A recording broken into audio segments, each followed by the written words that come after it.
This is Mtembei TV Open Forum Political Discussion Show, a show that gives you an opportunity to air what you feel and to think about the latest development on our political front. We trust all is well with you wherever you are, even as we continue with the struggle in the country of great leadership that makes for great advancement in our nation.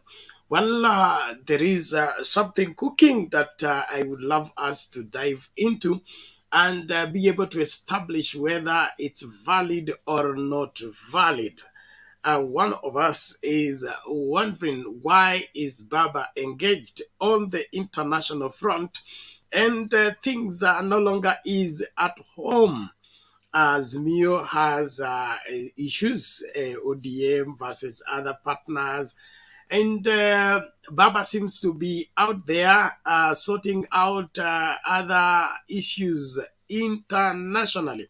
So somebody suspects, smells a rat. He say, is this part of the people that interfered with elections a strategy to keep Baba busy out there as he leaves his children in here as orphans? We need to get that done, because it's like the busier he is on the international front, the easier it is for the current government to seek legitimization in quarters where they were unacceptable. I don't know what you feel and think about the same. Let's talk it even as we start out the conversation. Of course, there is a threat by the MPs to go on strike if CDF is not reinstated. What is your take on the same? Let's talk about the same. And of course, at at long last, Kenya Kwanza inataka katiba ibadilishwe. Kenya Kwanza haitaki imemaliza kubadilisha maisha ya Wakenya, sasa inataka kubadilisha katiba. Na sababu ya kubadilisha katiba ni kuongeza kaunti zingine kutoka 47 twende mpaka 52. Sijui wewe kama Mkenya unaona haya mambo vipi? And the proposed counties, in my opinion, are tribal counties. Are we being put in compartments so that we can be ruled and controlled in our various compartments? Now there is Teso County, there is Kuria County. We should have which other one? I think we should now begin to push for our own Banyala County and Bukusu County and then Batoto County. By the time we are through, every county will be a tribe and every tribe will be a county. I don't know what you feel about the same. Karibu, leta maoni yako tuone mbivu na mbichi. And of course, hawking is banned in the city of Nairobi. Hustlers, your space is taken by the new hustler governor in the city of Nairobi. He says hawking is part and parcel of the reason for the hike in the crime in the city. I don't know what you feel about the same. Naomba tusonge mbele katika mjadala wa leo.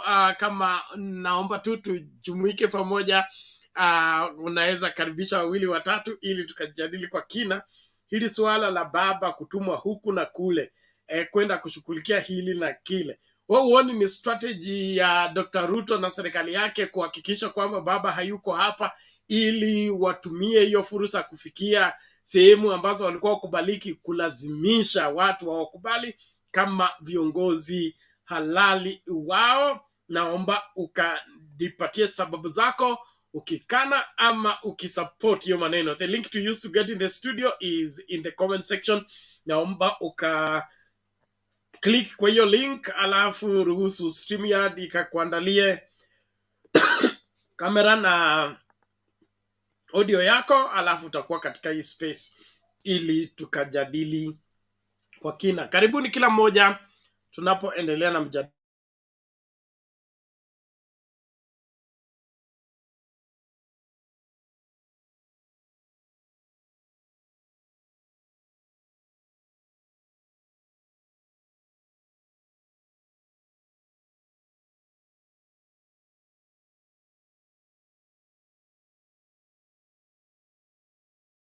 tulikuwa hapa wakati ya Economic Forum na tukakuwa na maagano na hao watu ya Baringo.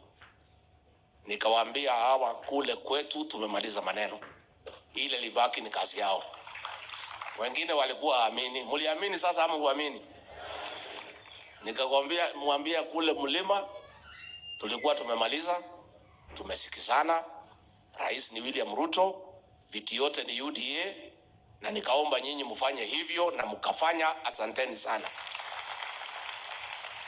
Hata mimi kama Rigathi Gachagua pia natoa shukrani kwa kunipatia kazi. Si mnajua nilikuwa kwa kona? Si mnajua nilikuwa kona mbaya? Si nilikuwa bahali mbaya? Mimi natoa asanti kutoka roho yangu ndani. Asanteni sana watu wa Baringo. Juzi, Your Excellency, maaskari wameanza kujitokeza. Wanaenda wanaandika affidavit. Wanasema walilazimishwa kutuwekea makesi ya uongo. Simulisikia? Alifika pale kotini akasema mimi niliagizwa na DCI nisukume huyu Rigathi Gachagua, hana makosa, lakini lazima nihakikishe ameshikwa Friday, alale siku 3 mpaka wachane na William Ruto. Akaambia huyu mtu tuliambiwa tumwekelee makesi karibu 10, tukatafuta tukamwekelea makesi 6, tumeondoa. Na hiyo ni mzuri na tunatoa shukrani, lakini kuondolea Rigathi Gachagua kesi haijatosha. Wale watu yote mliwekelea makesi, muende mtoe hiyo makesi. Kwa sababu ni makosa kubwa sana kutafutia watu makosa kwa sababu ya msimamo wao wa kisiasa. Sisi tulisukumwa ati tuachane na huyu William Ruto. Tukasema hapo mkitufunga labda mtuue, hii ingine yote ni mambo kidogo. Na hii maneno ya kufungwa ni mambo kidogo.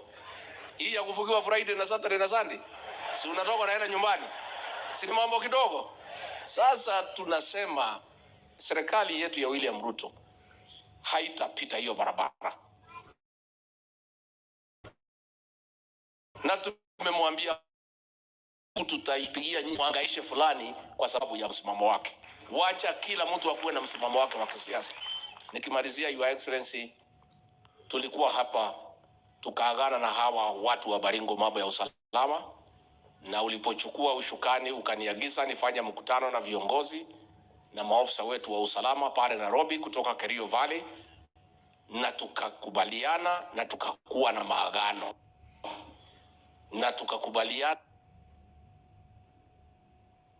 na tutaweka askari waanze kazi ya kusanya bunduki. Na hiyo kazi ikaanza. Na vile rafiki yangu Mheshimiwa Kamket nimesikia ukiomba rais ati askari watoke. Wacha nikushauri. Sababu ni muhimu. Wale askari wako pale Tiati, sio kazi wamekosa ya kufanya. Tuko na kazi mingi sana hapa pale Nairobi na pahali kwingine. Wameletwa hapo kwa sababu iko kazi ya kufanywa. Njia ya kutoa hao askari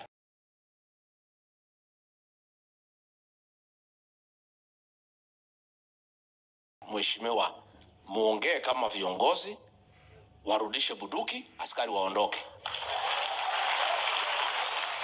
Lakini kwa sababu mimi ni Mkristo na sema ukweli, ni kuambie mchana rais wangu akiwa hapa, kabla bunduki hasijarudi hakuna askari tutaondoa. Haiwezekani. Na pale Tiati, watu ya Tiati ni wangwana. Wale watu nasumbua sisi ni 1%.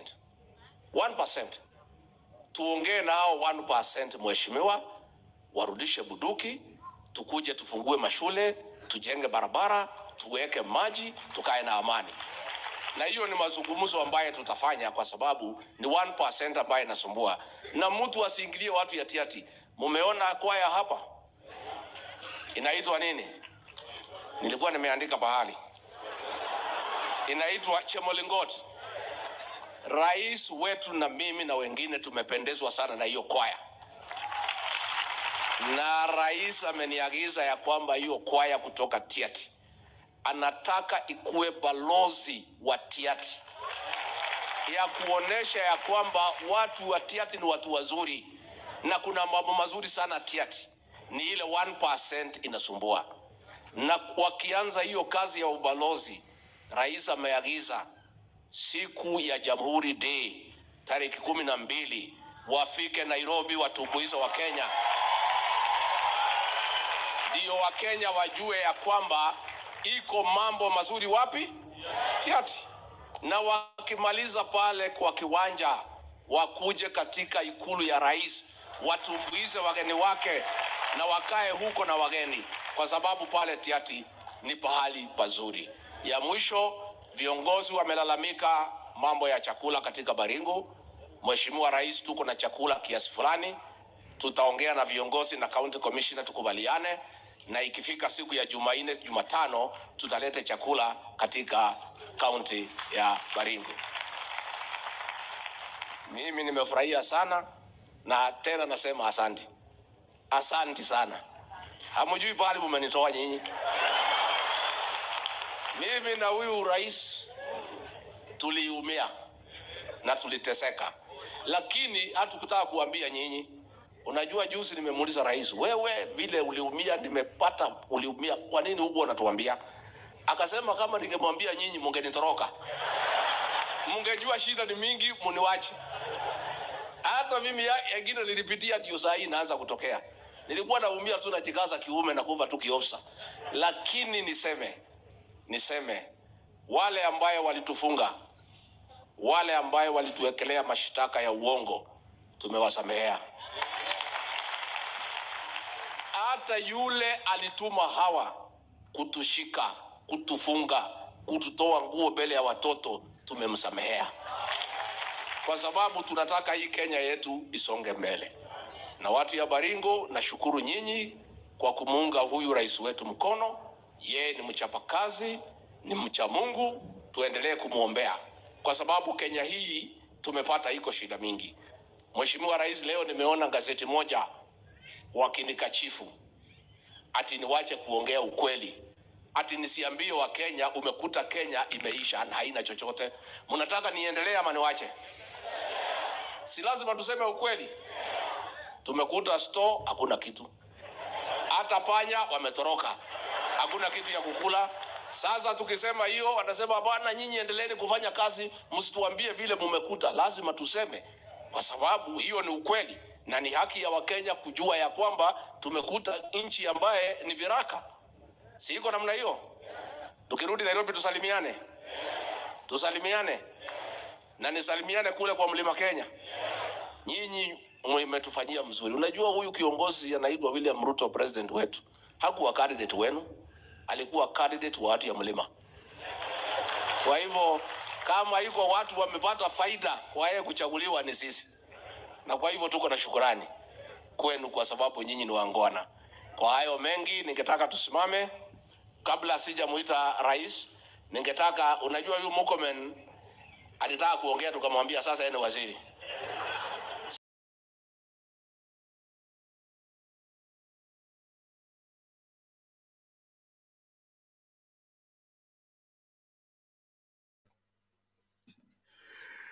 Kenyans of goodwill, thank you so much for staying tuned, and thank you for continuing to invite each other even as we continue with the discourse tonight. The link to use to get in the studio is available on YouTube. There are those who are asking for it on Facebook.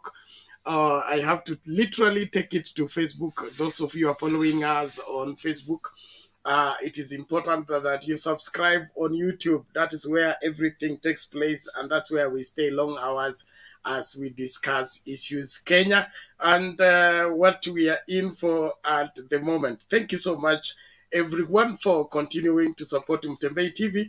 Tutaendelea na mjadala wetu tunapoangazia masuala tofauti yanayohusu nchi yetu. Kuna swali tunauliza hapo mwanzo, unaona hii kazi ya baba kuzunguka dunia nzima akirekebisha masuala huko ni njia moja ya Dr. Ruto na serikali yake kufanya baba busy huko nje ili wakaingiane na Wakenya huku nyuma, ama ni nini kinachofanyika?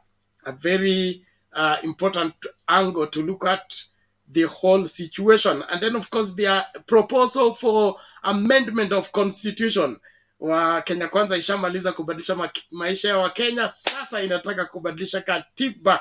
Wanasema watoe ile kipengele inasema 47 counties ziwekwe 52 counties, na zile counties that are being proposed are tribal. There is Teso County, there is Kuria County, and I think we'll push for Banyala County, and then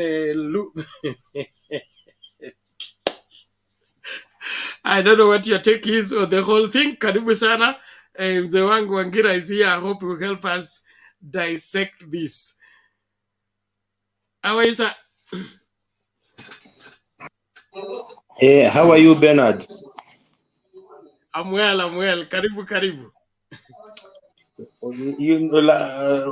A day ago, my uncle, who is in America and who is an avid follower of this program, was asking me what has actually happened to Mutembei, because he's no longer seeing it as regular as it used to be.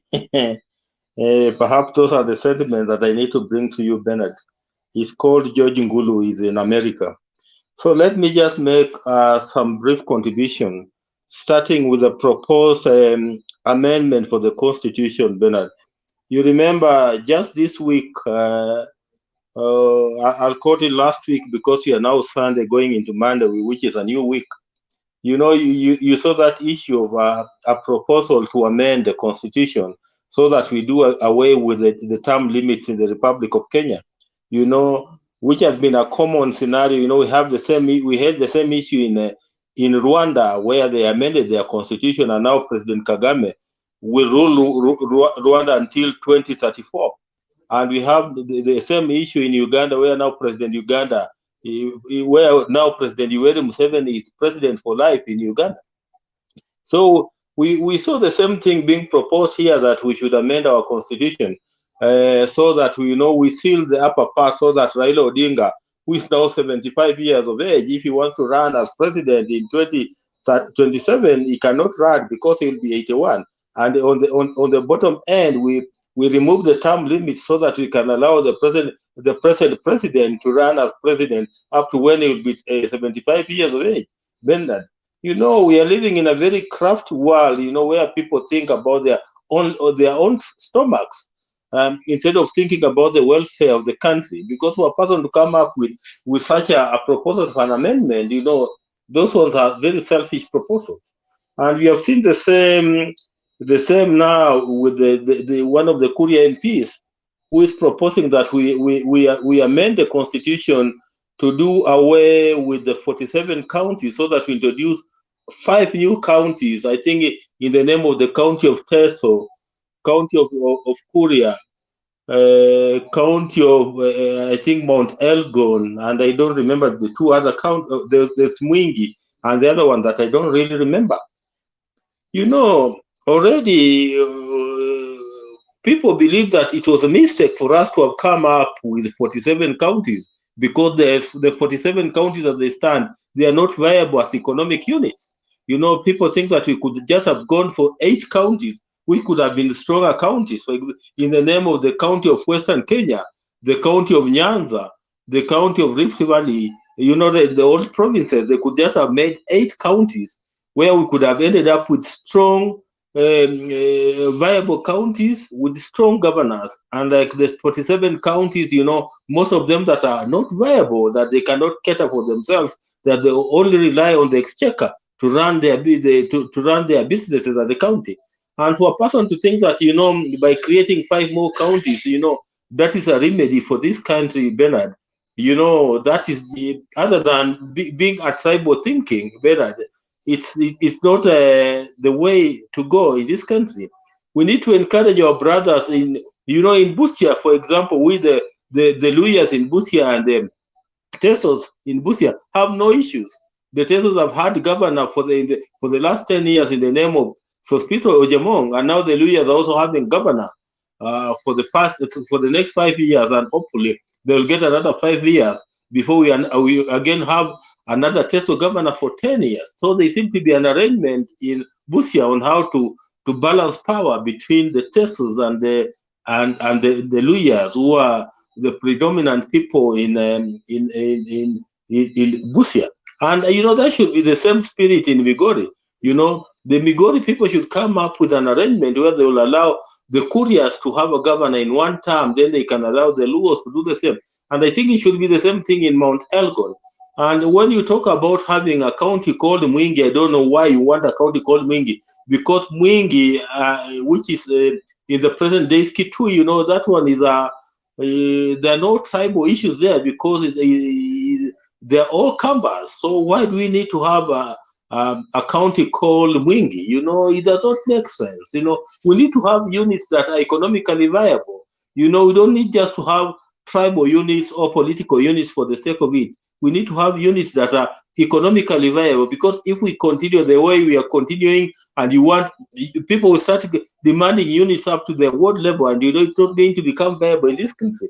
And given the way the economy is moving and the way we are headed up to another recession, let us encourage people to learn to coexist with one another, other than thinking that the best way to move about is to have their own counties. At the end of the day, even if you have your own county up to the village level and it's not viable, it will not help you, Bernard.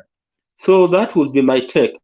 I've listened to Rigathi Gachagua, this guy is still in campaign moods, he's still blaming Uhuru Kenyatta, and even the withdrawal of his case.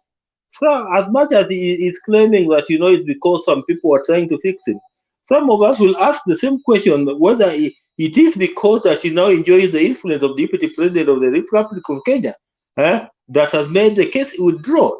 Such questions will also come up, because if you are blaming that people are using influence against you, can we also ask whether you are also not using the same influence to have cases against you dropped, Bernard? Those are questions that we'll keep on asking as the people of Kenya. Then CDF, Bernard, the work of legislators is to legislate, to oversight, and to represent. Their work is not to carry out development in the constituencies. So for them to think that, for them to imagine that, the Republic of Kenya owes them a fund in the name of CDF, that is stretching their imaginations too far, Bernard. The Supreme Court was very, very clear that, the principles of the CDF, were unconstitutional, because, they were overlapping with what are supposed to be the mandates of members of parliament in terms of representation, legislation, and oversight. So the Supreme Court has been very clear that MPs must go back to oversighting, to legislating, and to representing. So issues of CDF, they are neither here nor there. We have the national government and we have the county government. So they should agree, the county government and the national government should agree among themselves on how they want to move the CDF forward. It shouldn't be up to members of parliament. And again, members of parliament have sworn an oath to obey this constitution. And by obeying this constitution, that means that they must carry out their mandate. So if they're telling us that they are going to boycott their mandate by going on strike, Bernard, it will be very simple. If they try going on strike, some of us will move a constitutional application to ask the court to declare them as abscondees, so that we can recall them, so that we can call the entire number of 290. We recall them, they go home, and we elect new MPs. We owe them nothing. We elected them to represent us, to legislate for us, to oversight for us. Let them do whatever they are supposed to do, Bernard. On the issue of Raila Odinga, I don't seem to have information around the story of him having been sent out of the country on a number of errands. So, I'll not comment much about that. But I'll say something about the Hustlers Fund. The Hustlers Fund. Now we are being told that, if you abscond on that Hustlers Fund, if you give false information on the as you apply for the fund, then you are likely to be found guilty. And if you are found guilty, then the fine for you will be 10 million. So I'm trying to imagine that if I went borrowing 100,000 shillings, and then there were issues around how whether there were issues that perhaps I absconded, or I ended up not repaying the loan. Will they now charge me 1 million shillings when I could not pay back 100,000 shillings?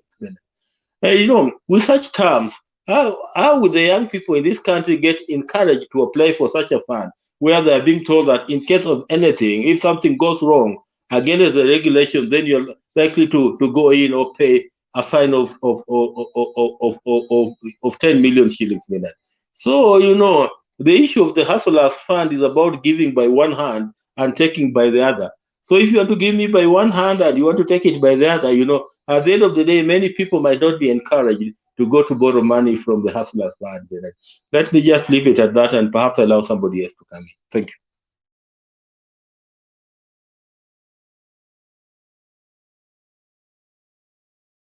Okay, thank you, Bwana Wangira, for that elaborate start off.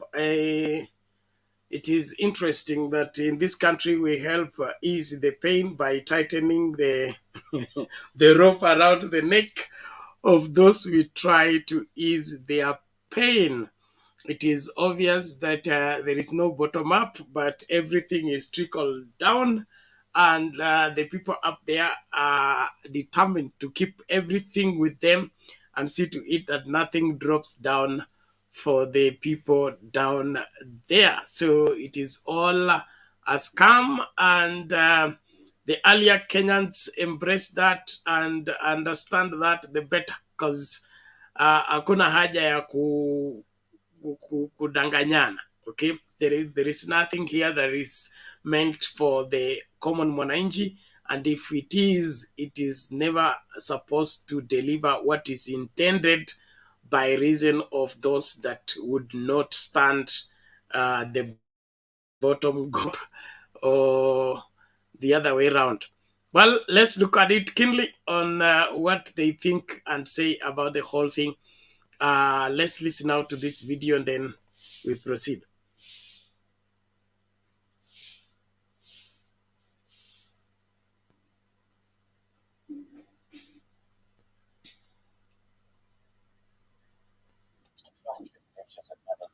billion shillings Hustler Fund that will be launched next month by President William Ruto. The fund, one of Ruto's primary campaign pledges, will be financed through resources appropriated by the National Assembly in the annual budget, making process income generated from interest and penalties levied on borrowers, income that will be generated from investments, donations and grants from individuals and institutions, well-wishers, and any other monies from sources that will be approved by the Cabinet Secretary. So the fund will be managed by a board headed by a non-executive chairperson appointed by the President, the Principal Secretary, National Treasury, or his representative, Trade and Medium, Small and Micro Enterprises Principal Secretaries or their appointed representatives, the Attorney General or his nominee, and 2 other persons appointed by the Cabinet Secretary as well as a fund administrator will be tasked with management of the Hustler Fund. So the board will also, among other duties, be responsible for setting the criteria and conditions for accessing the fund through various financial services, and also determine the rate of interest charged on the loans and how they will be recovered. For one to qualify as a beneficiary of the Hustler Fund, he or she must be a Kenyan adult aged above 18 years and a holder of a national identity card. If a SACCO is interested in accessing the Hustler Fund, it must be registered and all its members must be Kenyans aged above 18 years. And the Hustler Fund will not be a grant or free money. All the money borrowed from the fund, according to the draft regulations, must be repaid in full within the period determined by the agreement, and any money that will not be repaid shall be recoverable as debt due to the fund. The regulations will be tabled in Parliament for deliberations, adoption, or even amendment, as MPs may determine.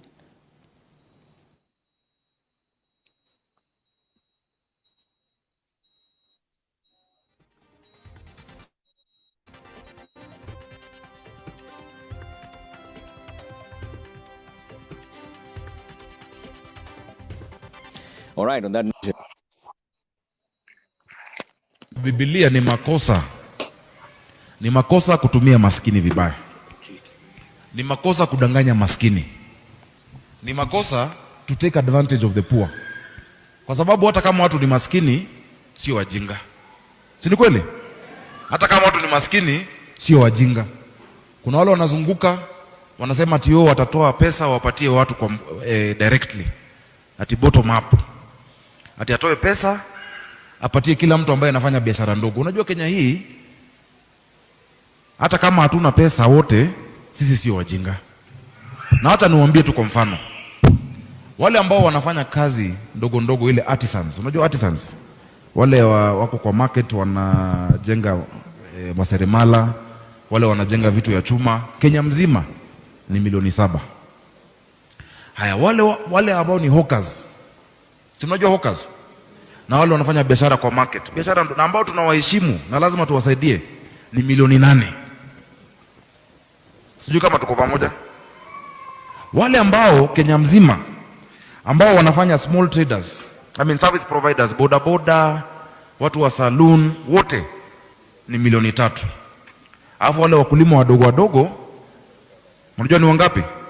Kenya mzima milioni 4. Hao watu wote ni milioni 22. 22 million Kenyans in the informal economy. Ukiamua kuwapatia wote ati pesa 100,000, je, wanasema watawapea 100,000? Hiyo ni trilioni 2, 2.2 trillion. Na budget ya Kenya ni trilioni 3. Sio ni uongo? 2.2 trillion ati ndio bottom up kwa wafanyi biashara wadogo, kwa budget ya 3 trillion. Tunaweza kuwa ni maskini, lakini sisi sio wajinga. Na ukisema ni ile wanasema 20 billion governor, if you give 20 billion to these people, kila mmoja atapata shilingi 900 kwa mwaka mmoja. Hapo umewasaidia. Njia ya kusaidia.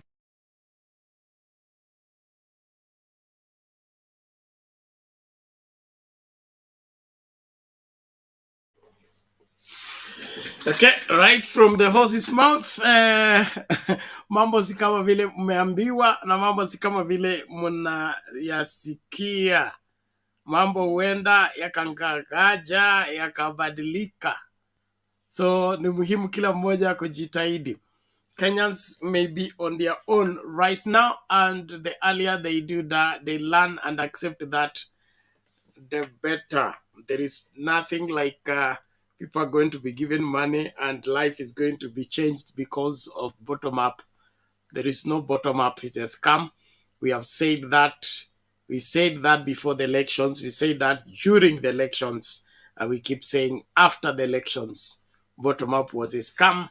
And so it is coming out clearly. It has nothing to do with the common mwananchi. And the earlier you accept that, the better. Naomba tu ni reply maswala kadhaa hapa kwa comments wakati nasubiri. Wale ambao mnataka kuja studio msichelewe. Nani huyu? Mark Meki anasema nisiwafungie Mtembei TV weekend.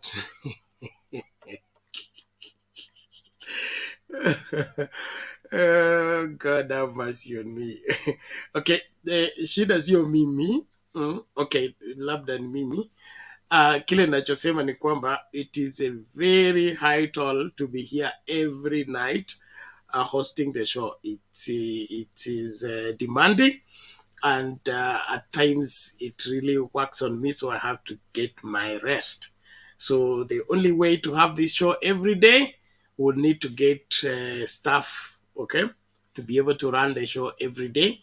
Right now we are working with volunteers, and as volunteers, you know that we have also to run around in order for us to be able to pay our bills and sustain our ongoing. So ni maswala tu mengi ambayo yanafanya saa ingine kuanzisha show ama kuwa na show kila siku, it's a different ball game. I noted here previously, we had a dedicated team that was taking care of some of our bills in order to keep the show running. That team has disintegrated. We are still reconstituting. In the weekend pia inakuanga demanding cause mimi ni mchungaji, lazima niende kuchunga kondoo, na katika kuchunga kondoo it's another assignment ambayo it takes a toll on me. So siwezi kuwa na show usiku wote na nikahubiri asubuhi na nikakuwa hapa tena usiku wote, except you want me to die before my time, of which I'm not ready to. So please, let's understand, if we can't, the only way to sustain this show every day, we must have a dedicated staff members who can now share duties. Tuseme mimi nifanye show Monday, mwingine afanye Tuesday, ama nianzishe show alafu nipeane masuala kama hayo. But you to expect for me to be here every night, I don't think that is viable, and I also don't think that is fair. So let's be fair and ensure that we judge the matters from both ends. It's not just the hearing, there has to be the speaking. But just understand that to have this show running every day is not for the faint-hearted. It's not easy as it looks. It is taxing and it weighs on you seriously, because it is both physical, mental, spiritual, and everything else put together. And so naomba tuelewane tafadhali, na kama unataka hii show ikuwe hapa kila siku, muite Kamkunji, mtengeneze mikakati, mimi nitatengeneza, we can get volunteer journalists who can staff, okay, temporary staff that can host the show without problem, because there is also time factor. Like for me to host the show very early, okay, locally, I should be in Nairobi for that to happen, to take place. Now, if I'm in Nairobi, then I'm handing over to somebody who is in the US. The person in the US is going to delay me here until 5 a.m. or 4 a.m. That's when now they will be ready to take over. Now, you see that we are frying one person at the expense of everything else. In the meantime, naomba tu tusaidiane, okay? Tusaidiane. Siku ile mambo yamenishinda, siwezi kuwa na show, tuelewe kwamba haiwezekani. Kama inawezekana, basi tutengeneze ratiba, tukuwe na many volunteers. If you want to work with volunteers, and when the volunteers get ratified, wataendesha show. Mimi sina shida kabisa. Cha kwangu mimi kuja hapa nifanye sehemu yangu alafu ning'atuke. Kwa hivyo naomba mnielewe hivyo na mjue kwamba this is not easy. It is not as easy as it looks, especially when you have to do it every day. Thank you very much. It's by the grace of God that we are still here. It's by the grace of God that I've been able to do that every day. Like before the elections and during the elections, we did a lot that really took a toll on us. And therefore, we just beg that you understand the transition is not easy. And also, we have some people who have dropped off. And so to get somebody to take over from you is a big issue. I would be suffering a lot if there was no Francis who takes over. Like, for example, we're working with Demba, working with Wekesa, and the other guys. It's like they are no longer readily available, and so naomba tumuelewe hivyo. So kama ni show likwe kila weekend, pia tukubaliane, okay? We freeze other days na tuwe tunafanya show weekend peke yake, basi mimi nitapanga hiyo. Lakini kama show ikue kila siku, basi tufanye mikakati ya kuhakikisha kwamba we get people to sustain the show and we'll be able to settle them or help them settle their bills.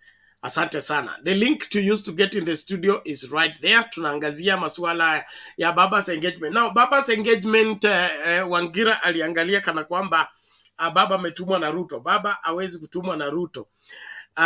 The international community, we are suspecting the Americans and the British to have interfered with the elections by ensuring that a certain candidate wins against the will and the desires of Kenyans, okay? Are they not the big boys at the UN and other places?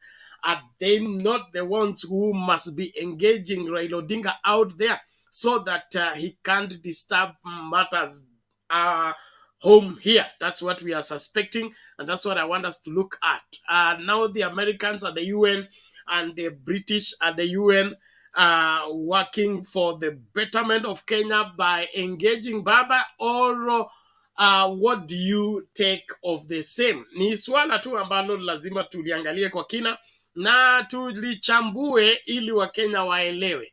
Because from what I'm beginning to learn, there is a lot of enemies we have in the name of friends as a country who are not up to the good and the progress of this great country. They come friendly, they say they have come to help us, but in the course of them helping us, they are leaving us more wounded, more devastated, and more frustrated. Now, this is the kind of understanding we need to look at closely and be able to tell each other the truth. Are these people up to any good in engaging Baba out there? And you know that we need him here to provide leadership. With what is happening with Azimio and now the new proposed legislation of trying to divide the country further around tribal lines by establishing tribal counties, this is not the direction to take. And right now, is it a priority to get a new county? Swala ambalo lazima tuliangalia kwa kina, sio kupretend. Unajua wengi wetu tungependa sana kuzamisha kichwa chetu kwenye mchanga na tuamini kwamba mambo yote yatajisort. Hakuna mambo yatajisort mpaka tuyasort one after the other. And so as Kenyans, we must begin to be very suspicious by this a new move of trying to give Baba big offices out there when we are we are behind here suffering and wishing for right leadership. I don't know what is your take on the same. Some will interpret it as a lamentation, but let's just listen out and be able to learn 1 or 2, 3 lessons from what is happening. I will come back with another aspect of the rise in crime, but I want you to listen to this video. I hope it will teach you 1 or 2 things that you must get it running. Thank you.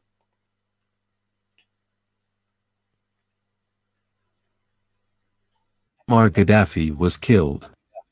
Muammar Gaddafi's prophecies. I will not go into exile to any foreign country. I was born here in Libya, and I will die here. This country was a desert, and I turned it into a forest, where everything can grow. No one loved this land more than its citizens. If Europe and America tell you that they love you, be careful. They love the wealth of your land. The oil and not the people. They are helping you to fight against me, but it will be wiser for you to fight against them because they are fighting against your future and progress. My message to you, the people of Libya, is, they are helping you to kill me, but you will pay the price because you will suffer. And my message to you, America and Europe, is, you will kill me, but be ready to fight a never-ending terrorism. Before you realize your ignorance, terrorists will be hitting you at your doorstep. Gaddafi once told the Nigerian and British governments to divide Nigeria into 2, so that the Hausa/Fulani, Muslims, Yoruba, Christians, and Biafran/Igbo, can live as neighboring countries. It's good we look at these 16 real reasons why Colonel Gaddafi was killed. 1. There is no electricity bill in Libya. Electricity is free for all its citizens. 2. There is no interest on loans. Banks in Libya are state-owned and loans given to all its citizens are at a 0% interest by law. 3. Home is considered a human right in Libya. Gaddafi vowed that his parents would not get a house until everyone in Libya had a home. 4. All newlyweds in Libya receive $60,000 dinars, $50,000 from the government to buy their first apartment. 5. Education and medical treatments are free in Libya. Before Gaddafi, only 25% of Libyans were literates. Today, the figure stands at 83%. 6. Libyans taking up farming as a career, they received farmland, a farming house, equipment, seeds and livestock to kick-start their farms, all for free. 7. If Libyans cannot find the education or medical facilities they needed in Libya, the government funded them to go abroad for it. 8. In Gaddafi's Libya, if a Libyan buys a car, the government subsidized 50% of the price. 9. the price of petrol in Libya is $0. 14 per liter. 10. Libya has no external debt and its reserves amount to $150 billion, now frozen globally. 11. If a Libyan is unable to get employment after graduation, the state would pay the average salary of the profession as if he or she is employed until employment is found. 12. A portion of Libyan oil sale is credited directly to the bank accounts of all Libyan citizens. 13. A mother who gave birth to a child under Gaddafi received US $5,000 as child benefit up front. 14. 40 loaves of bread in Libya costs 15 cents. 15. 25% of Libyans have a university degree. 16. Gaddafi carried out the world's largest irrigation project, known as the Great Man-Made River Project, to make water readily available throughout the desert country. If this is called dictatorship, I wonder what type of leadership Democrats have. Share this to remember Gaddafi. Shared by Zainab on SMA. Comment, I am turning it into a video clip, Anthony. Please share the video clip.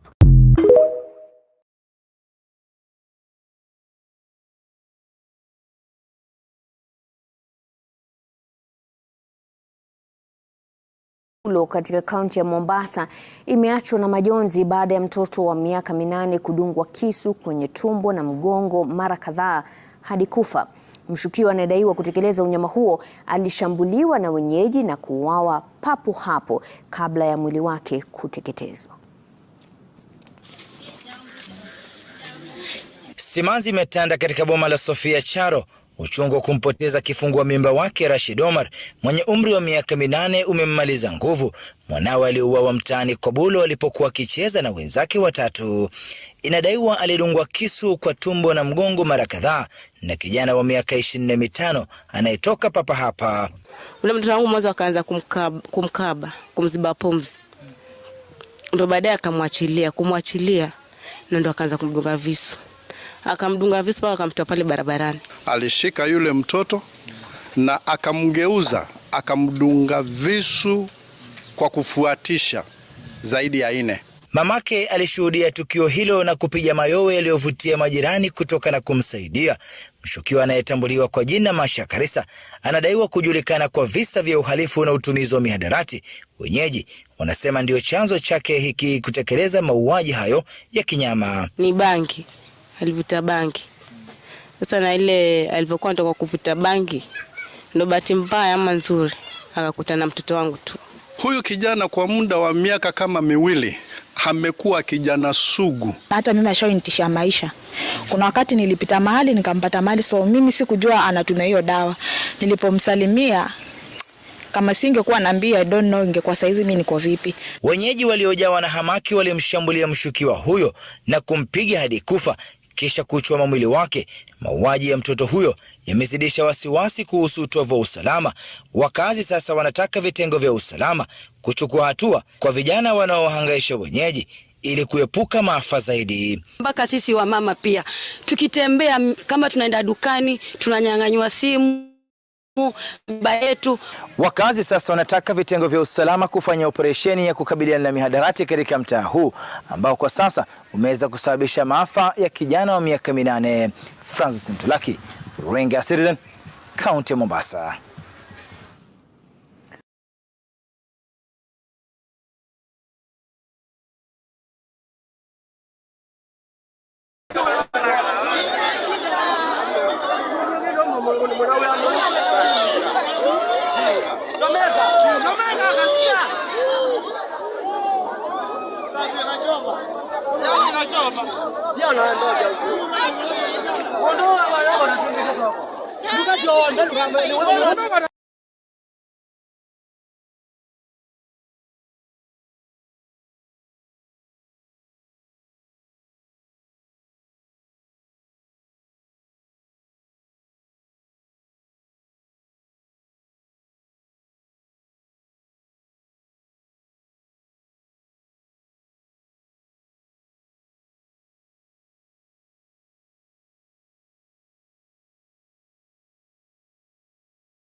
Thank you, thank you. Sorry, my mic was off. I am simply saying that look at how our society has degenerated to levels that we cannot even imagine. How in the world can we be engaged in such? And more and more is taking place. I would want us to look at it keenly and be able to tell exactly what is happening with our society. Are we still on the same track or something has fallen apart? How do you kill somebody in broad daylight, and a small child for that matter, by knifing them? It's unimaginable. So let us look further into the whole scenario. Okay, thank you very much. Bado mpate sauti yangu? Ebu confirm if you are able to get what I'm saying.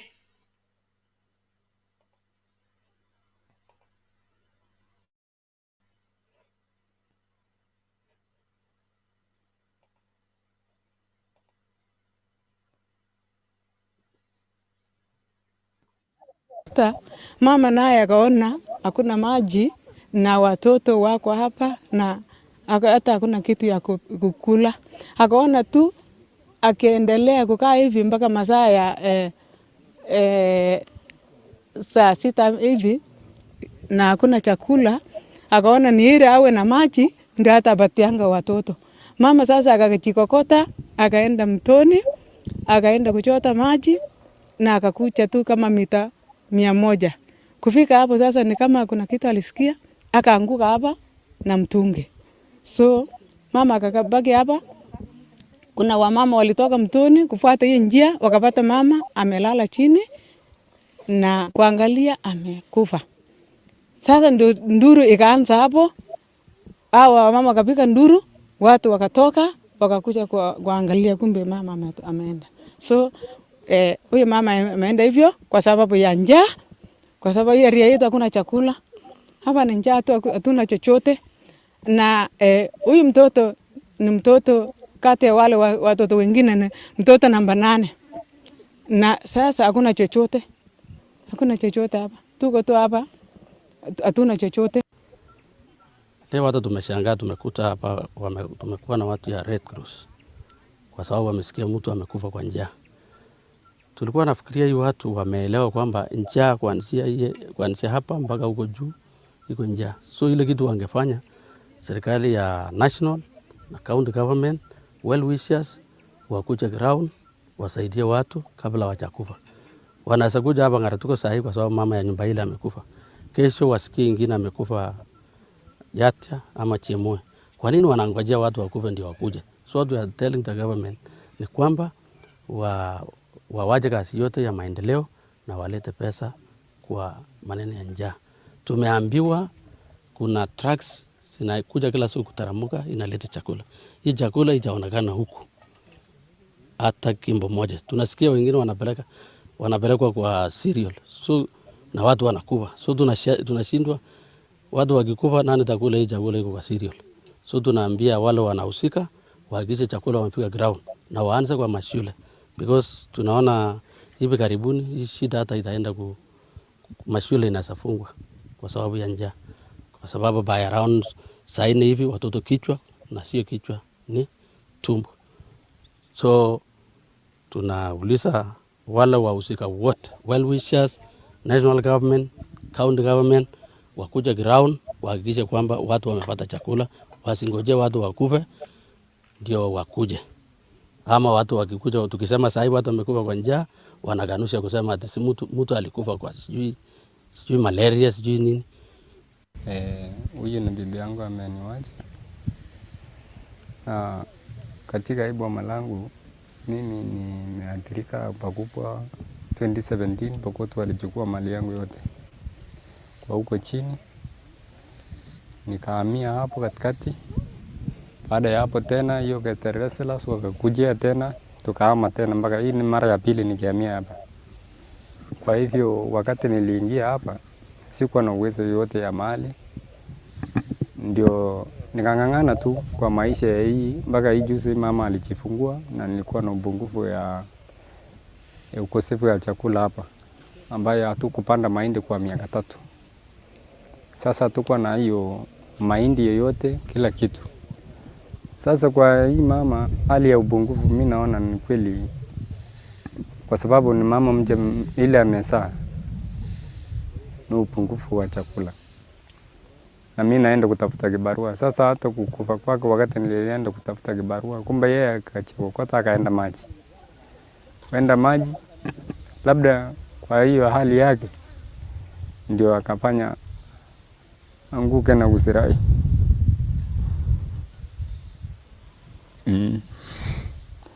Ndio vile iko kwa maisha yangu tu ile nipate hiyo. Kweli najua hakuna kibarua mimi nafanya. Ile ya kujikimu ninunue vitu ile inatakikana kwa mama ile amejifungua. Sasa mimi naenda nilete kwa familia yangu, niko na watoto 8 hapa pamoja na mama. Sasa nikilete kama kilo 2 tunapika kilo 1.5. Inabaki hiyo asubuhi ya uji. Sasa kila asubuhi mama anashinda na uji. Sasa kwa labda kwa hiyo upungufu ndio ikafanya hapo tu. Kwa hivyo niko na hao watoto. Baada tu sijapata fahamu vizuri, kwa sababu ile hali niliwachiwa ni hali ya kutatanisha. Kwa sababu kama mama angekuwa at least hata angesaidika na ile maziwa ya mama. Lakini kwa sababu ya jukumu kama hii kulea mtoto ya wiki 3, hata mimi nahitaji wa mama aniambie jinsi ya kulea. Haya, lazima nitatafuta mama ile atanisaidia kulea. Na sina uwezo yoyote. Ndio tukajaribu kushika mwili yake, tukaona kwamba hata matiti yake hakuna maziwa, akai kama mama mwenye amejifungua ni flat, ana maziwa kwa matiti. Kwa hivyo alipokufa, wakati tuliona kama amekata roho, alikuwa amefungua mdomo. Hakukuwa amefunga mdomo yake. Tukajaribu kukimbilia hata uji, maji. Wakati tulikuwa tukipatia maji, yani tuone kama pengine atarudi, maisha yake atarudi. Ilikuwa ni kama wakati unachota maji kwa chak, unaweka kwa jerrycan, tukimwagia kwa mdomo inaenda mbio. Inaenda tu mbio yote mpaka tukapatia maji, maziwa ya chak, maziwa ya chai ya kibirika, lakini hiyo yote iliingia ndani. Alafu tukaona chanzo cha hii yote, tukauliza alikula nini nyumbani. Ndio tunajua kwetu hakuna chakula ile strong ile inaweza saidia mtu, kama ni strong tea ama ni uji ama hakukula chochote. Tukauliza, tukaambiwa kwa sababu wako na watoto wadogo, akipika uji si anapatia hiyo watoto yake, alafu ile kidogo inabaki ndio alikunywa. Ndio tukaona hiyo kumbe ni njaa. Njaa ndio ilimaliza huyo mama. Ndio huyo gogo alipoteza maisha Jumapili, alafu tukakaa Monday, Tuesday, Wednesday huyu mama kapoteza maisha na still hiyo ni njaa wote. Kwa hiyo pengine hiyo gogo alipopoteza ni maisha yake kwa njaa, tukasema wacha alafu tusaidie hiyo nyumba. Kuongea kuhusu hiyo nyumba ikawa ni hii nyumba. Tukaona sisi yote tutakwisha. Ili tulie, serikali watusikize. Alafu last 2 months ago iko mtoto mwenye alipoteza maisha yake na kwa sababu ya njaa. Huyo mtoto alikuwa mlemavu. Sasa anawachwa kwa nyumba, anakaa kwa nyumba hiyo, analishwa hapo mpaka tukasikia huyo mtoto ameenda kwa sababu ya njaa. Hakukula kitu. Sasa ni tunaona tumepoteza mtoto, tumepoteza gogo, tumepoteza mama mtoto na hao wengine bado ni wengi. Saa hii tukisimama vinye tuko, hii nyumba hakuna mbuzi, hakuna kuku, hakuna ng'ombe. Sasa jamani, huyo mtu angekula nini? Huyo mama alikuwa anaenda makaa. Sasa mtu kupona anakuwa na hiyo moshi na ni mjamzito, tunaona hiyo maisha hii sio mzuri. Kwa hivyo tunaomba serikali watusaidie ili watu yetu tukae kama Kenya yote. Tunataka tuambie ACC na hao wengine kumbaka kafena, kama iko chakula tunasianga chakula imeingia na baada ya kuingia hatuoni. Ndio kama pengine hata kama ingeingia tungeokoa hata huyu mama, kwa sababu tungechota ile mingi tupatie sisi wengine hata tukae. Kwa hivyo tunaomba serikali, mpaka serikali ya Ruto ya saa hii, tunaona tangu tupige kura tunaona tumepona, lakini hii njaa ndio inataka tumalize tena. Kwa hivyo tunataka tusaidiwe, serikali wasaidie watu wetu kwa hii mambo ya njaa na climate iko, unaona hii kunyesha karibu mwaka mbili, hakuna kitu tumepanda.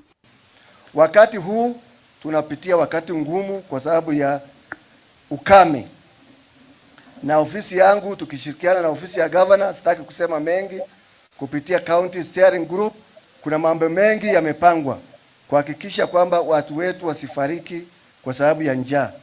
Njaa inaendelea kukua kali kila uchao, kila siku, lakini hali itaendelea kusaidia msaada ya chakula na vifaa zingine. Najua pia tunataka kushukuru wale washikadao ama partners wengine kama Red Cross, World Food Program, Save the Children na wengine ambao wana provide cash transfer. Hawapeani chakula lakini wanapeana pesa kuhakikisha kwamba wananchi wetu wananunua hiyo chakula. Kwa hivyo tuendelee kuhakikisha kwamba tusaidiane pia ndani kwa ndani. Kama unaweza kuweka pakiti ya unga pahali, najua county governor atazungumzia yale ambao wanafanya mengi. Tusaidiane watu wetu ili kuhakikisha kwamba mtu asifariki kwa sababu ya mambo ya ukame.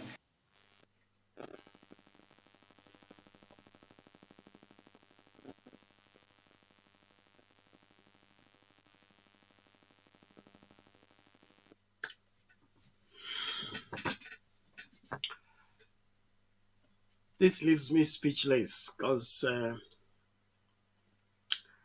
it doesn't add up. It doesn't add up at all.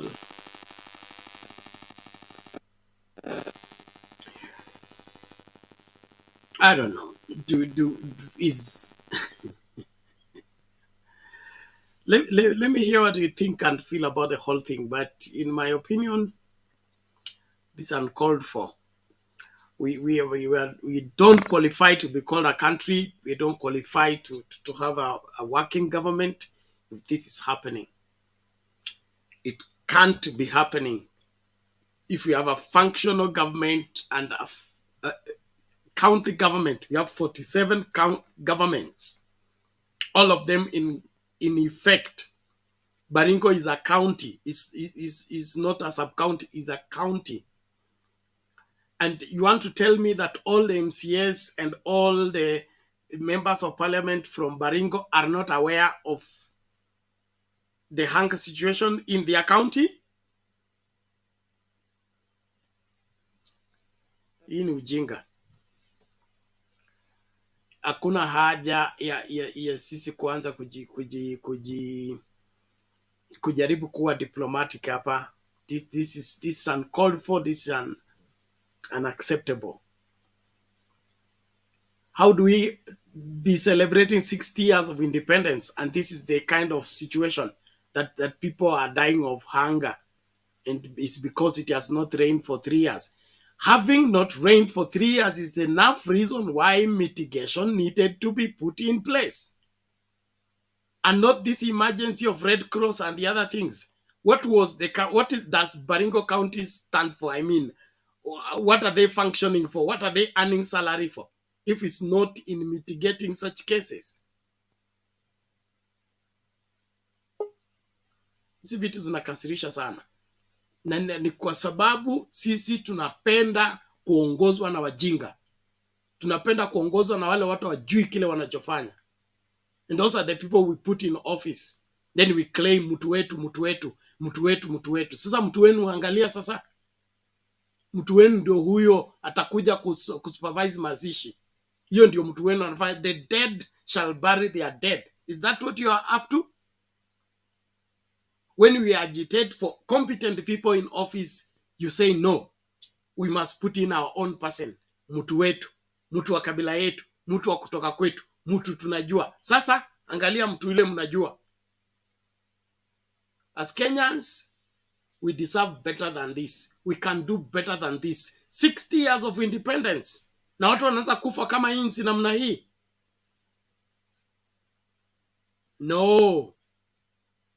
Something must happen to us. Hii ujinga ikomeshwe.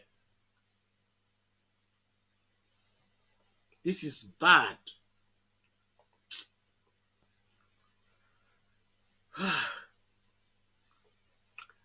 My Redeemer lives. How are you?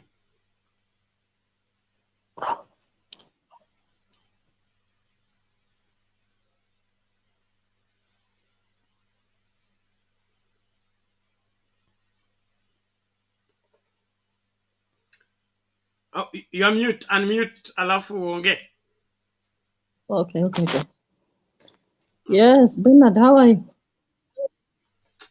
I'm here. I'm very angry. That video has korokad me. In fact, hata sikuwa nataka kuingia studio, but hiyo ndio imefanya hata niingie studio. I just wanted to be backbencher, but that video nimejaribu kuihepa na umeileta hapa. Nimeiona somewhere YouTube, but naona umeileta hapa sasa, imebidi sina otherwise, but this is too much. This is too much, Bernard. Where are we heading to? Baringo, people are dying, and RUTO'S carrying 6 million vehicles, expensive vehicles to bishops. Si at least angekumbuka hata watu wako, hata kitutusi sisi bwana Azimio, they say we are tunazimia Bondo, but at least afufue watu wake. Surely, what is this? Bernard, mimi nimechoka na hii Kenya. I think hii Kenya iuzwe, kila mtu apate share yake, kanyage kubwa penye utaenda kuangukia hapo ndo Mungu akuanzishia hapo life. This is what I think, because these people ukiangalia Gachagua akisimama kwa pulpit, alafu makanisa siku hizi sijui imegeuzwa ni bar, sijui ni, hebu niambie wale mabishops mkapa makanisa ya Kenya sasa ni kanisa kweli? Wataogopi madhabahu ya Mungu shwari?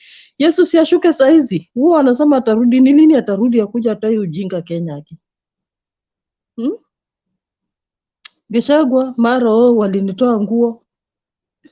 If you say you forgave somebody, why you still murmuring about the same thing? The same song, lullaby. Unajua tu mtoto amezoea wa lullaby, hata akiona ukipewa microphone anajua the same song that you sang yesterday ndio nataka kutuimbia hapa size. Is Gachagua all right upstairs? Is Ruto and the government all right upstairs? Sasa mtoto wa miaka 8, unajua mtoto nimenuma because nimekumbuka mtoto wangu ako 8 years old. Sasa katoto kangu ako innocent child killing somebody's child. Yaani Kenya imekuwa ni madevo ama ni nini? Bernard, hebu mniambie hii Kenya waliingisha mashetani ama bishop wenye walikuja State House walikuja kunyonya damu za watu? If I may ask. Reverend sijini Reverend Recho, watu ambao mabishop walikuja Kenya walikuja kufanya nini? Since this government started ruling, it is death everywhere. Death, si watoto, si wa mama, sio nini. Mimi sijaiona kitu kama hii Bernard. Since I was born, hata Moi kulikuwa na mauaji, but this one has become too much. Even I can't, sijui tutorokea wapi. Tukimbilia wapi by the way? Ni pressure zitapanda ama zitashuka? Yaani ukijaribu ukae utuliza akili, mambo yani hii kitokea, yani ni kama sijui unapumzika hii umengoa ili gugu lingine linamelea huku. Ukijaribu nangangana na hili lingine hata hujamalizana na hii ingine inatokea. Sasa wameamua round hii Bernard kuanyoa. Kopa deni, kosa kulipa 10 million. Is this piece, huyu mtu anafikiria kweli hata mshwari ijai tulipisha fine ya 10 million. Kwani 10 million inatoka wapi? Si Kenya mzima ichukue ile loan alafu tuona ataweka watu wangapi jela? Ama fungue branches za jela? This is what I can say. How can you tell somebody mwenye anachukua loan, huyo ni mama wa kibanda, anaweka business leo na ichomeke. Unexpect mtu atoe wapi pesa, asimamishe biashara na ako na deni huko, unamwambia ende jela 10 for 5 years ama alipe 10 million. Ruto mwenyewe pesa za nyamekula za watu mingi ama ilipia. Hao ndio umeona juzi Gachagua. Pesa zake sasa yeye anasherekea kwa pulpit. And there are stupid people still supporting that. Wakenya waliamua walibado na lala, sijui ni wajinga, sijui ni ujinga imejaa kwa akili za watu ama hao watu walipelekwa kwa ocean wakapikwa, akili zao ziko underground. They are not thinking. Mtu bado anakuchapa lakini bado namsifu. anakuchuna lakini bado unamsifu. Amekufungia hizi mikono uweze ukamove, lakini you are still pressing that person. Hakuna mtu mwenye anasema si wananchi hii Kenya mzima Ruto ataua amalize. Si watu watoke kwa streets watoe ngoi nyangumi kwa kiti. He's doing nothing. 3 months same song. Makanisa na mabishop hata wanadai hasala, wanataka hasala fund. Surely hawa watu wanahubiri injili, Biblia wanasoma ikiangalia upside down ama wanasoma Biblia ikiangalia wapi? Hizi ndio vitu Yesu alikasirika, akaingia kwa makanisa, akaanza nyaunyo. Tandika mtu toka nje. Mali imefika mtu akiingia kwa kanisa yako mwanasiasa. I think mapastors ule mwenye anajua Kenya anafanya akae na nyaunyo hapa, akianza ujinga toa nje, tandika toa nje. Cause madhabahu ya Mungu ikiwa ni ya Mungu, mnaheshimu kanisa ya Mungu. You are not supposed to go and abuse others in the church. Leo ni Jumapili, nimeenda pale, nimekwazika from Monday to Saturday. I need to go there to go and look for my peace, to repent, to tell God, forgive me what I've done. Lakini sasa wewe, nimeenda kutapika, wewe bado unanilisha matapiko ingine. Kesho na expect hata na wanda mimi nachukia hizo kanisa za dini kabisa. Juzi umeona, as it yesterday nimeona kilipu. Bishop anabariki kilabu. Bishop wa Catholic is blessing kilabu. Yes, anatuma washirika wakunywe kabisa. Hii hapa hata si one way of breaking marriages. Saa hii kuna video nimetumia sijui Bernard kama umeona. Because of frustration of a man, mwanamke ameamua kuforge death certificate of the husband, apply green card, sasa maandika hapa ni widower na amepata na amefaulu na anaenda, lakini bwana ako hai.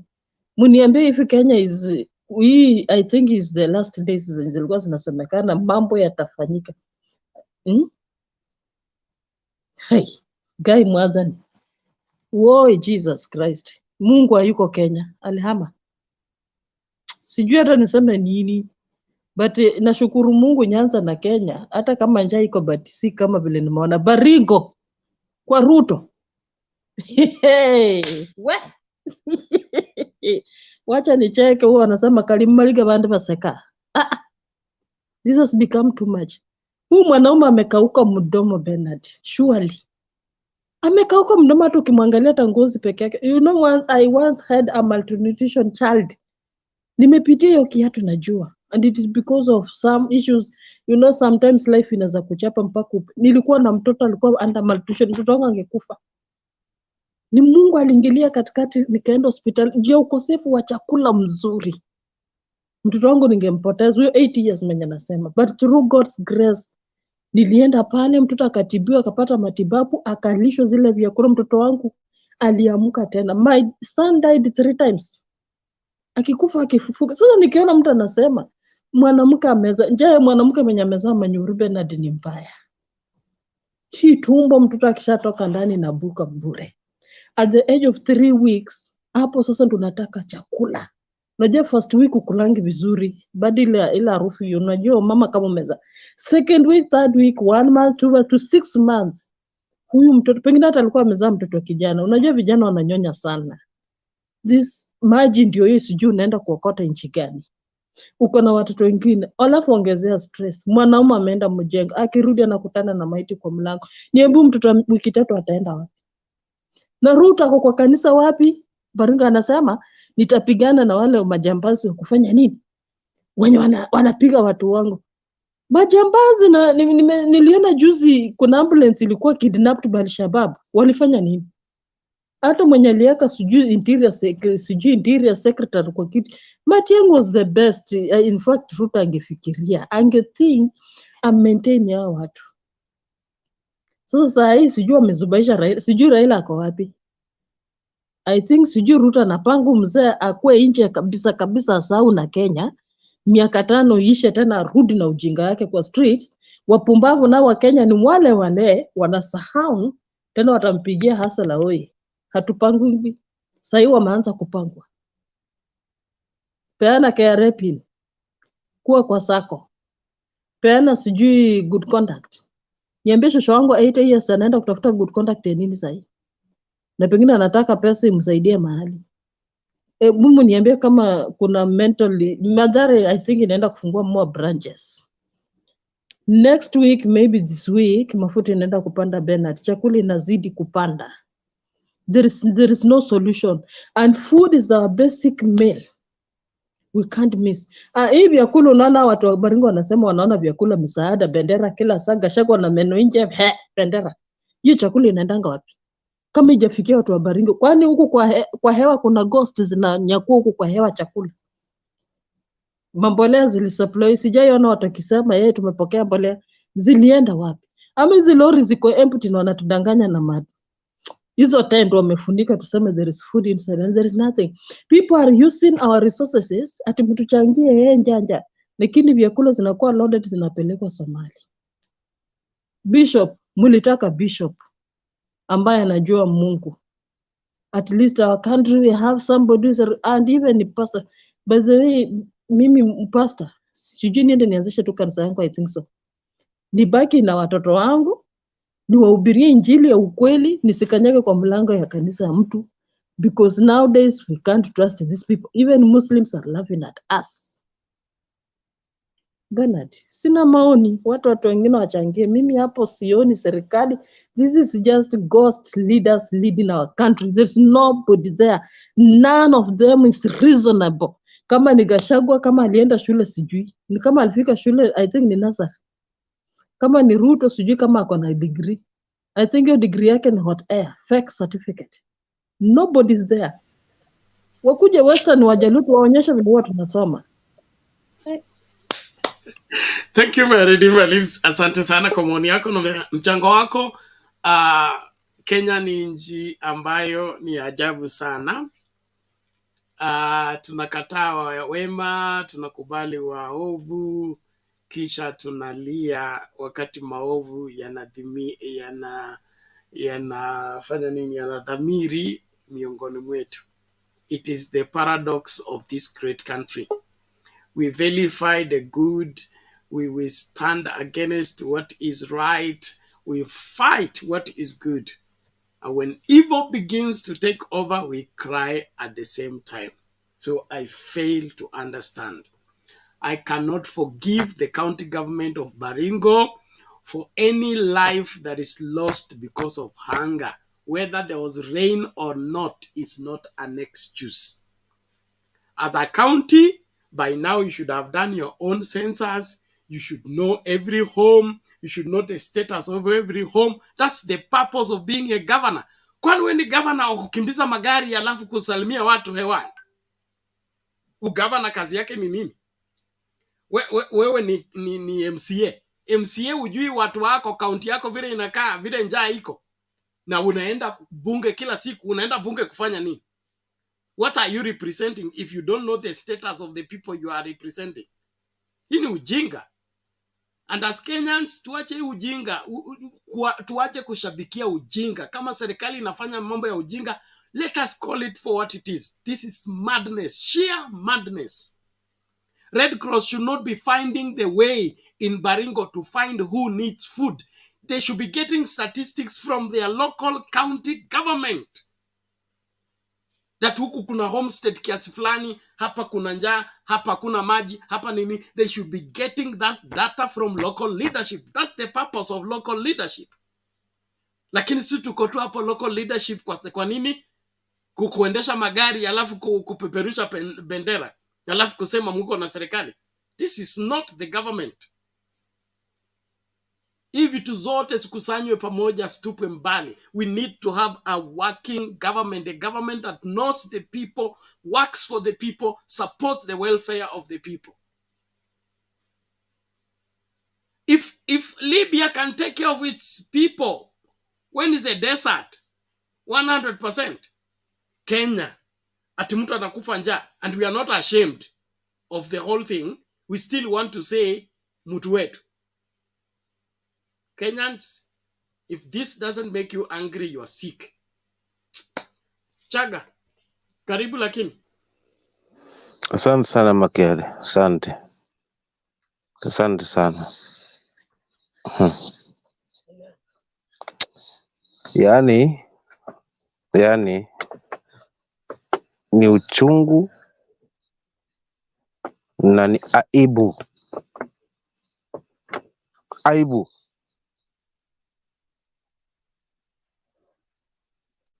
Haiwezekani hali kama hii na viongozi wapo,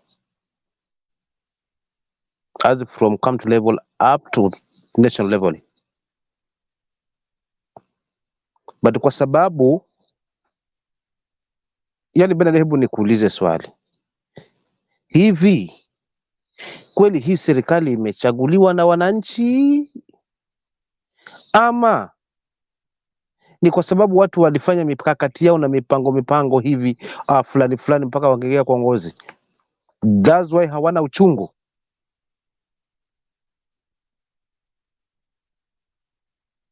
Kwa mwanamshi yote yule. Hivi Bernard, nini sasa wanajivunia nacho? Ati serikali hii ndio kiboko yao, hii ndio itapambana na hili na lile na lile. Kwa maneno tu, kila kukicha mambo yanazidi kubadilika na kuwa mabaya zaidi. Ni kipi kinawafurahisha? Je, wanafurahika kweli wamechaguliwa ama wamejichagua kwa mipango yao? Hii ni aibu. Aibu. Tena aibu hii uendee watu wa Central wote.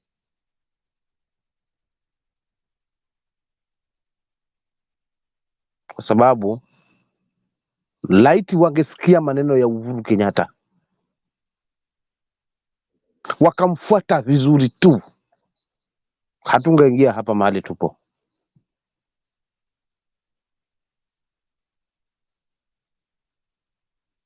Juu siku zote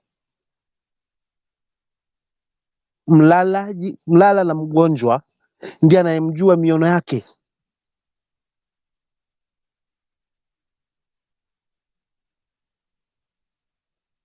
Temana sio sikia la mkuu siku zote huvunjika mguu, na majuto ni mjukuu huja baadaye. Sasa je, niwaulize watu wote wa Central wote,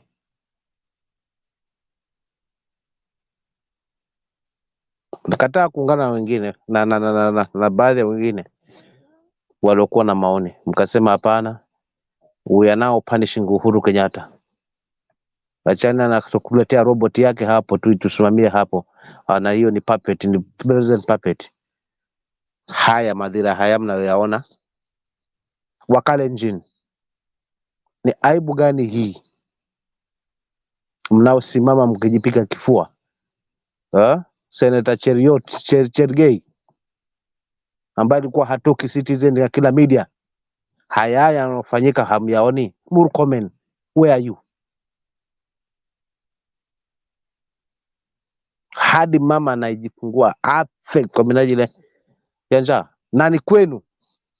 Alafu mrudi hapo kwa media na kujipika kifua. Kenyans, nimezungumza si mara moja si mara mbili, dalili ya mvua siku zote ni mawingu. How do you clap for somebody kwa kanisa? Kwa nini mnapiga makofi ya nini?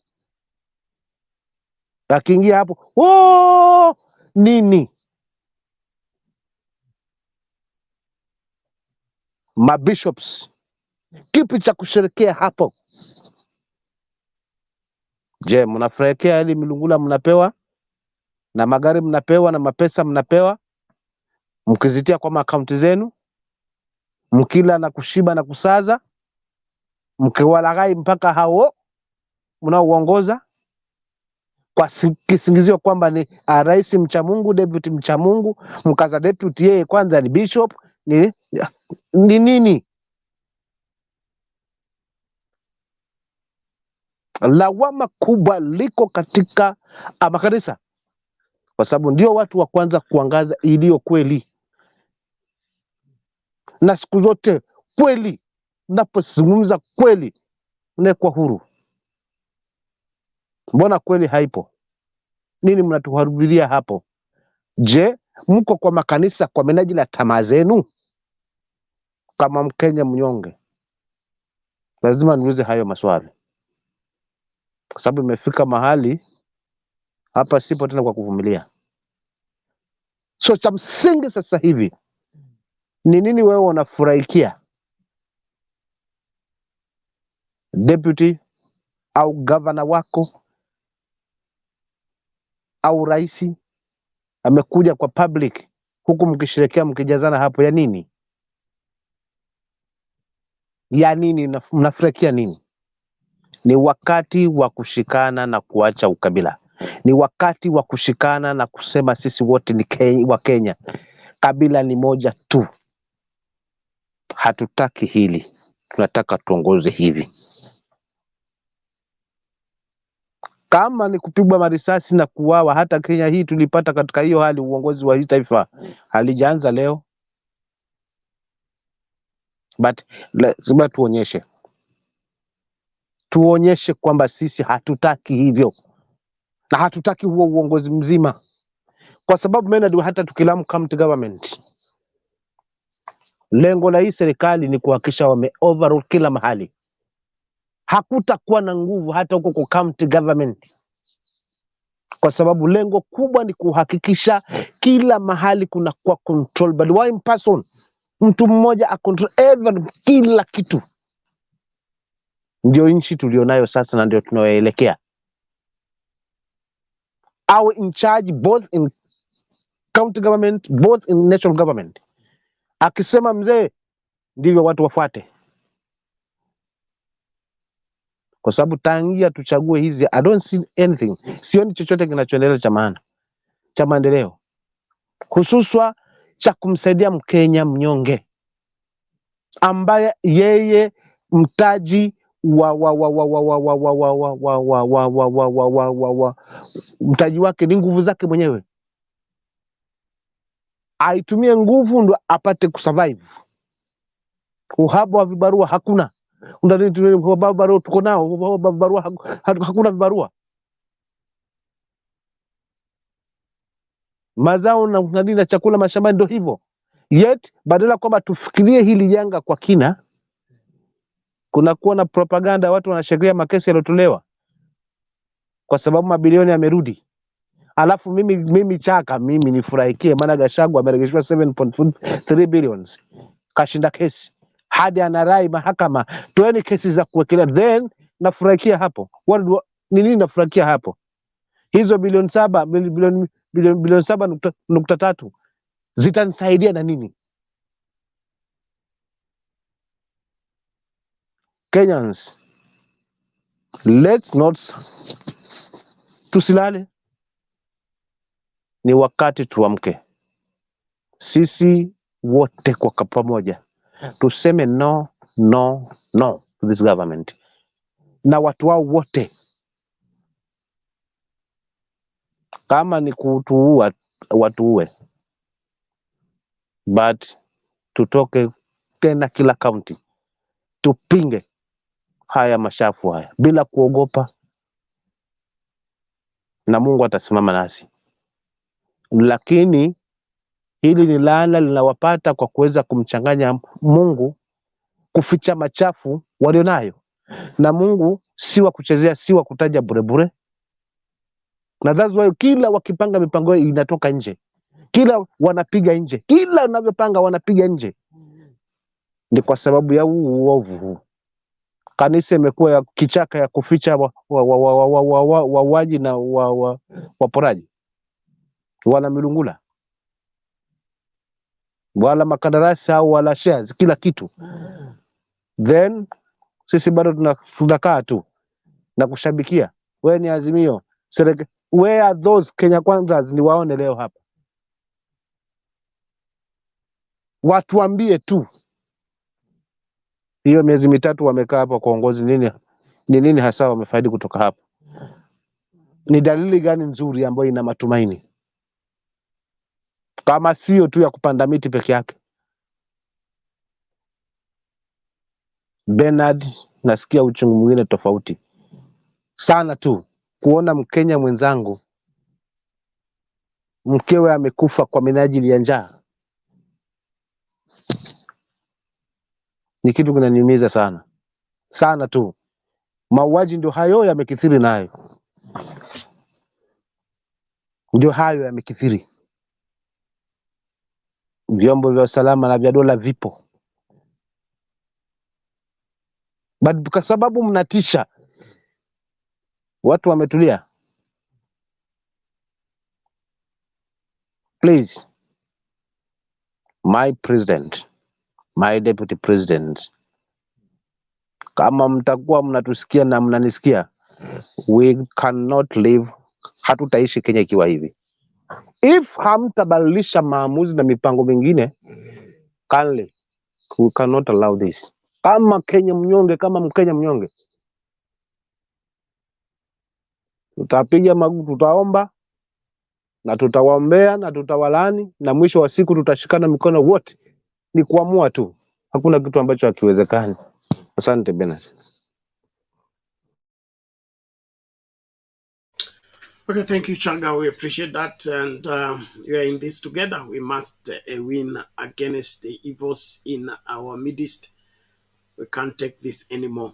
I believe as Kenyans, we deserve better. Our country deserves better leadership than this reactive kind of approach towards leadership that we are being treated to. When you take over a new class, there was a time I taught in a primary school. I'm not a trained teacher, but there was a time I used to teach as a part-time teacher in a primary school. When you take on a new class, the first thing you do is you get the roll call of how many students you have, their history of performance so that you know their strength before you begin to be the class teacher of that class. You don't just take on a class and enter inside and begin to do 1, 2, 3 things. It has everything to do with you're measuring the capability of everybody, and so that you will be able to shoulder the responsibility you're undertaking as a teacher or as an individual. How do you run a county government? Right now, we are in the third phase of county government. Third phase. That means we had the first 5 years, the second 5 years, the third 5 years. We are in the third 5 years. There is no way Baringo County is not known for its climatic challenges to the county government. It is not possible for us to have a county government functioning for 10 years and they don't have statistics of the population, the statistics of the climatical change, the statistics of the level of education, the institutions of education, the availability of teachers, and the challenges that people are facing in each county. I hold the opinion that the only way to have food security in this country is for us to have food security in each county. Each county should take care of its people. The national government need to come in on the invitation of the county government on which part of the role they should play in securing that particular county. So what's happening in Baringo and elsewhere is unforgivable. It's unforgivable in the sense that we still lose lives at this time and age to hunger when we have a government in place, and this government has been in place 10 plus years. It doesn't compute. And so I don't know whether you're from Baringo. I would love to hear from, we used to have a lady here called Sarah. She would talk about that. I would want to hear from Baringo people. Have we had a functional county government? And Baringo is the home for the late President Moi, who was in power for 24 years. So my anger is not simply because somebody has died. It's all in the light of this. Having presidency for 24 years, having county government for 10 years, okay? And now you have a sitting president, and you still have people dropping dead because there is hunger. And you tell me that this is the government that is going to stir up Kenya into higher heights. It is a government led by the youth. It is the young people that know, have the strength to work. Mzee amezeeka aende kupumzika. Is this what we are bargaining for? Kenyans, let's not take this madness. We can't have a government in place and have people dropping dead, and we are not even aware. Somebody's discovered and then inasemekana amepatikana amekufa, oh, ninja. I mean, as if we were just, we are non-existent as far as this government is concerned. Nobody has any statistics of who is where, how is the status of where we are. No, this is bad. This is very bad. And every person needs to get up and realize with this Kenya Kwanza government, we are on our own. Hakuna mtu anasimamia mwingine. Hao wako busy kwenda makanisani, kupeana magari za 6 million, na mabishop wako tayari kupokea hayo magari na waombe. Okay? Leo walikuwa wanaomba job. Hebu nicheze hii video kabla nilete mwingine wa kuchangia. Maaskofu wanaomba job. Yaani wewe ni askofu tayari, lakini unaomba job kwa serikali kwa sababu uliomba, Mungu akafanya mtu akakuwa rais. Sasa wewe ni jukumu lako kuomba hiyo serikali ikupatie kazi. Yaani kazi ya waskofu. Bernard, Si kazi Bernard, tena. Yes. kindly. Unajua itakuwa ngumu county government kufanya kazi kama zilivyokuwa zikifanya mwanzo ya kipindi cha miaka 10. Kwa sababu kama mrengo ule wote ambao ni wa Kenya Kwanza ni watu waliletwa kwa pamoja, mikakati ya kuwajumuisha pamoja, one person that alikuwa involved kuhakikisha kwamba hawa watu wako katika himaya yake. So to deliver inakuwa ni ngumu kwa sababu ya hizi propaganda. Wao walisema wanadili na hizi familia zenye zimekuwa kwa uongozi muda mrefu. Kwa hiyo washatoa Moi, washatoa hiyo ya Kenyatta, wamemalizia na ya Odinga. Fine. Lakini kweli hii serikali kama haitoweza kufanya kazi yake kikamilifu ikiwa iko under one person ana control hao watu. Na hata sisi wananchi tukisema wacha tu, ikiwa uko juu ni kubaya,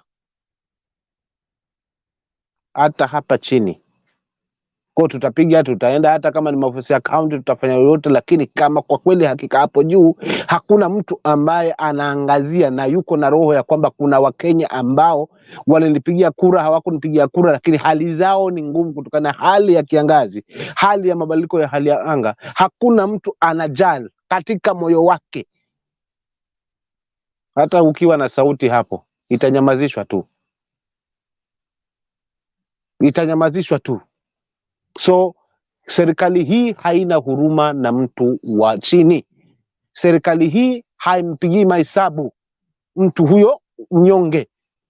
Laiti kama wangekuwa na hayo mahesabu, kitu cha kwanza walipoingia kwa uongozi, wangeanza kufikiria kwanza wananchi wataishi namna gani kutokana na hali ya mazingira yenye alivyo. Lakini wao walisema hapana. Hapana, sisi tutaangalia long term solutions. Pande miti, tupiane mbolea.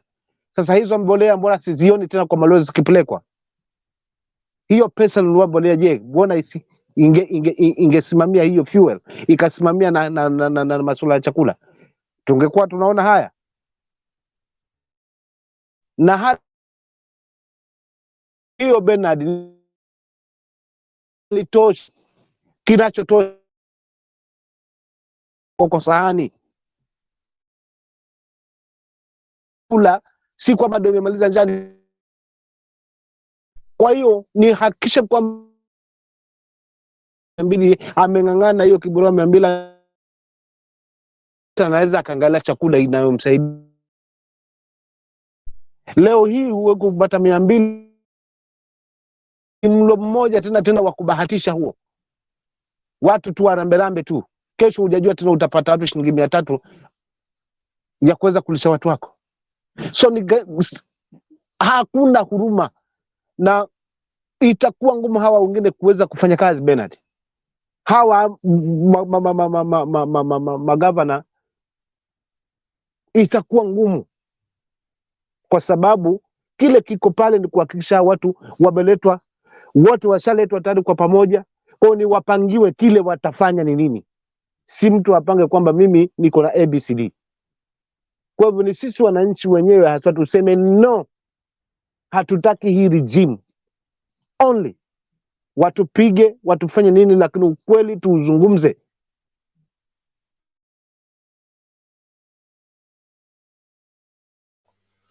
Okay, asante bwana Chaka, tunashukuru kwa hayo. Hebu niangazie hili kabla tumlete mwingine. Black anasema the previous governors looted the county funds. Did you see auditors report soon after new governors were sworn in? What will current governors accomplish at this moment, if not wait for the next budget? Bwana Black, I know you are a very intelligent person, and your intelligence is what you are trying to not to engage. I am a believer in leadership, and leadership does not depend on the prevailing circumstance. Leadership finds a solution to the current problems. Any person who goes out there to desire to be a governor, campaign to be a governor, then becomes a governor, and he wants to wait for the central government to send money so that he can function as a governor. He's not a leader. He's a joker. And that's the kind of narrative you're trying to push here. Even if you got 0 in the account, from the fact that you are a leader, that means you devise solutions to the current problems. Leadership is about mobilizing people to solve the problems that are prevailing in their midst. It is not blaming which governor looted what where. So hii uongozi wa Kashagwa wa kulaumu serikali iliyopita, mara tulipata store haina kitu. This is the madness we are being treated to, and we are swallowing it hook and sink as if we don't have a brain. The moment I assume office as governor, I must get access not of the audit of the money available or the money that is missing. Is how many people do I have? The number of people I have in my county is part of my number one resources I have in that county. Which part of the county is more fertile? Which part of the county is dry? How do we mitigate the dry areas? What can we transact? How can we work together with Uasin Gishu County, okay, that has plenty of maize, so that we can get maize into Baringo, even on credit, then be able to repay later. That is how leadership works. Lakini yenu mnatafuta excuses so that people can die under your watch. This is evil. It's unacceptable. So Bwana Black, take that excuse to Gachagwa's office and tell him congratulations for supervising the death of Kenyan people. It is wicked. Yule mzee wa Walikula alisema tu vizuri, weka wakulima pamoja, wana mahindi kwa nyumba, wapange magunia mbili ipelekwe Turkana. Unaweza peleka magunia, mnapeleka chakula Somalia. Mnapeleka when Baringo doesn't have food, and then you come and tell me that the governor found nothing in the store. That's evil. It's wicked. Headmasters wa shule, hata kama school fees ijalipwa, when you are running a boarding school, you get food for the children first. Then you worry about how the parents are going to pay school fees. That is what leadership is. Not this madness you're treating us to. Kenya Kwanza is incompetent. is incompetent, is made of incompetence, and they can never do anything right. That is why they are busy now dividing counties. If you can't feed 47, is it 52 you will feed now? Tuache ujinga tafadhali. Kama Wakenya tuambiane ukweli. Hii serikali tulionayo haijui kile inachofanya na iko tayari kuwadhulumu wa Kenya kwa vyovyote vile. Give them time, you will keep crying. Nobody, no Kenyan should be dying today because of hunger. Never. Not when we have 47 governments plus one central government. 48. Now you want to make them 52. No, it doesn't work that way. So my governors wote, either my governors wa Baringo, wa Turkana, wote, they either resign or get solution to the people's problems. The president will either resign or get solution to the Kenyan problem. Excuses at all, handshakes, what we don't want to hear it again. This is bad news. Let me play a video before I bring in another person. This is sickening. Can't take this anymore.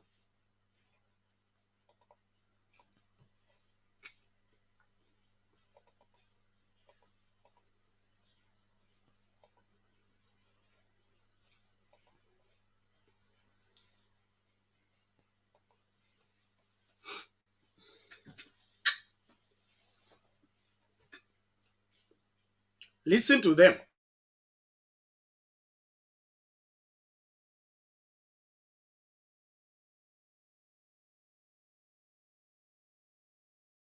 Tumepigana vita dhidi ya dynasty na hiyo vita tumemaliza. Upande wa Rift Valley pia walikuwa na vita yao ya dynasty, wamemaliza. Pia ile dynasty ingine ya Odinga tumemaliza. Kenya hii tumebaki na dynasty moja, hii ya familia ya Joho hapa. Na kesho ndio mwisho yake. Hiyo kazi tunamaliza kesho. Na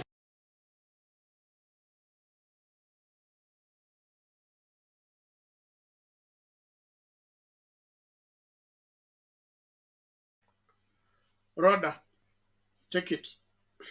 Oh, thank you very much having with me. Good evening, everyone, wherever you are watching me.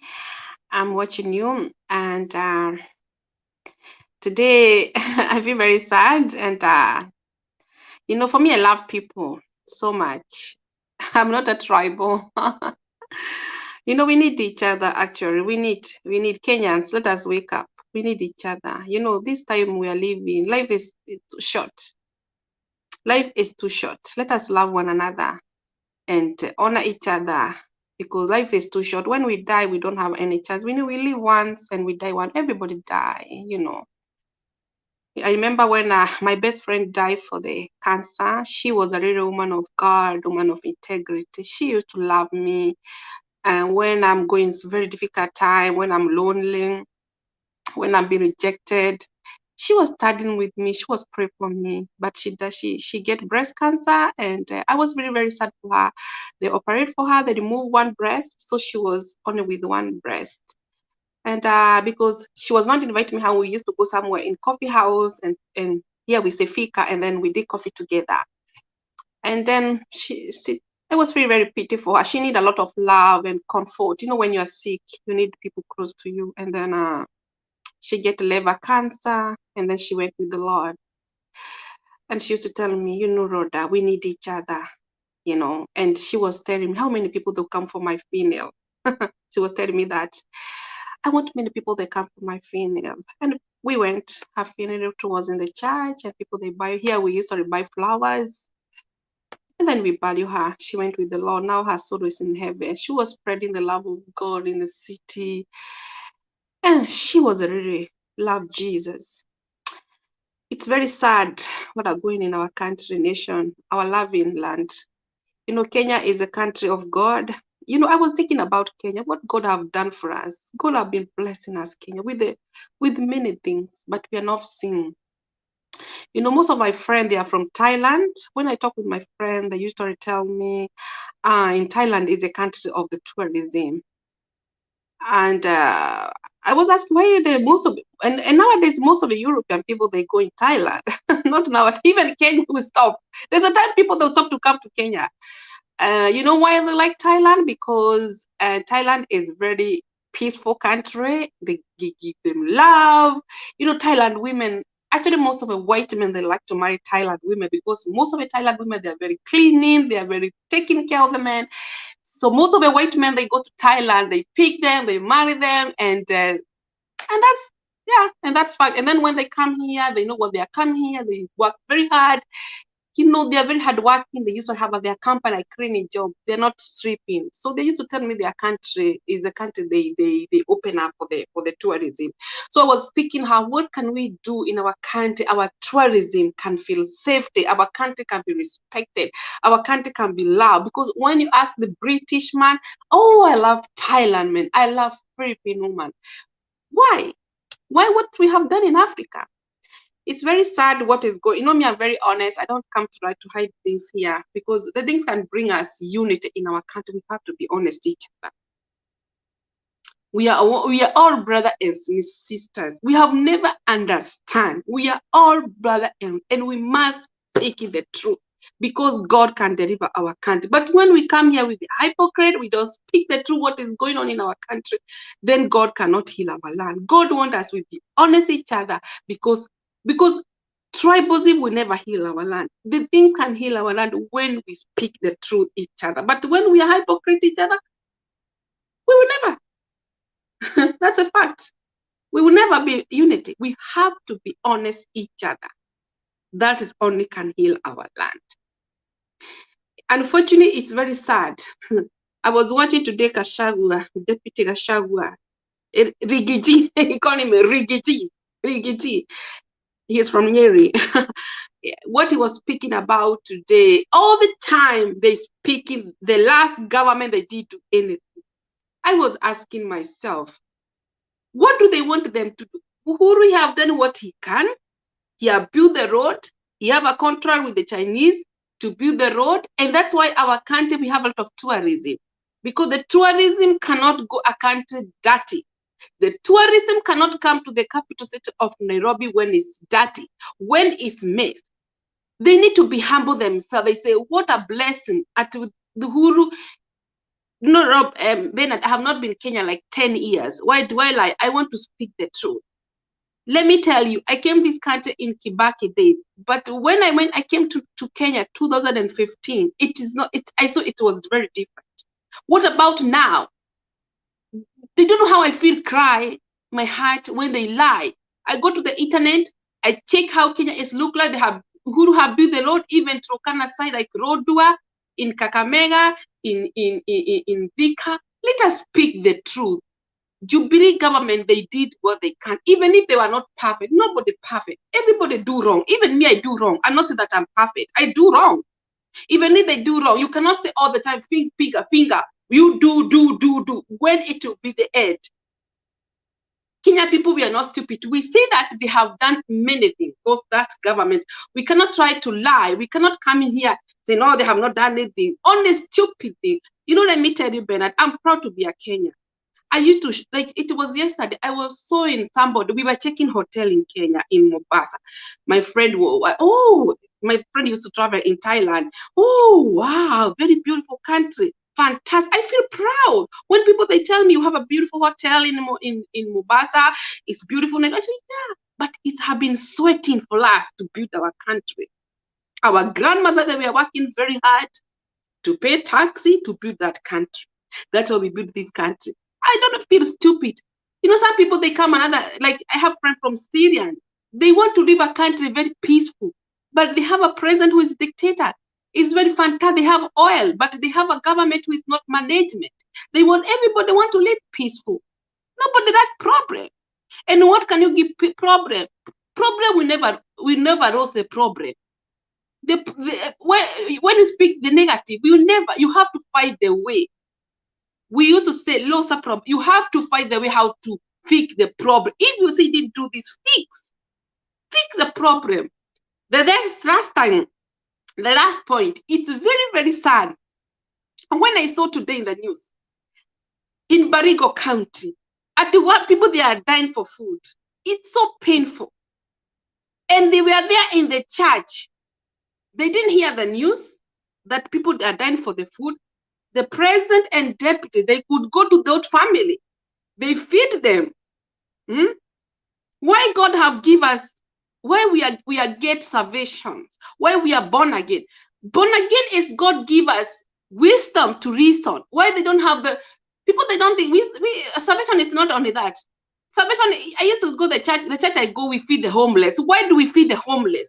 And they have somewhere to do that. Even if they smell, we feed them. That's why we are born again, because we can feed poor, we can feed hunger.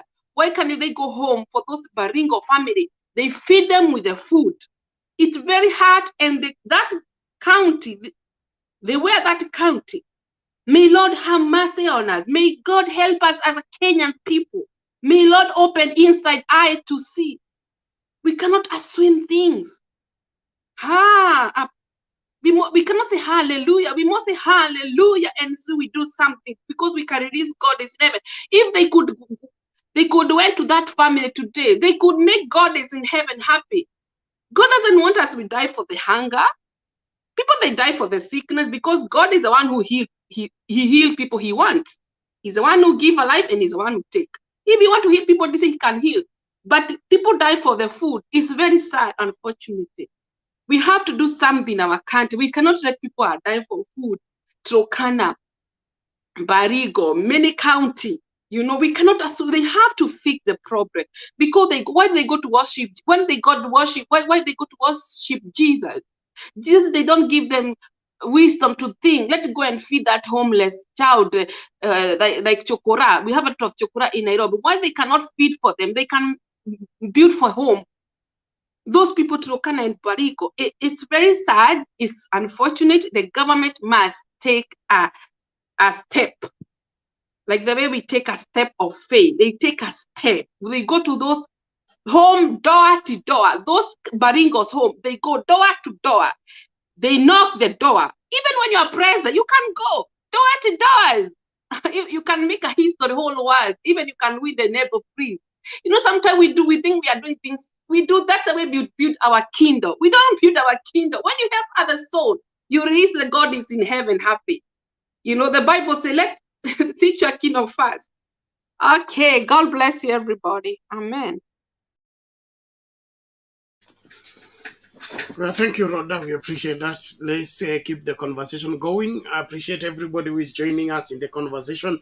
I urge everybody on the comment section, please, let's keep it sane. Let's keep it sound. Let's keep the conversation valid by ensuring that we are contributing to the debate by either providing a solution or agitating for what is right. Let's not go personal into attacking each other. It is unacceptable. It's uncalled for. And then there are those who have come here to schedule the conversation by either distracting us or inviting us into their own limited propaganda machinery. We will not buy into the same. So when you notice such a person, we have a button here called block them. We can always do that. And therefore, if somebody is not adding value to the conversation, they can as well go find where to go and mess what they want to mess elsewhere. Thank you, everyone. Let's listen to these videos before we proceed further. I just want to urge you, keep inviting somebody into the conversation. Let us tell each other the truth. A competent government will take care of its people. An incompetent government will be full of excuses on why what is not working is not working. That is not one asks for public office. Public office is meant to solve problems, not to give excuses.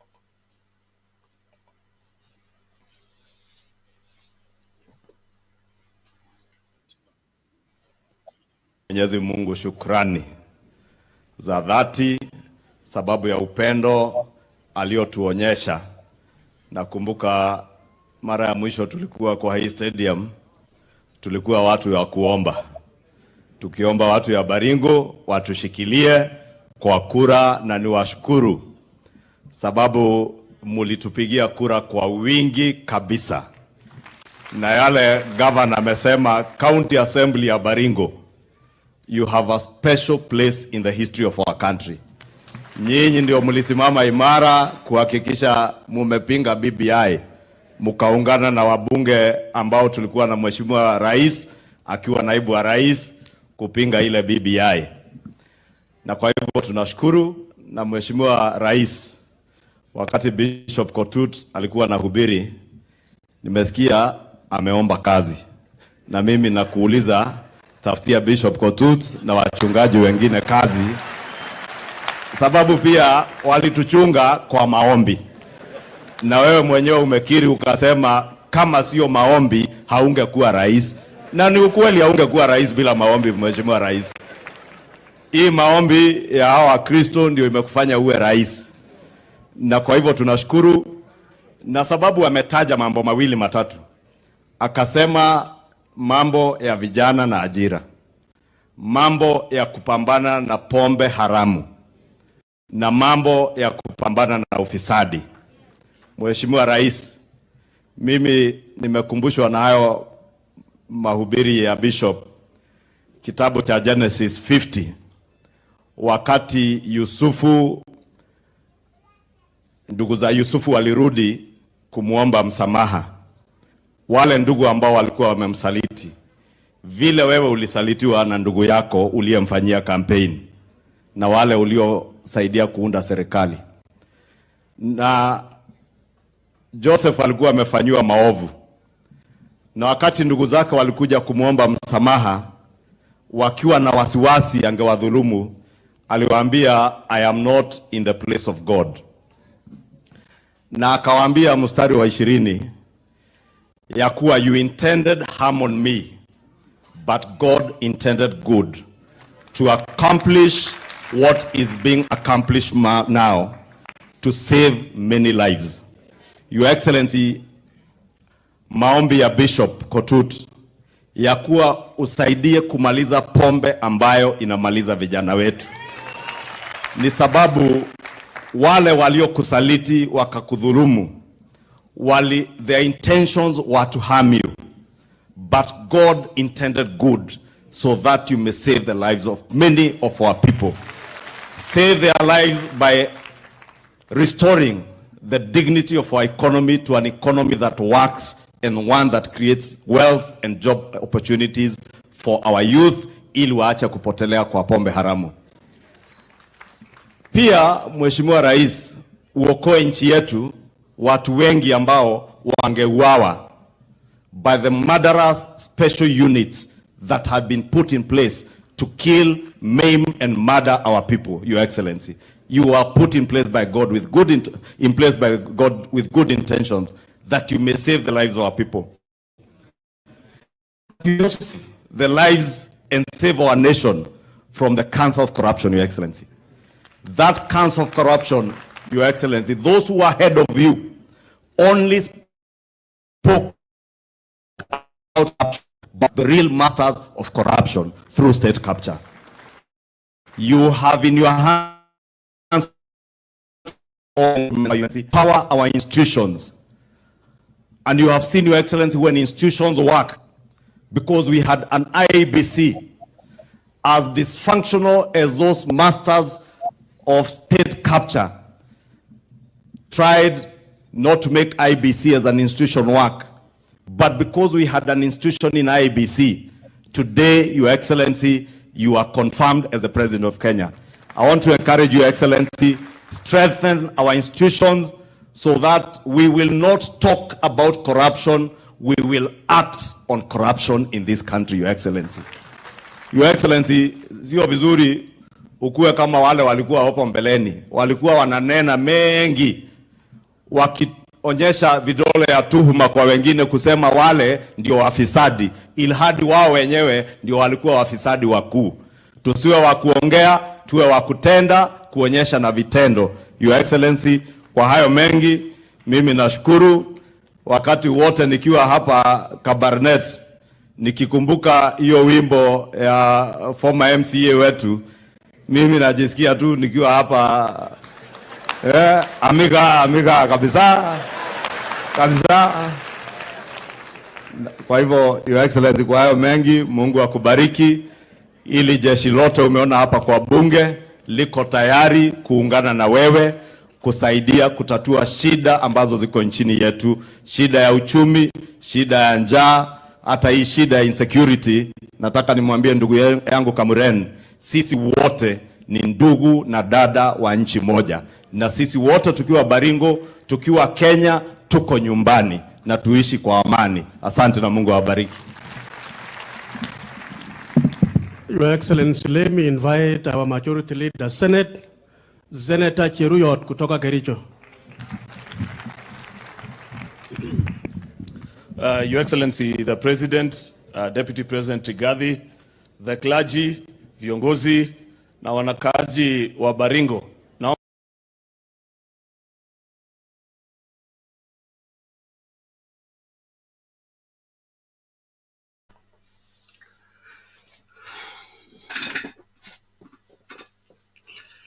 Kenya Kwanza, experts of twisting the scriptures to suit their purpose and suit their agenda.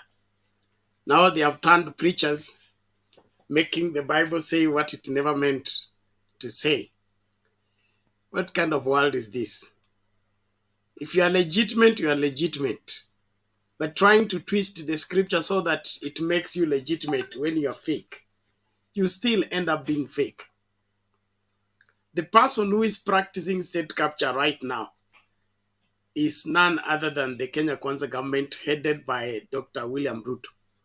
They have captured the judiciary, they have captured the church, they have captured the parliament, they have captured the Senate. So who is doing state capture? Now, corruption. Who is playing with corruption? I mean, all the cases of corruption against Gachagua have been dropped, against Waitito have been dropped, against Sonko have been dropped.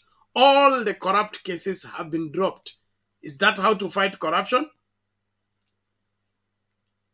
Tuache kubeba wajinga. Kama wa Kenya, lazima tusimame kidede. Joseph did not forgive his brothers because they asked him for forgiveness. He forgave his brothers because he had already forgiven them. He said, I hold nothing against you. It was not that they came to ask for forgiveness. And we are talking about years later, not this time round. Makosa ile William Ruto alifanyiwa mimi sijai yaona.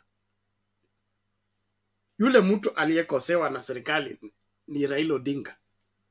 Kufungwa jela bila sababu 9 years. Hiyo yote sio makosa. Ati mtu kukuambiwa usitembee juu ya magari, hiyo ni dhuluma. Ati usifanye siasa, hiyo ni dhuluma. Kenya Kwanza are really like the description Jesus gave. They strain at a guinea and swallow a camel. Yeah? When they want to swallow simsim, they struggle ni nzito haipiti koko. Lakini kama watu hawaoni wanameza ngamia. That is exactly how Kenya Kwanza behaves with their hypocrisy. Dhuluma kinyume na watu wowote. Hakuna dhuluma mtu amesafa other than one person. Raila Odinga has suffered for this particular country for not his personal gain. All these other ones are just stupid excuses. And we should leave them in that state. Wache mchezo. My Redeemer leaves. Carry on, please.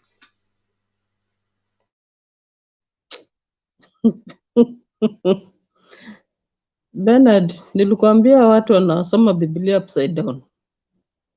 Now do you believe what they are saying?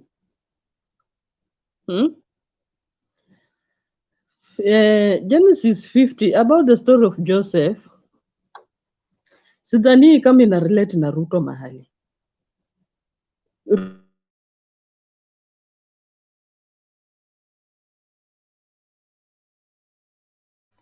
Unmute, umemute.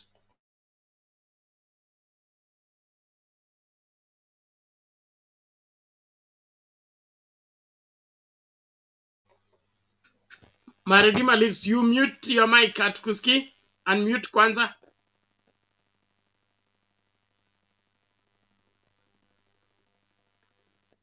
Pole, inaonekana una shida na mitambo yako. Samahani, rekebisha alafu tarudi baadaye. Yes, watu kwa comments wana. Yes, I think simu saa zingine screen huwa inasumbua ukishika ina hang, that's why. So nilikuwa nakwambia hivi Bernard, story ya Joseph yenye wanasema ati sijui Ruto alikosewa. Ruto alikosewa wapi? Wao watu wanajua maana ya kukosewa kweli. Joseph's mission, Mungu alikuwa na mpango wa kuokoa wana wa Israeli. Kabla Yosefu azaliwe, Mungu alikuwa shapanga everything will happen for the Israelites to be redeemed from the hands of Pharaoh. Sasa huu mwenye ana misquote, mimi hata simjui ni nani hii sura, hata sijui ni ya kutoka nchi gani hii mwenye anasema ati sijui mara Ruto alikosewa. Sasa warudi wamuombe msamaha. Hakuna kitu nilifanya wana wa Jakobo wakutana na Yosefu ni njaa, vile unaona njaa imeingia Kenya. Sasa wakasikia kwamba kuna mahali kuna chakula, wacha tukimbie tuende tuangalie food. Kufika huko, yule ambaye walimdharau wakamuuza, mwenye babake alizika akasahau, wakapata was the prime minister. Na since walimuuza cause wange mrecognize, juu alikuwa ashakuwa, it was so many years, yeye aliwatambua but hao wange mtambua. Sasa it's a high time Kenyans watambue Raila ni nani kwa life yao. Juzi ndio nilikuwa nasikiza historia ya Raila. Kwanza kitu niliniuma, mama yake anakufa, anazikwa pasipo wewe kukua mahali. Kwa sababu ya nini? Uko ndani ya jeli ya dictatorship. The way the wife was mistreated, akatupiwa vitu nje, akapoteza kazi. This family needs to be honored, surely, for God's sake. Na ndio maana Yesu aliwaambia, kwa sababu ya mioyo yenu migumu, ndio maana Musa aliwaruhusu muoe mabibi 4 5, kwa sababu ya mioyo yenu migumu. Sasa ni kama sasa Yesu Musa ameruhusu Kenya kwa sababu ya mioyo yetu migumu, wafanye vile wanataka, ndio warudi akili zao zikumbuke. Tumefunikwa, Kenya imefunikwa na hii group the so called Kenya Kwanza. Hebu ana mabishop wamekaa hapo, au mabishop walitolewa wapi? And they are busy clapping. Huyu mwenye anasema ati asante sana Baringo mlipinga BBI sijui nini. Hiyo BBI yenyewe alipinga, si ndio hii sasa wanaitumia? Ama unajua sielewi. Huyu Mudavadi ni wapi kwa constitution, hiyo post yake ni ya wapi? Na walisema Azimio kazi yao ni kuunda nini? They are just because they are, yani haja yao ni viti. Now sasa kuna fununu ya kwamba anataka kuongezea counties. For what purpose? Counties mingi ni za nini? Tunataka counties ama tunataka unga kwa meza? Look at this thing. By the way, Ruto, huyu mtu hata sionangi kama ni president. In fact, hata ulimi wangu imekuwa mzito kuita president. Hata afadhali Uhuru. By then, nilikuja kumchukia mwanzo ile situation ya 2017, 2013. But with the time, at least Uhuru, hiyo kitu niliondokea haraka wakati yeye. Sasa ndio na realize Uhuru haikuwa kupenda kwake kukaa kwa kiti. Ni nyangumi ndio ilifanya achukiwe na watu. Huyu Ruto huyu, I'm sorry to call him nyangumi. He is a really nyangumi. Na nyangumi mnaelewa ni samaki yenye nimeza yona. Sasa huyu mtu amekuja kumeza inchi. Mdomo iko hivi anameza inchi. So Uhuru at least alikuwa na ile roho ya huruma, akarudi chini. Unajua yule mwana mpotevu alipoenda akauza mali yake yote, akaenda kwa raha zake, akakumbuka nimekosea Mungu wangu na mzazi wangu, wacha nirudi nikaombe msamaha. Alifanya jambo la hekima, akarudi. That's in Luke 15. Na aliporudi baba yake hakumkata, alimpokea, akafanya sherehe kubwa, mpaka ndugu yake akakasirika, akasema mimi nimekaa na hapa sijakukosea, mbona mimi hujanifanyia hivi? Na hii ndio hii situation ya Ruto na Uhuru. Sasa Ruto alisikia vibaya wakati Uhuru alirudi nyuma kwa baba. Akamwambia nisamehe, nishikilie mimi penye naenda, sikujua itanilemea. Sasa watu sijui ni afadhali ng'ombe inatupea maziwa na nyama na ngozi. Hawa sijui naweza walinganisha na mnyama gani. Huyu Ruto na hii serikali yake. Plus the bishops, all hiyo congregation yote, Jesus Christ. Sijui watu nani, my dear sister Rhoda hapo, wewe ndio huwa nasikia ukisema mambo naombi. Watu waingie kwa mfungo watimua watu kwa vitu, wagongane, wachapane, warushiwe nyuki, mawe, kila kitu. Wakosane kwa hiyo serikali mpaka Ruto ainue mikono asema I surrender, I don't want this city. Na naona already shaanza. Gachagua na Mudavadi sidhani kama wanaweza kula spoon moja. Washaanza na nataka wagongane tu hivyo. Wetangula ndiye amebaki. Sijui wanamuita Papa Roma, Papa Roma ndio nimesikia hiyo jina juzi. Watu tunataka kusambaratisha hiyo kingdom yao. Na Biblia inatuambia kwamba ni Jeremiah 51 hapo kwanza 20 yenyewe nasema, ewe Babuloni, nitakutumia wewe kama silaha yangu kuangamiza mataifa yako. Sasa sisi hatutatafuta silaha, tuko na silaha, tuko na Ruto, tuko na Gachagua, tuko na Mudavadi, tuko na Wetangula, tuko na Sudi, tuko na Ichung'wah. Unaona those all, alafu Kuria mwenye anaongea ni kama ananyongwa na chura. Hao watu hizo ndio silaha zetu. Kugonganisha vichwa, hiyo ndio kazi tunataka kuwapea. Tuwagonganishe Ruto, tumweke katikati. Na hizi vichwa zinagonga Ruto. Zigonge Ruto mpaka Ruto aseme enough is enough. I can't work with you. Watu hata kama ni kurudi kura wapige kura na Ruto asisimame.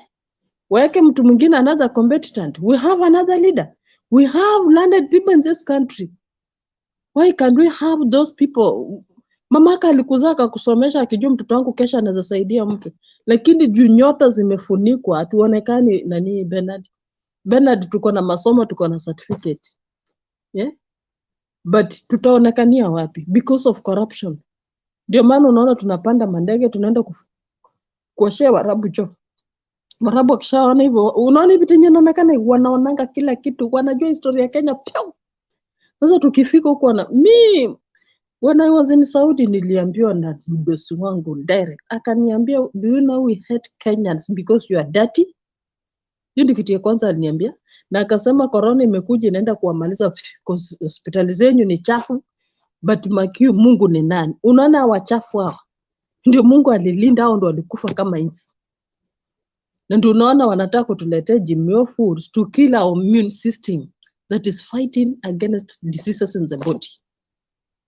Sasa huyu Ruto, sijui ni Chebruto, sijui ni Venezuelan, sijui Akia Ng'o, sijui hii jina alitoa wapi, sijui mwenye alimzaa kama ni anaonangu ya mama na shindo, is this a real woman mwenye alienda labor, sijui how many hours akazaa mtu, sijui. Angekalisha mtoto wake chini amwambie mtoto wangu hapo unakosea. Nchi ya Kenya saa hii ikilia juu yake, watu wangapi wamelia kwa sababu ya Ruto shwari? Watu wangapi wanaomboleza paka mwingine anasema si Mungu huyu mtu. Until people are praying that Ruto akufa. Yani Ruto akikufa by the way cheni niwaambie. Ile sharaha itakuwa kwa hii barabara. Hamtaamini macho.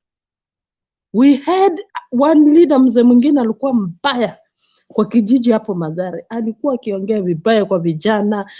Enda msalimie mababu zenyu waambie tupandie miogo tunakuja. When that man died, vijana walisherekea, walienda kununua unga akisema fulani amekufa ametuacha. Yeye ndiye ameenda kutupandia viazi na miogo. I think Ruto akikufa saizi dhani kama inzi itatembelea hata sanduku. Because he's a rejected leader. Nobody wants to see him. He's rejected even the spiritual realm. Mimi hata mtu mwenye anaita Ruto Daudi anakosea. Maombi gani Ruto aliombewa? Ni maombi gani aliombewa? Kama ilikuwa ni maombi, Kenya sasa tungekuwa na amani. Lakini Kenya, umeona Nyanza vile samaki zimekufa? Like Victoria. Hiyo ni hasara gani kwa hiyo kaunti na Homa Bay? Hiyo ni chakula nyingeenda isaidie watu Baringo. Zimekufa, ndio mjue Mungu amekasirika. Na scientists wanasema ati zilikosa hewa. Which hewa? These are the last days. Hii news sasa ukifungua Citizen unatoroka, ukifungua NTV unatoroka, ukienda huko hakuna. Siku hizi nimebaki kuangalia movies. At least hiyo kitu niniondekee kwa akili Bernard. Ruto is not a leader. Mwenye ananichukia akunichukia aniue. In fact atakuwa amenipunguzia gharama ya kuona hizi nonsense. I rather go to heaven with one eye than going to hell with two eyes. Ukweli usemwe. Let us spend a big, call a spade. See, spend a big spoon. Well, let us differentiate that. Gachagua and the group. Mi naona hiyo kingdom. Unajua Sauli wakati alikuwa anatafuta Daudi. Daudi alikuwa na uwezo wa kumaliza Sauli, lakini Daudi alisema sitaruhusu damu hii ifanye nini? Imwagike kwa mikono yangu. At the appointed time, Sauli aliangamia na nyumba yake. Na huyu Ruto saa hii, kwanza hiyo bibi yake, sometimes when I see this lady nafika hapa. Ni nani atakuwa kama Abigaili mwenye alimwenda kuomba Daudi msamaha kwa sababu ya mume wake? Akasema msamehe mume wangu maana ametenda upumbavu. Dorcas atini bishop. Which kind of bishop is this? Bishop wa wapi? Analidi kanisa gani? Washirika wenye wako pale si mwanze kuondoka mapema shwari. Tafuteni kanisa zingine ama mwanze makanisa kwa chini ya miti. Because these people are preaching nonsense, nothing. Wanataka tu pesa, sadaka. Sasa sijui leo mabishop wenye wanaitisha hustler fund walipewa milioni ngapi? Because the other Sunday Gachagua walikuwa na 10 million kwa bag. Hii hatujaona bag. I think zao zimeenda through account. Dunaona wanacheka wakisema we want hustler fund. Lakini hakuna bishop mwenye anasimama aseme watu wanakufa Baringo. Mnaweza tusaidia kama serikali? Hakuna. Bernard hakuna. Kifo huyo mwanamke imenikusa. Nimeimagine huyo ni mama yangu. Nimeimagine huyo ni sister yangu. Ama kesho itanipata ama mtoto wangu. Nimezaa msichana sijui ataolewa Baringo. Because wasichana sisi tunaitwanga tanga. Unajikuta kwa bomu nyuji ilianzishwa aje. Niambie vitu kama hizi zinafanyika. And the president, sitting president, peleka pesa, magari za milioni 6 kwa mabishop wenye already washajenga life yao. So wanze na huku kwenyu hata nyumba wana. Waangalie waseme hii issue ya drought kwa hizi. What can we do about this drought? We have irrigation. Bernard, you know in Qatar they have irrigation in there. Kuna helicopter inatembea ikifanya irrigation kwa anga. Kenya inazafikia hapo. And this is a very desert country. But these people, they have food, they have money. Ukikuja huko utauliza na Kenya tulirogwa. We have everything. Na vyakula zenye wananunua zinatoka Kenya. Lakini watu wanakufa njaa wapi? Baringo, Turukana. So, alafu niambie bishop nitaenda hapo haki sadaka yangu ache ikae tu. Mungu anipeleke motoni, sadaka yangu sipeani kwa makanisa kama hizo. Fungu la 10 ya walioni. Kama ndio kazi ya fungu la 10, ati mimi niumizwe hapa chini. Ndio maana Kianda aliimba vizuri akasema, nyinyi ni wajinga, mnaenda kujengea pastor nyumba mwenye ako na gorofa na wewe mwenyewe una hata ya mabati. Kweli ni maamini it is true. If Baringo hata nyumba hawana na Ruto kwa masha na itanamwaga mamilioni. Kesho ngojeni wiki mtasikia sijui ameenda nchi gani. Tourist president. Yani maskini akipata matako hulia mbwata. Huyo ndio Ruto saa hii tuko na yeye. Sasa amepata analia mbwata kila mahali anataka kujionyesha vile ni president kwa Tanzania kwa wapi mwanamke ameolewa kwa boma ako na kiuno amejaza mtajua mimi ndio nimeolewa sasa. Lakini mpeleke jikoni apike ugali. Nothing Bernard. Utaanza kucheka kwa kijiji. Bibi ya fulani. Huyo ndio Ruto tuko naye. Inji zinatucheka saizi. Hata wazungu wanaangalia wanatingiza vichwa wanasema black people. Thick head. No brain, nothing at all. Bernard, tuombe na action. Mimi, I don't know, sijui kama ningekuwa CID Kenya, sijui kama ningekuwa lawyer. I think ningeuliwa bila waliua Msanda. But I rather die on the truth than living mwingine akiangamia kwa sababu ya uongo. Koome wherever that lady is. Na hizo meno hazijachomoka nje vizuri. I wish tomorrow amuke meno zimetoka zimepias kwa mdomo cause I hate that lady. Nilikuwa na mheshimu but that lady whatever she did it so disgusting. Nikampata kwa kona hivi. Sincerely speaking Bernard. Ni hasira wa Kenya wako nayo wakapata watu kwa kona. That within 2 minutes hawatakuwa. They will disappear like a snail. Na maombi yangu ya kiroho ni tuwageuze snail na tuachilie chumvi ya mbinguni. They will completely disappear. Mzee Kipara, sijui saizi anapumulia wapi. Huyu mzee Kipara confused element. Chebuchieta. That man, huyu hata nikajua kijana yake ananitongoza na kata hiyo relationship. Hata kama alikuwa amelipia mahari ya milioni 10. Sitaki kuzaa mbegu kutoka kwa hiyo familia. No. Nonsense. That is stupidity at a high level. We cannot tolerate this. Tunaharibiwa majina kama Wakristo. Sasa nasema nimeokoka nampenda Yesu, mtu anaangalia wokovu gani? Waislamu wameshikana Bernard. Hawa watu wako na kitu umoja, upendo. Muislamu hawezi akaacha mwenza, hata wakiwa wanatushinda wanatupea vyakula. Lakini Mkristo ako pale, there is nothing. Yeye bora tumbo yake na familia yake imeshiba.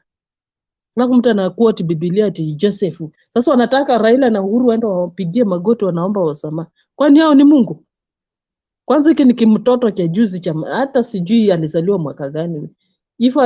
Sijui maybe hata tunatoshana na yeye miaka. Ni mtoto. Raila ni mtu anafaa aheshimiwe. That man suffered for a country. We need to respect him. Hata kama alikosea mahali tumpe heshima zake. Imagine huyo ni baba yako. Unaongelelea juu hivi. Nilikuwa nauliza mtu, huyu ni mtu alizaliwa na mwanamke akabebwa miezi 9 kama vile ulibebwa na miezi 9. Tena huyu ni mtu anaitwa yatima. Na maandiko inatuambia kwamba anayeguza mjana ama yatima yuaguza mboni ya jicho la Mwenyezi Mungu.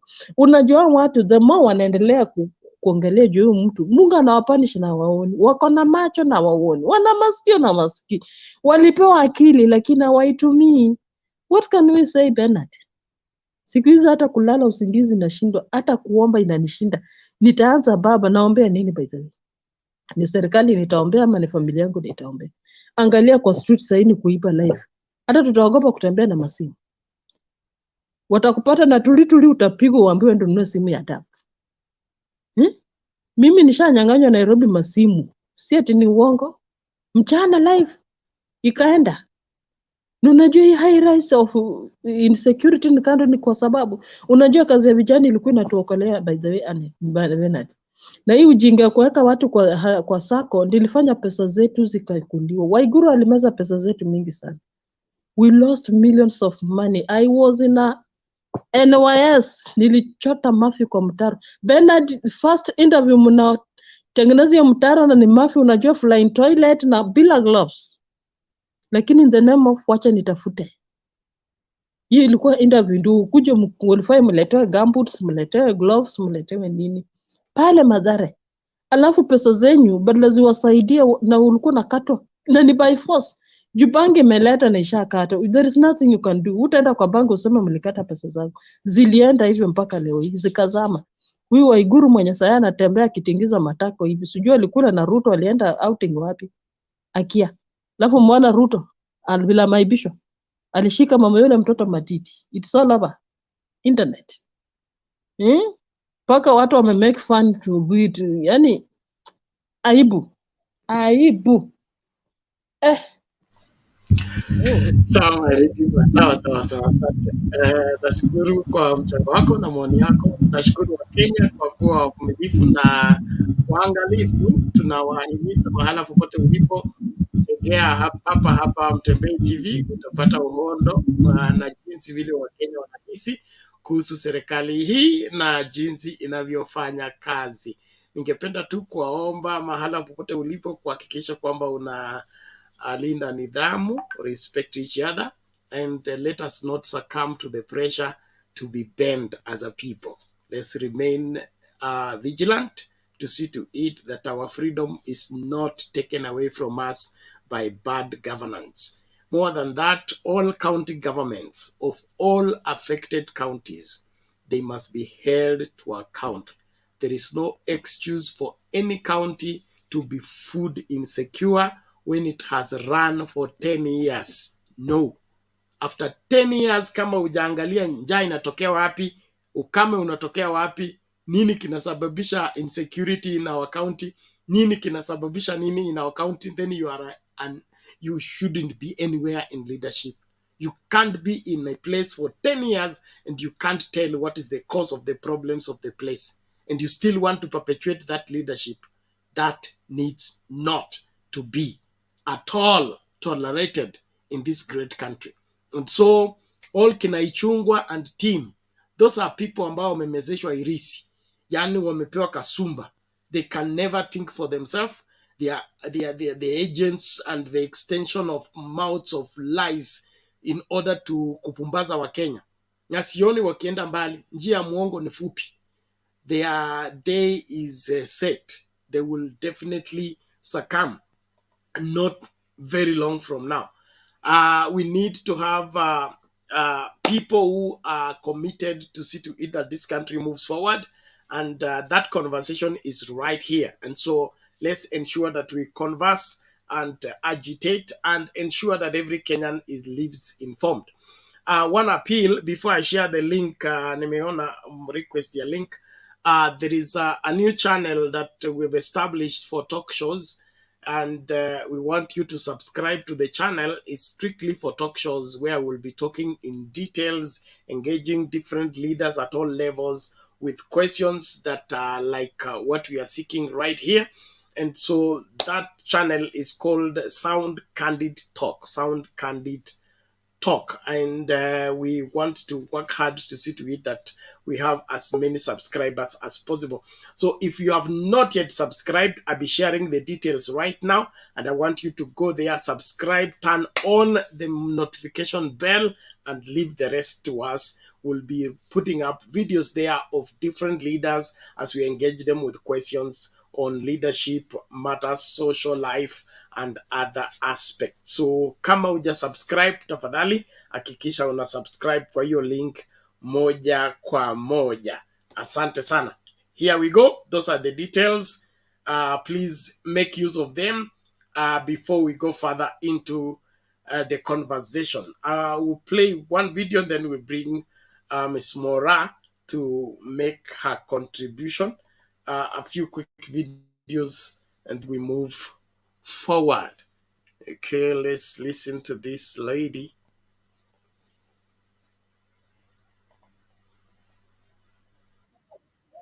Furahi sana ya kwamba kugundua ya kwamba watu wameanza kukubali ya kwamba hii serikali imeshindwa na kazi na hii serikali haikuwini. Hii ni kuchagua, walinyakua. Wacha nikuambie ukweli, watu wanaongea kuongea. Tunaipata tu hapa kwa street ya TikTok. Sasa wacha tuseme ukweli. Kama wameshindwa, after wamenyakua, afadhali warudishe ushindi kwa yule mwenye alishinda, ambaye ni Raila. Kwa sababu wanashinda wakimpoint. Hakuna kitu kingine wanafanya, ni kumpoint tu Raila every day. Raila popopo, Raila popopo. Sasa sisi tumechoka na hiyo. Tunahitaji tu musarende, give away those seats, mupeane, tupatie ule kiongozi ambaye ako tayari kufanya bila kutukana watu, ako na heshima na watu, asaidie wa Kenya. Watu wanateseka njaa, school fees inawasumbua, kila kitu imeenda bei kali, tafadhali step down, period. Tumechoka.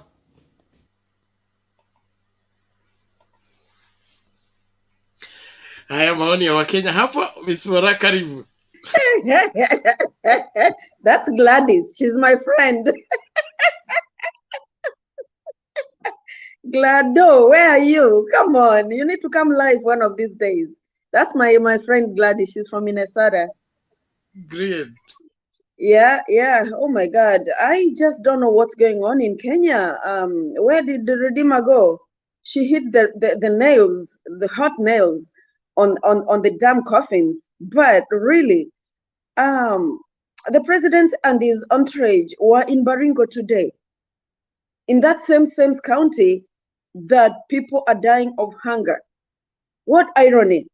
Walitumia how much money in those planes, the presidential flights, like all those people that went there just to attend a church service when people are dying. Just think about that, Kenyans, that we have, like that today, they spent maybe 200 million Kenyan shillings just to attend a church service. But somebody has died. They have left 8 kids who might even die. All of them might die from hunger. That guy, the husband to that lady that died, he doesn't know what to do.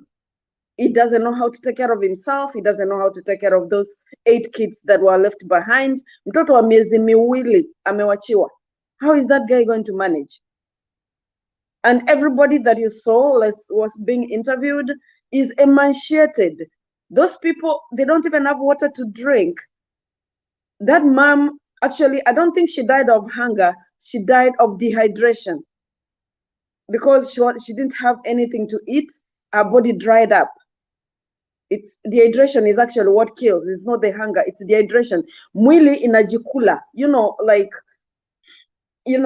I'm in healthcare. So what happens when there's not enough food in your body? Your body starts eating muscle. That's why you can survive for 2 weeks without eating. Bila chakula, you can live for like 2 weeks. So it reaches at a point where there is no muscle for your body to eat. And then there's no water. Ndio ulikuwa naona huyo mama anasema ati walikuwa wanamwekea maji kwa mdomo, maji inatoka tu inaingia. Because by that time, mwili imekula muscle. So, hata ile muscle ya kustop hiyo maji yenye iko kwa tumbo, the muscles that could have stopped hiyo maji ikae kwa tumbo, ndio iingie like into the body parts. Hakuna, hiyo muscle imerelax, imeenda. So, mwili yake ilikuwa imekula muscle kabisa. It's so sad. It's sad that someone in Baringo is one of the counties that normally produces a lot of food from history. So to see people dying in a county like that, it means like how many others are dying like in Turkana and we don't even know. They are not even highlighted. Nobody brings them to the limelight. It's really sad. I felt so touched. I feel like I should send something to that guy. If someone can get his number for us here, we can at least send him some food. So those of us who have like even $10, 50 shillings, we can just send that guy some money so he can buy food for those kids, even if it's for a week. So, and the government really needs to come to the aid of people like that. So Bernard, if you can get a hold of how we can get that guy needs help. That guy needs food for those children. Otherwise, they're all going to die. They're all going to give up. Their mom has died. His wife has died. The guy is so dejected. He's going to give up. So what happens to him and people like him in Kenya when Gachagua keeps telling us like hata paka hakuna kwa whatever, like there's not even a paka kwa Central Bank of Kenya, ati hata paka imekuliwa imeenda. But where do they get the money to fly all those flights all over the country? What are they doing? Where are their priorities? People are dying of hunger in Kenya. I can't believe it. When I was growing up, once in a while we'll see hunger like in the northern Kenya districts or counties. We never saw hunger like in the Rift Valley, someone dying in the Rift Valley from hunger. Surely, it's a shame. It's sometimes when I saw that, I saw it like, I think I saw it yesterday somewhere, the clip. I did not believe like someone in Baringo, where the president comes from, where he got the most votes. Ruto got the most votes from Rift Valley. Who doesn't know that? Why should someone die in the Rift Valley from hunger? Seriously. So this government, they just have to get their priorities right. That's all I can say. Maybe it's not yet, maybe they haven't taken root yet, but the first thing they should have done was the price of unga, food. Just make sure people have the basic foods. People have at least a meal a day. People can't die if they just eat one meal a day. I mean, by choice, when we are losing weight, we skip meals, and I eat a meal a day, and I can't die. One meal a day, someone can survive on one meal a day. And for Baba being engaged internationally, I do not know if that's RUTO'S scheme or it's the international world, the people that say Baba cannot be president. I think they're the ones who are making sure Raila just stays busy so that Ruto can continue ruling. But I don't know how long that's going to be. Baba has a right to kosoa hii government. Baba has a right to say what he feels, to tell us, anybody, all the Kenyans, what is going on. Because I'm sure at this point, even some of the people that voted for this government, I'm sure they're disgruntled. I'm sure some of them are regretting. But it's like it's a done deal.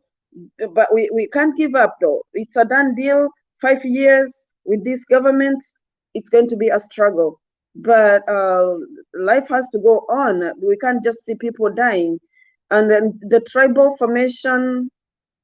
county formations, I saw like they want to bring up like four more counties, excuse me. They want to bring up 5 more counties when there's a lot of misappropriation of county funds in the counties that exist right now. So why create more counties when you can't manage the existing counties?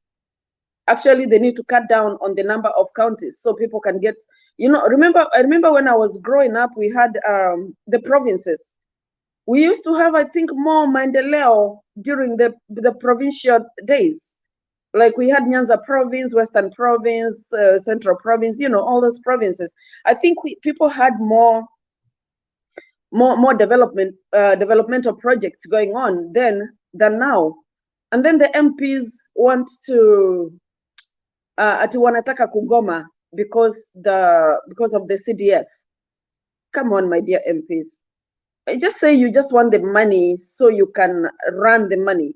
Because once the county governments were started, that did away with the CDF. So how is CDF going to work with the county government?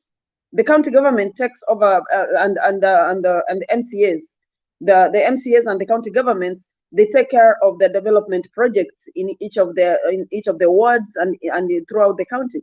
So CDF was I think they found out CDF was illegal because of the devolution. After devolution came, the money is appropriated to the counties. So I don't know if CDF should come back, but let's see. Let them go on strike. I really want to see the UDA MPs going on strike so that we can see what Ruto is going to say. Because if MPs are going on strike, all of them, whether they are hustlers, whatever hustler, whether they are UDA MPs or Azimio MPs, they're all going on strike. So I really want to see them go on strike. Let's see how Ruto is going to handle this. I'll hang around. I'm still here. Today is Sunday afternoon, so I'm here. Okay, thank you very much. We appreciate that. It's a typical picture of us Kenyan and our Kenyan leaders on how they want to play with our minds in securing what suits them, what fits them. Right now, they want to agitate for the increase of their salaries, and then in the pretext that they want CDF. If they want CDF, it's simple. Introduce a bill in the floor of the House, let it be debated, let it be adjusted so that it meets constitutional requirement. But if they don't want to make CDF meet constitutional requirement, then they should accept not to do things unconstitutionally. Na wacha kutusumbua. Tuko na njaa, bei ya chakula imepanda, maisha yamekuwa kali, insecurity ndio hiyo. Wanatuletea nini na story ya CDF na nini na nini na nini? They should be in parliament doing something. If we had a working parliament right now, by daybreak, we should be having a debate about that mama that has died in Baringo, on what the government is doing to mitigate the hunger issue in the country. If we had the old parliament, that one of Kina Shikuku, Kina Masinde Muliro, the country will be hot right now because one life has been lost. But today, because we have zombies, people who care less about the people they claim to represent, they will still go to parliament and that thing will not feature anywhere. Because if it features, inaharibu jina ya rais.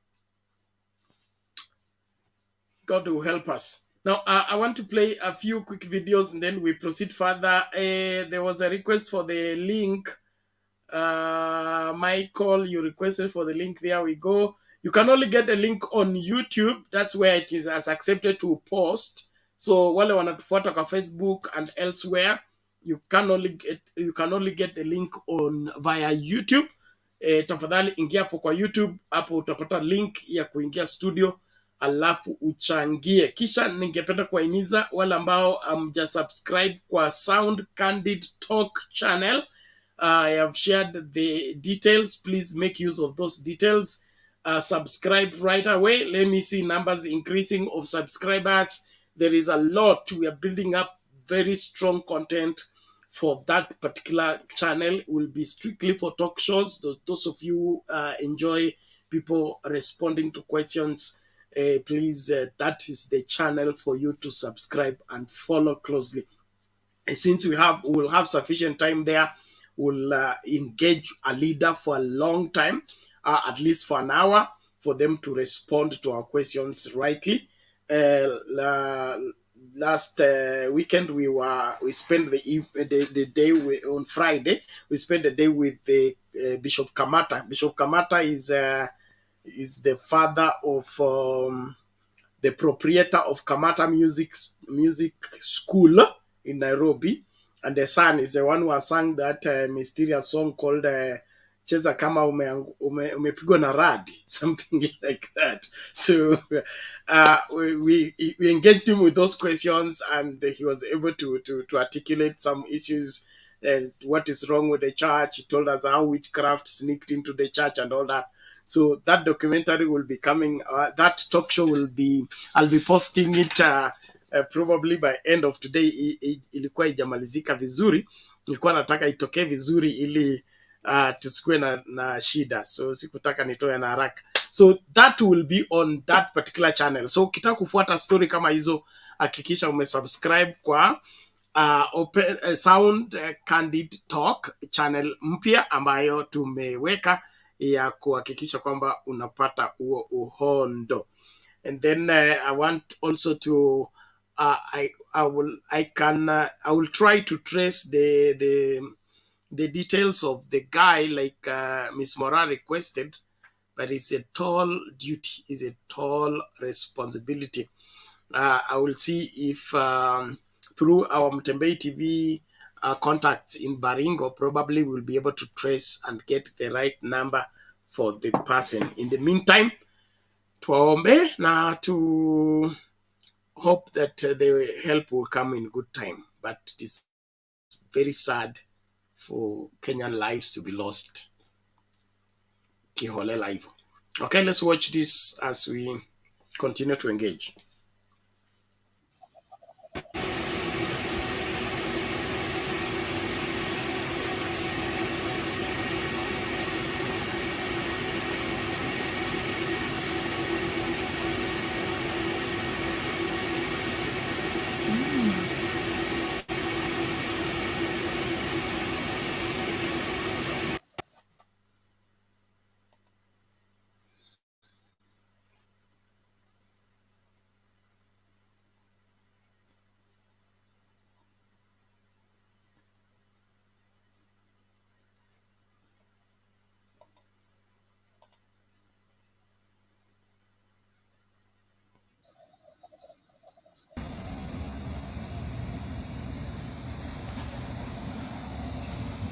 Kuja na ndani.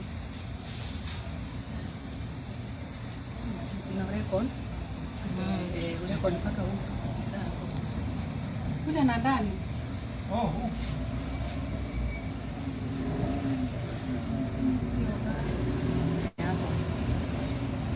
Kuna ndani anaenda nayo.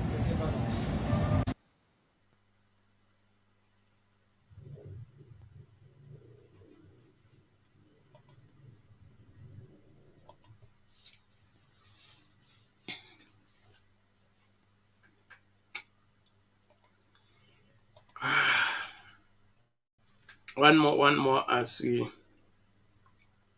proceed further.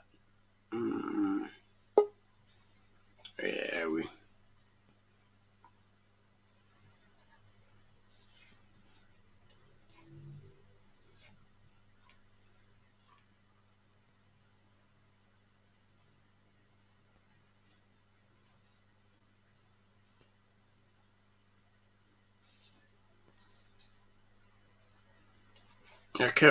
I think the other one is not ready. Let's just move on. Rhoda, you can. Yeah, I just feel sad what is going on in Kenya. It's my heart. Sometimes when I think about Kenya, I cry every day. I have been so sad.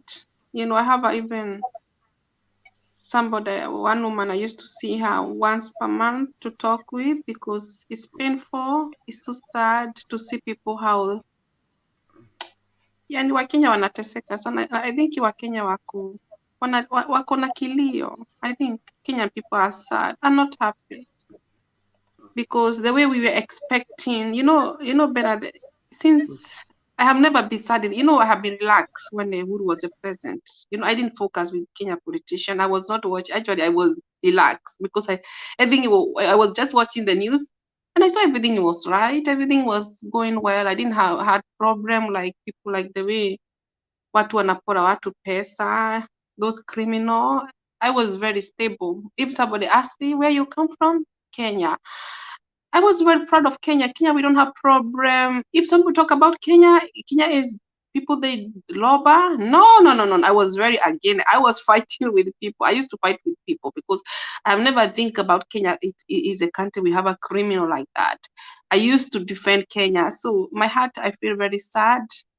So when I see people are die for food like Baringo, when I see Kenya is mess, we have a politician doesn't love their country. I don't know, they really love their country or they don't love themselves. It's really, I'm asking myself what they want, what Ruto want, what he want. Now he live in the state house. He came the president what he was.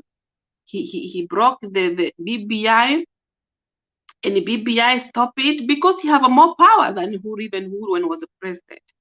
What he want? He get money every month.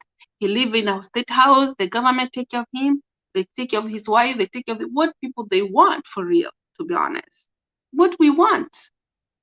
God have give him everything in the hand, but he doesn't want to receive it. He just want problem.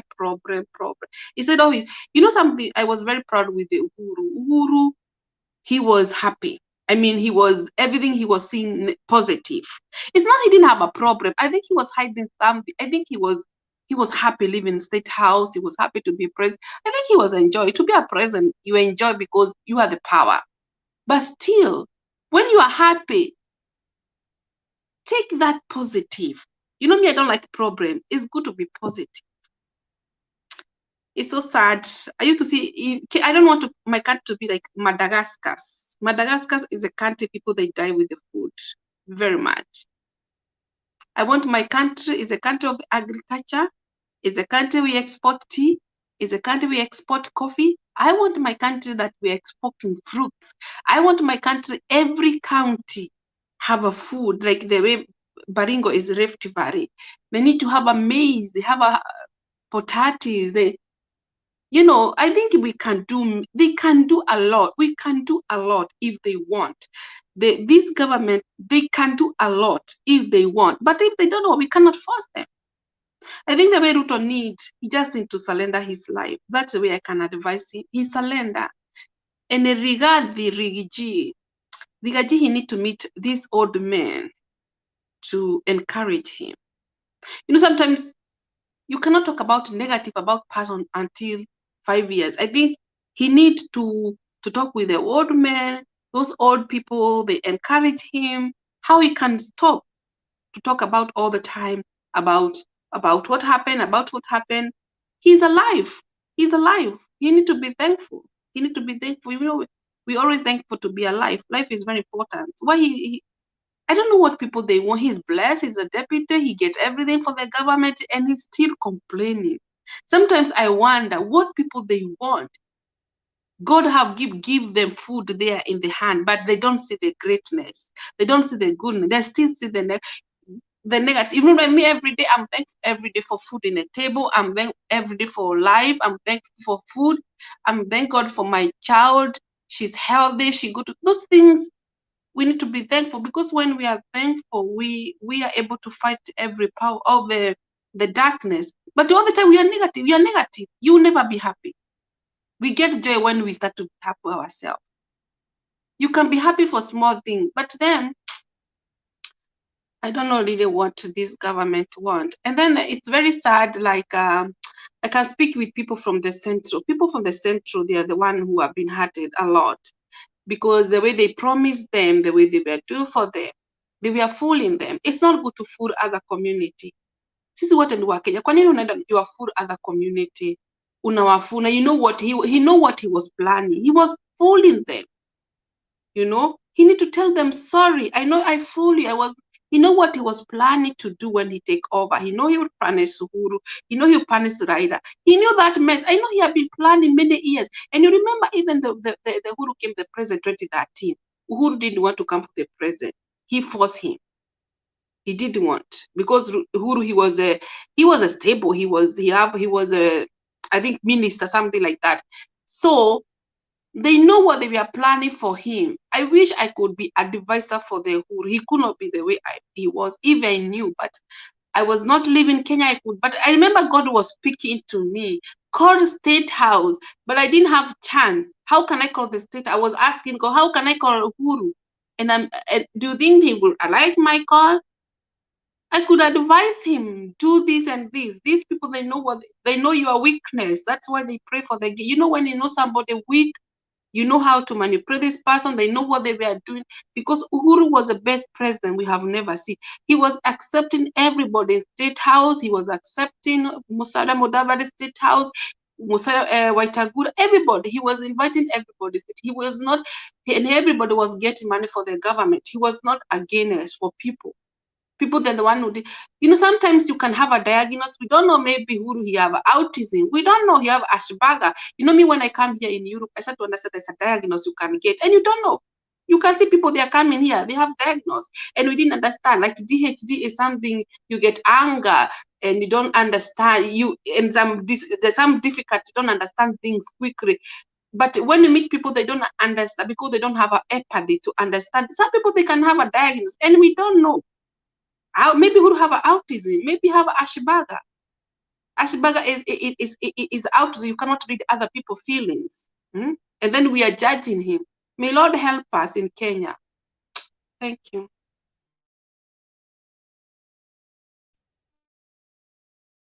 Atiroda, you said Uhuru has Asperger's disease or autism? That is so funny. Yeah. Asperger is like diagnosis. You cannot read other people's feelings. I think maybe I'm just saying, I don't know. Uhuru or Ruto? No, we cannot judge. Maybe Ruto have a DHD. He have never done diagnosis. Like me, I'm a DHD. Why do I? I'm a DHD. Oh, you have ADHD? Yes. ADHD? I hope you know what those old terms mean. And I get diagnosed here. DHD is something you have problem with the concentration. Order. Oh my God, Rhoda, you made my day.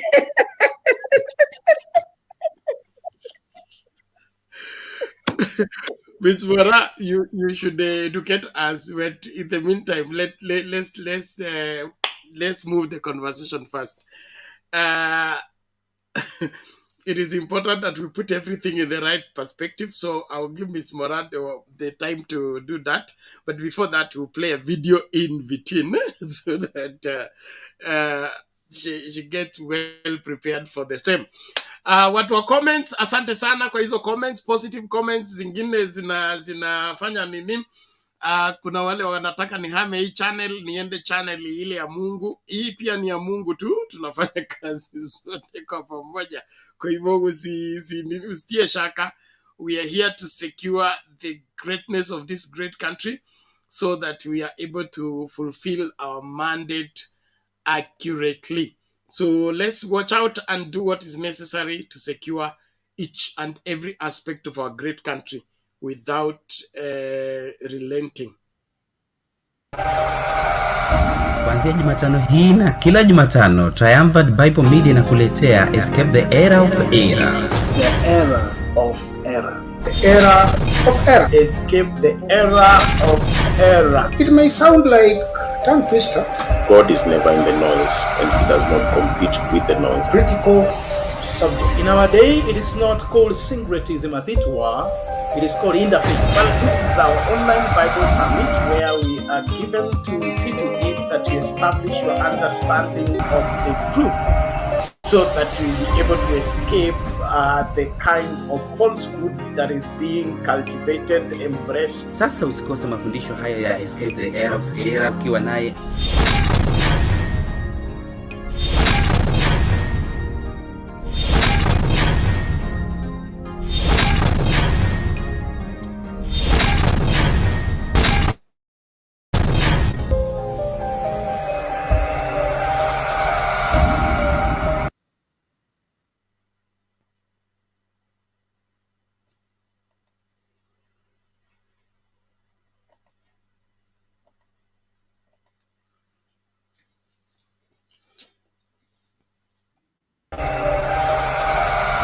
kuanzia Jumatano hii na kila Jumatano Triumphant Bible Media inakuletea Escape the Era of Era.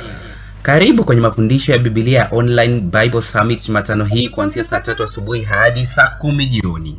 Ni mada itakayokupa wewe mwelekeo katika Ukristo wako. Dunia sasa imegeuka. Come. Zinavamwa. Maji. Vitimbi na sarakasi kote kote. Eat quickly. Eat quickly. Today, no time. No time. You eat quickly. Limited time today. Kanisa sasa ni uga wa mbwembwe. Stand up. Upright. Attention. Sawasawa na Timotheo wa pili 4:3 hadi 4. For the time will come when they will not endure sound doctrine, but after their own lusts shall they heap to themselves teachers, having itching ears, and they shall turn away their ears from the truth, and shall be turned unto fables. Sasa usikose mafundisho haya ya Escape the Era of Era ukiwa naye Apostle Charles Joseph. The work of the church is to show the world who God is. Pastor Alan Kefa. I came with the power so that your faith may not be in the eloquence of men, but in the power of the living God. Reverend Bernard Ngozi. So the trouble in the church is that the people that are supposed to show the way don't know the way. The people that are supposed to be the light of the world, they are the propagators of darkness. They are the defenders of darkness. In other words, no prophet is infallible and no prophecy is infallible. After you prophesy, the Bible says, sit down and let 3 of us scrutinize your prophecy. Check it against the scripture. Check it against history.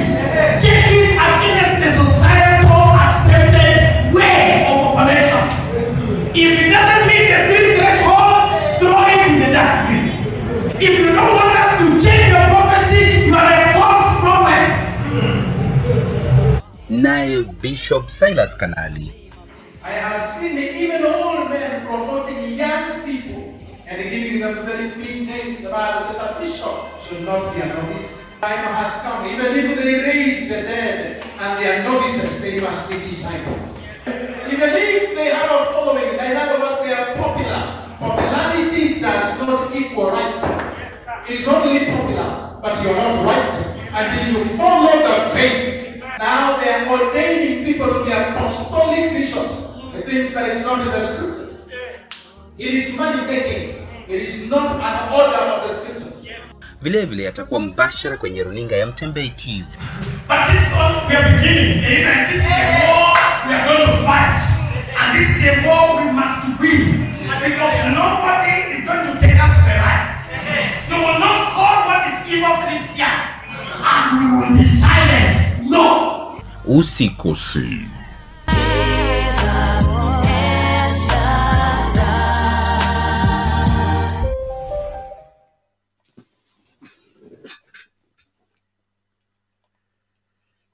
Okay. Okay, thank you, everyone. We appreciate you for your continued support and followership of Mtembei TV.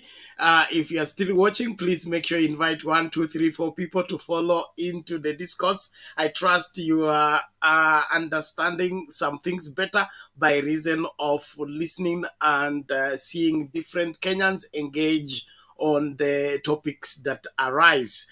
There are those who are afraid of joining the discourse right now, led by Mise and the team. They are saying they will come during the time of Makiadi and the team. I don't know what you will do when I have gone, but I believe it should be part of what we are doing now.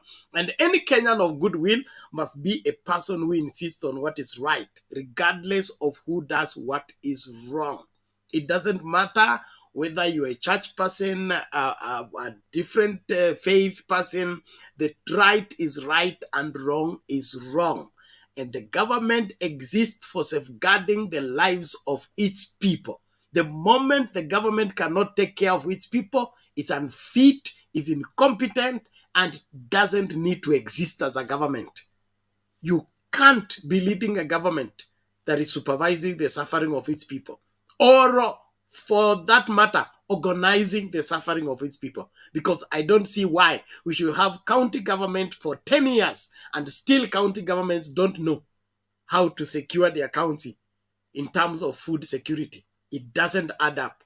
Give me those counties just for 2 months. I'll give you the data of everybody in that county, their level of their state, their financial status, the kind of family they are made of, the kind of resources they have. Kama wako na shamba eka moja, I will give you that data and what can be done to secure that particular county. Baringo cannot be dying of hunger right now. Not Turkana, not even Marsabit. Not when we have governors for 10 years with brains. It doesn't add up. And it's not waiting for the central government to send money. Money is with you in that Baringo. You just need to mobilize right people. They will give you all the money you need to get the work done. Hii ujinga ikomeshwe. Serikali ya UDA imeshindwa na kazi. Iende nyumbani. Miss Rhoda, carry on now. You want me to talk?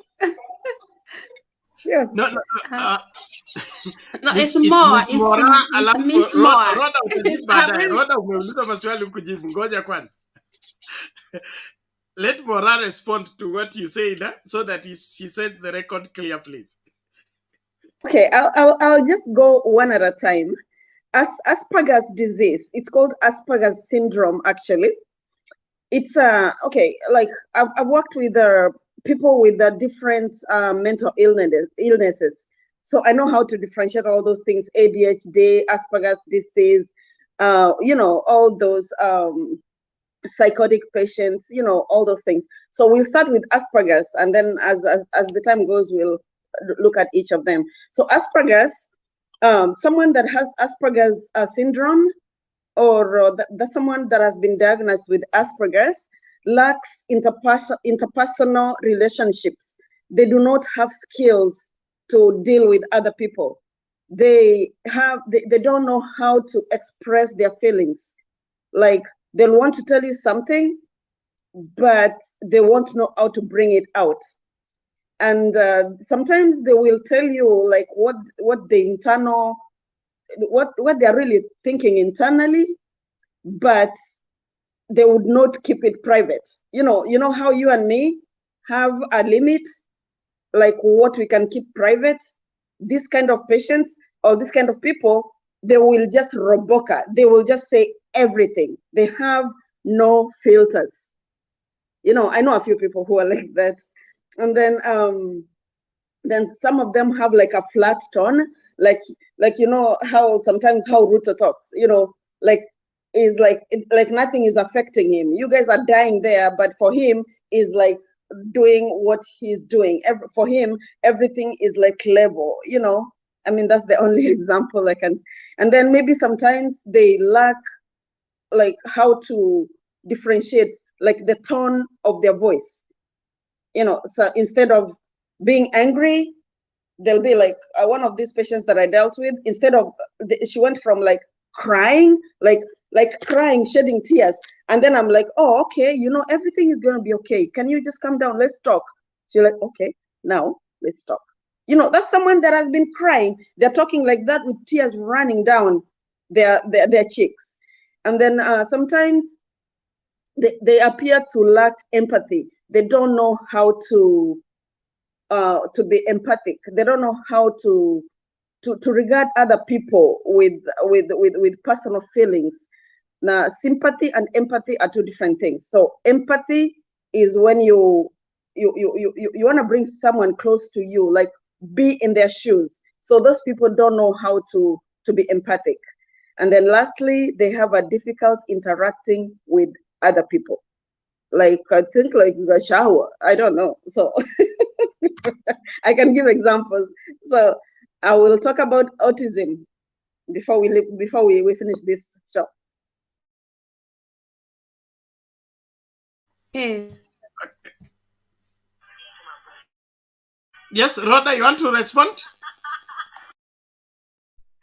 Yeah, that it's called I'm called Asperger. I have a friend, but I asked her what she says. She was telling me that she cannot lead other people's feelings. She cannot feel other people's feelings. She used to come here in my home, and I can see her. She cannot. She would say, "Oh, cook for me food. Do this for me." You know, she cannot read my feel like I need to relax. You understand? It's the same thing.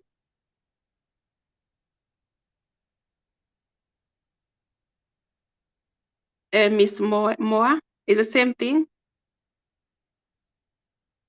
I'm not sure if it's the same thing though, because you know all those diagnoses, they kind of intermingle. Someone will have one thing and it merges into another. There's not really a clear. Even the psychiatrists, they have a hard time like making a final diagnosis, because someone will have this symptom and they have them diagnosed as autistic, and then another person may not have it, but they have something else, and they have them diagnosed with Asperger's disease. So there's not really like a straight line, you know.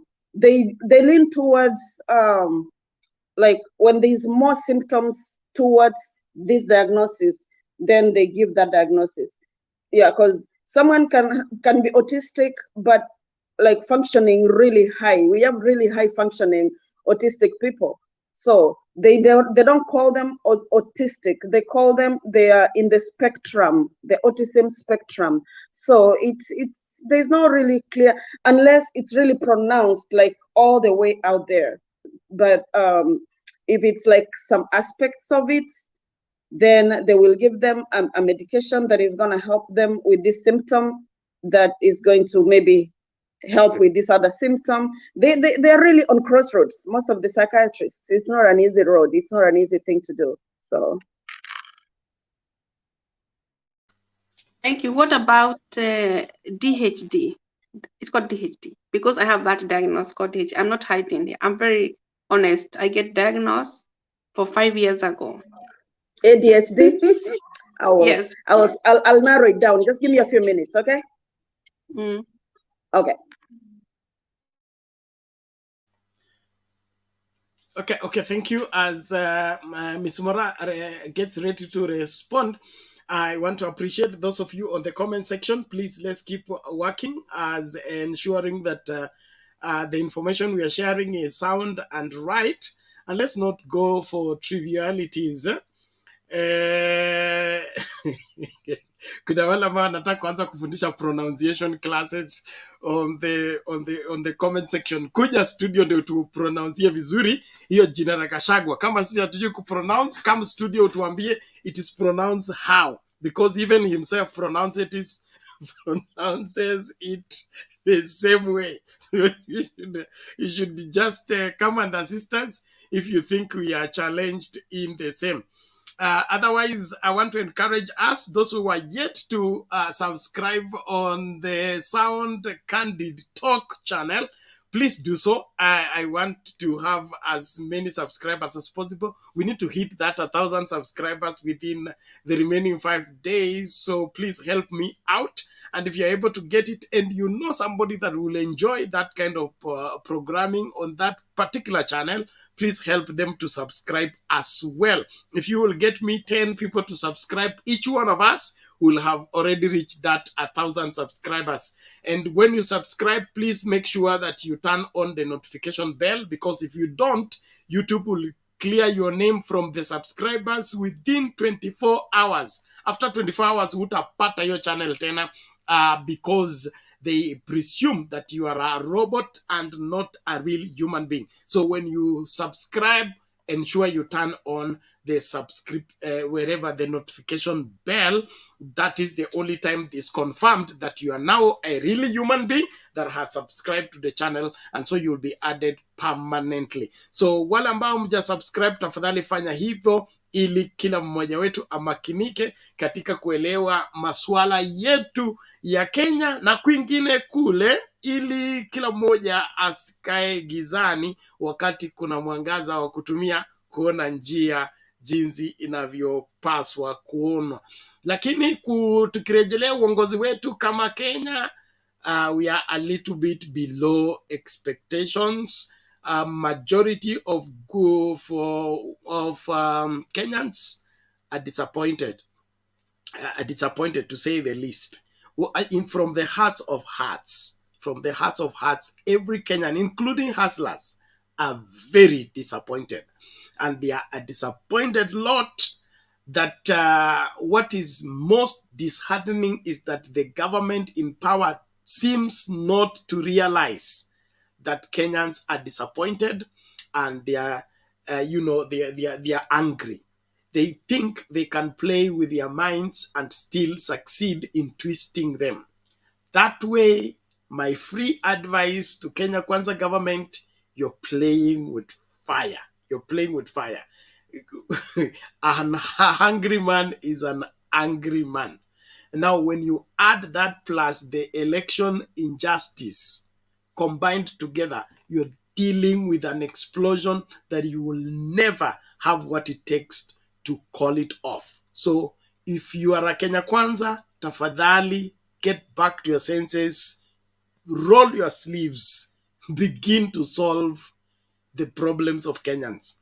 Lakini kama unafikiria utatumia kinywa chako na mdomo wako na maneno mengi na kulaumu kwingi ili Wakenya wakusamehe, I guarantee you they will not look the other side. Not anymore.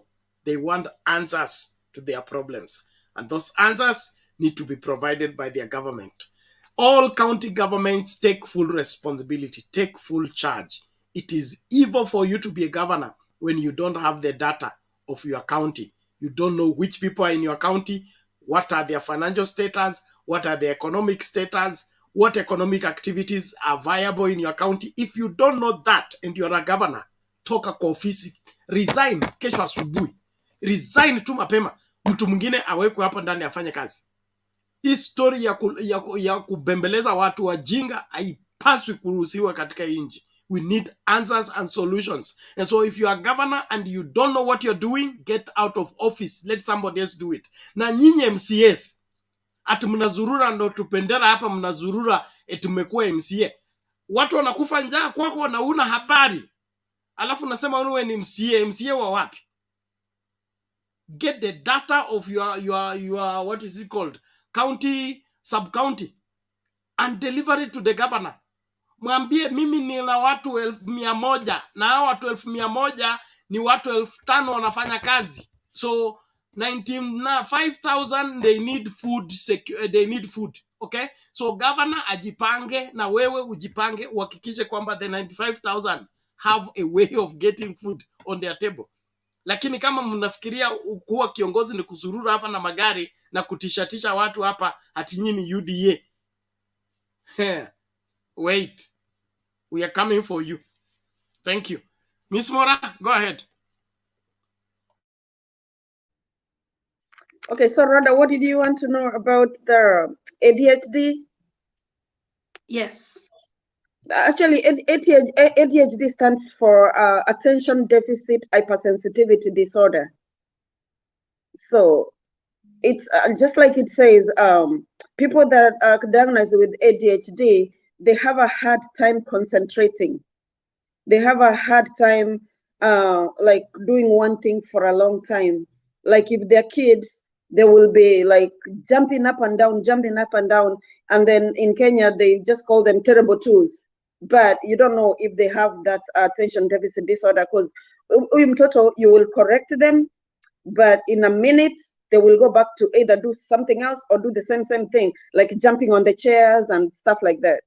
But for adults that have ADHD, they will not like sit down for too long. They will start telling you, "Oh, I'm bored. I can't be here." Then they will go back maybe like into a room. Then they'll come out. Then they just have a hard time like concentrating, like being at one place. Otherwise, that's actually, they have people that have then the attention deficit. The attention part of it is like they have a very short attention span. Like you'll tell them, okay, can we do this in like half an hour? They'll be like, no, we have to do it now. They don't have the patience. So in a nutshell, that's what ADHD is. Like, no patience, no, they can't do something for a long time before they get bored, before they start saying, I want to do something different. Such people like will not keep jobs. It's hard for them to keep like a particular job for a long time. Such people, unless they take their medications, they are not going to function. They are going to be like all over the place. They'll be here this minute, the next minute they're here, the next minute they're there. So there's someone in the comment section that is called, I think, PGR something. I don't know why he keeps commenting like he knows things, some things that maybe we don't know. I really want him to come online. Just come on the video so we can hear what you have, because we're just sharing. It's not that I'm not an expert. These are things that I see and things that I've read about. I'm not an expert, Mr. whatever, P something, PRG something, whatever that his name is.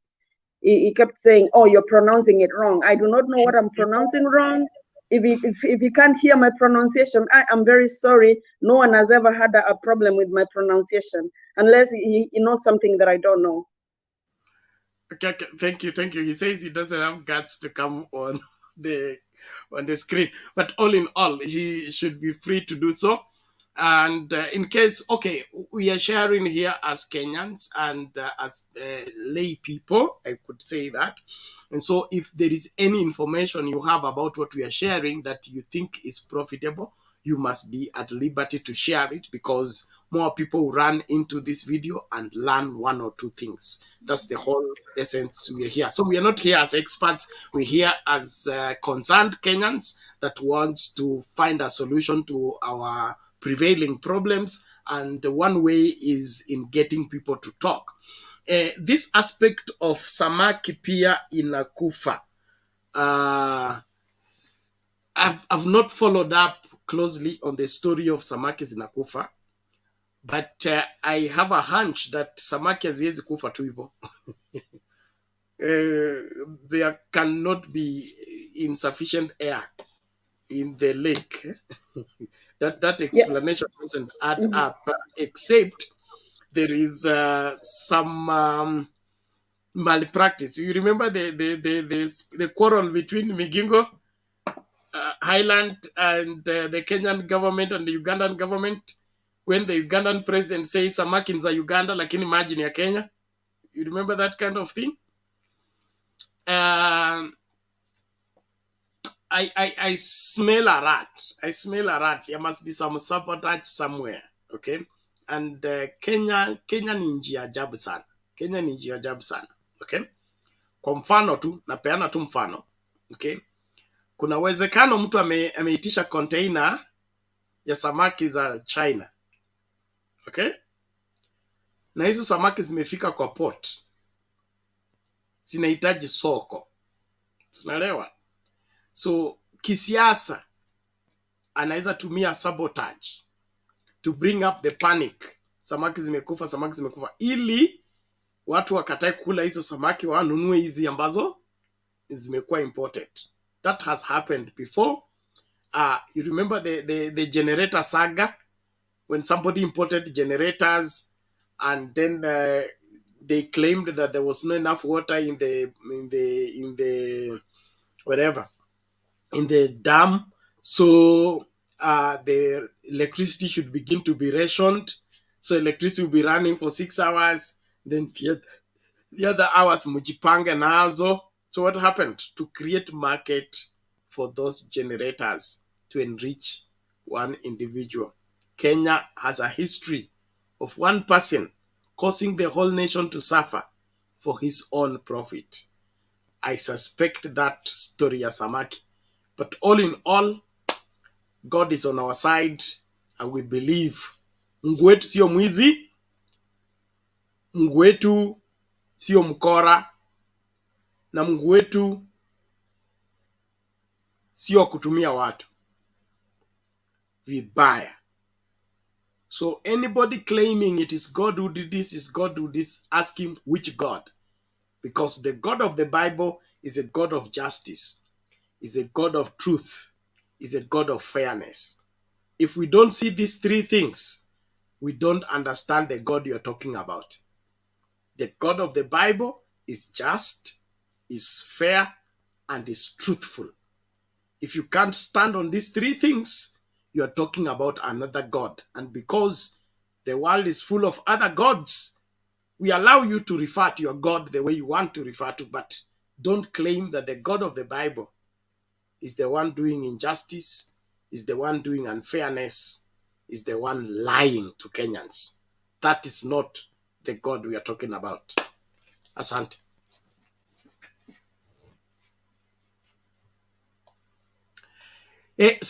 Tafadhali mnitafutie Francis, mtafutie Francis. Masaa yangu ndio haya yameanza kwenda. Say it is real Lake Victoria, Kisumu, Homa Bay.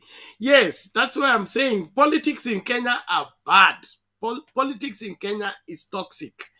GFHGG, elewa siasa ya Kenya. Kwana wewe hujasikia kwa nini hydroelectric power ilipelekwa Tana River? Okay?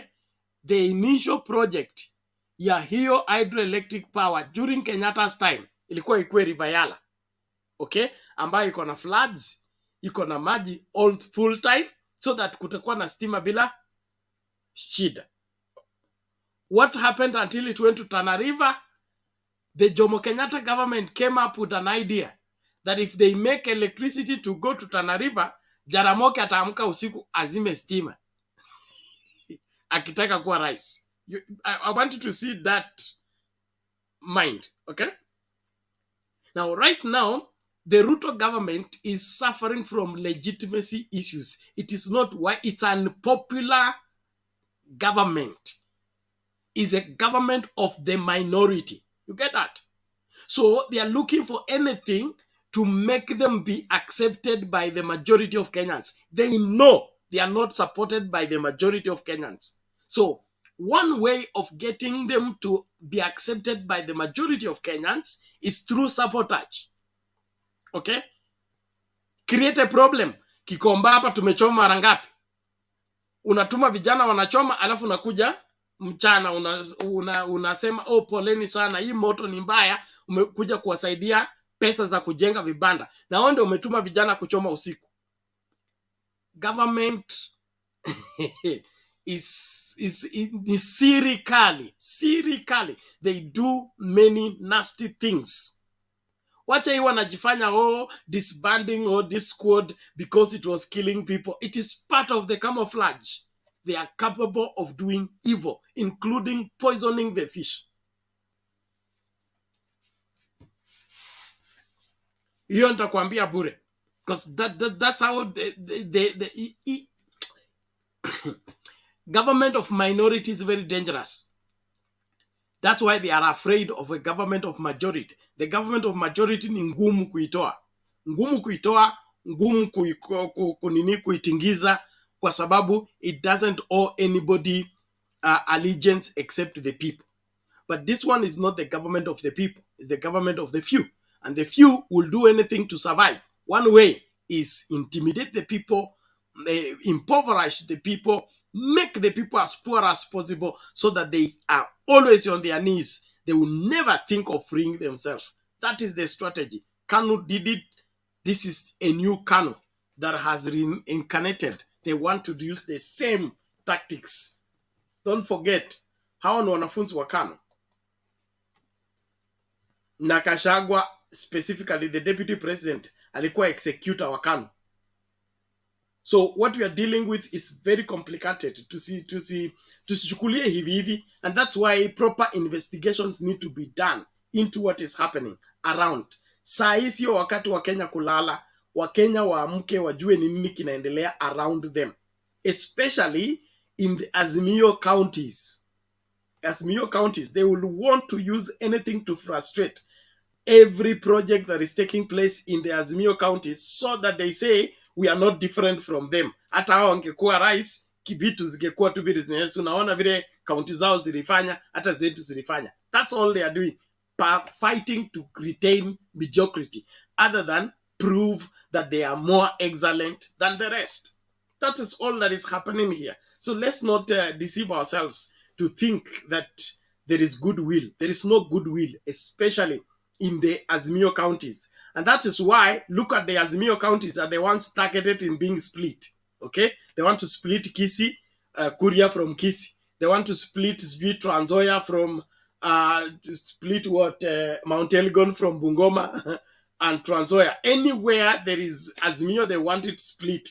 Split Kitui and all that. Make small counties so that they can claim majority without them being the majority. It's evil. It's uncalled for.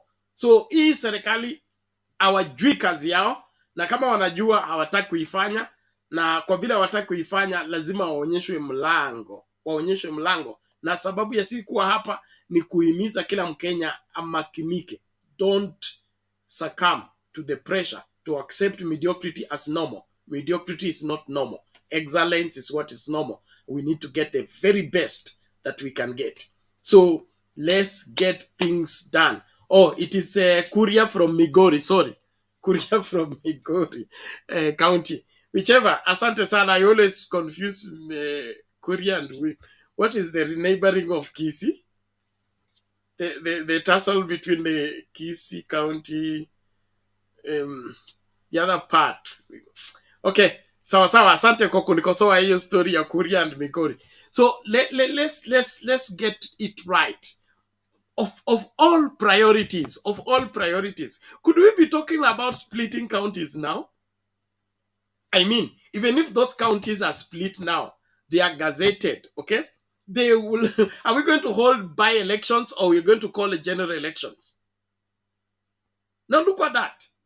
Hii ni njia moja tu ya mtu kutoa akili. Watu wanajua 100 days iko karibu kuisha na wanataka kutafuta kisababu watu kusahau 100 days ili wazungumze kuhusu term limit na kuzungumza kuhusu new counties. That is all a strategy of the propaganda government wanting to confuse Kenyans. We must not accept that. Well, I saw somebody like Duke and team. Where are you guys? Come and take charge. Mina natuka hapa. My time is up. Subscribe for Sound Candid Talk, please do. If you haven't subscribed, please do. It is important. Let's build that channel so that when we put up the video, it will be viewed by interested people, not just people, interested people. So please use that detail, the details I've given to subscribe. Ni muhimu sana wewe kusubscribe. Let me see if there is a pending video. I play it before we continue with the conversation. All right.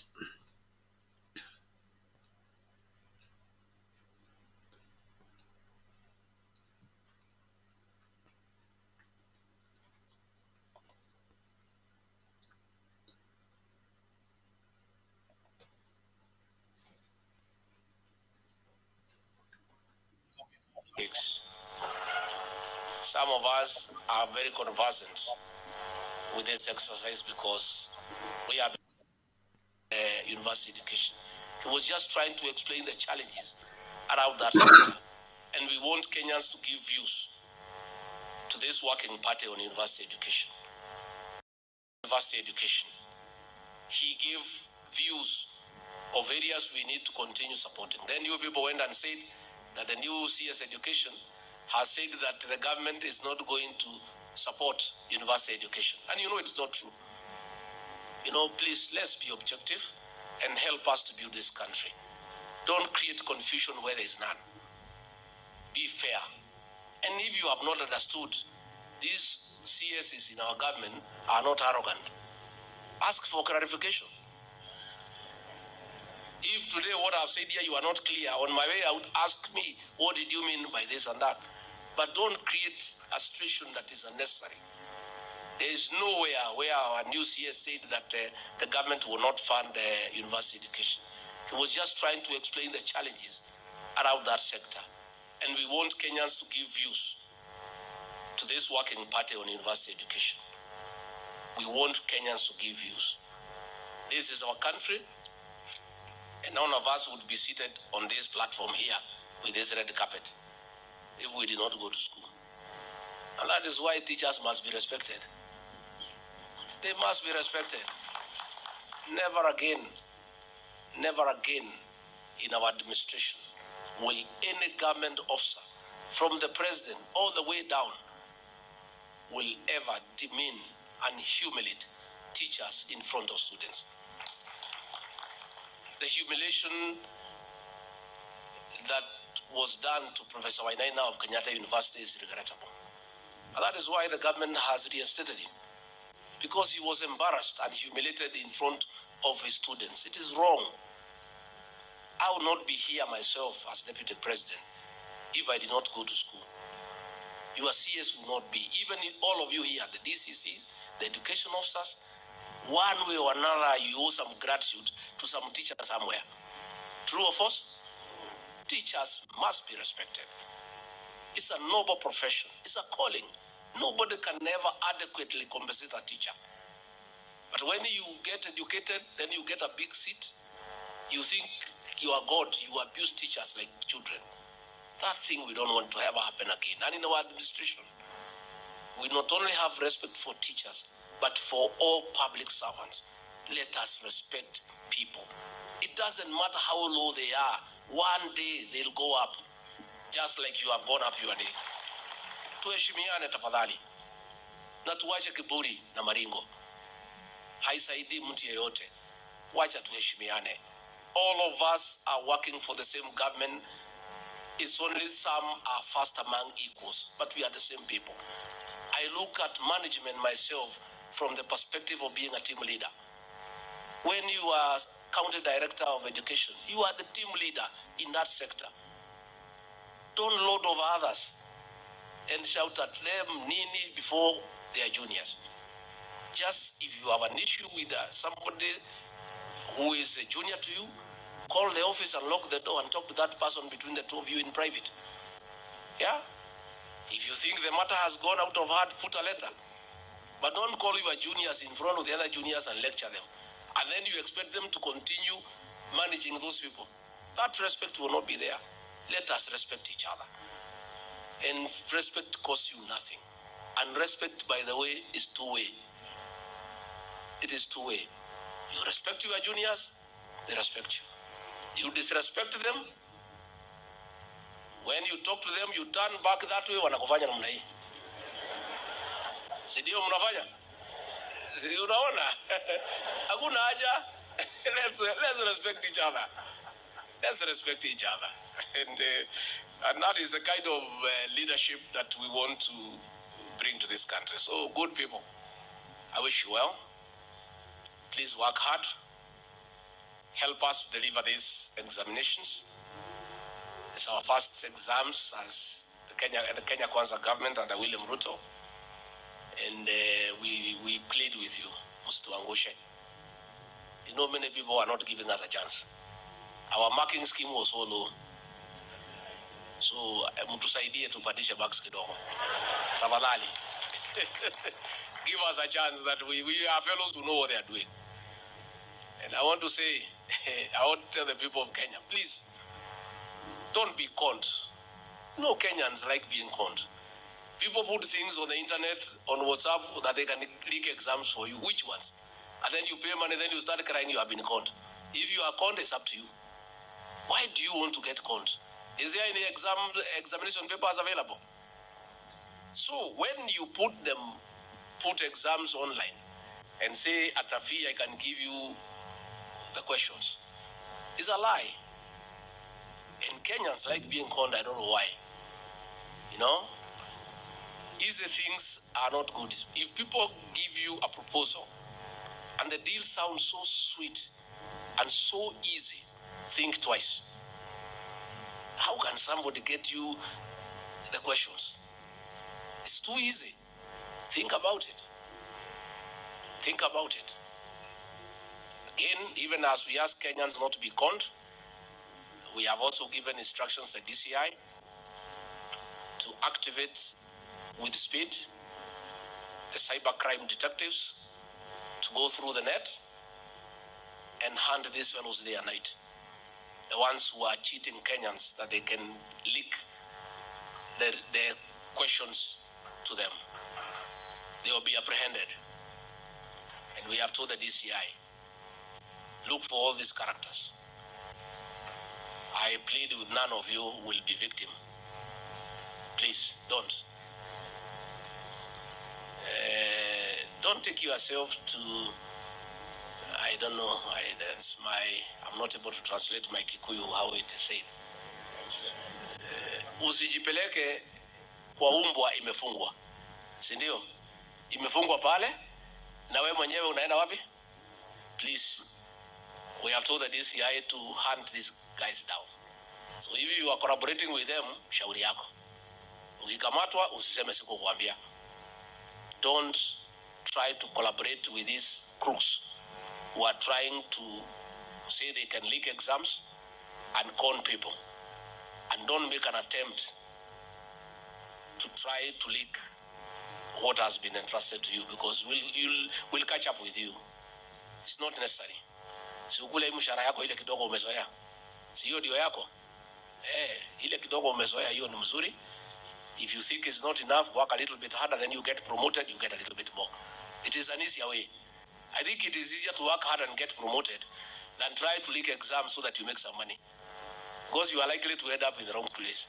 So please let no officer here and across the country, our teachers, all the invigilators, all the supervisors, please, we plead with you not to get corrupted by criminals, to join them in trying to circumvent a good process of administering our exams by trying to leak, because the law will catch up with you and it is not necessary. There is dignity in earning money in a good way. There is dignity of sweat. There is dignity of labor. It is very fulfilling to get you a salary of 50,000 shillings that you have earned for 30 days. It's very fulfilling. Let us all be satisfied with our salary. Let's be satisfied. And if you are not satisfied with the salary, there is nothing wrong with you investing in that salary in farming so that you can make a little bit more. There is no harm in saving in your circle and taking a loan and starting something that can give you some income. That's the only way. Finally, I want to urge you and the people of Kenya, let's pay taxes. I know when we came in, we told KRI not to be very hard on people and to have a positive and friendly tax regime. And some Kenyans are using that to say now they cannot pay tax. I want to say no. Umpatie Kaisari yake. What belongs to Caesar goes to who? Let all Kenyans pay tax. We need money to do all these things we are doing with you. We need money to pay your salaries. We need money to print the exams. We need money to fuel the vehicles used by our security officers. We need money to build roads. We need money to build classrooms. We want to ask every Kenyan to pay their taxes on time and not to try to use our magnanimity that people should not be harassed to evade paying tax. We want everybody to pay tax because we need it for our recurrent and development expenditure. So kwa hayo mengi, mimi natakia nyinyi mema. Tutakuja huko kuona vile mnaendelea. I think waziri atatupangia.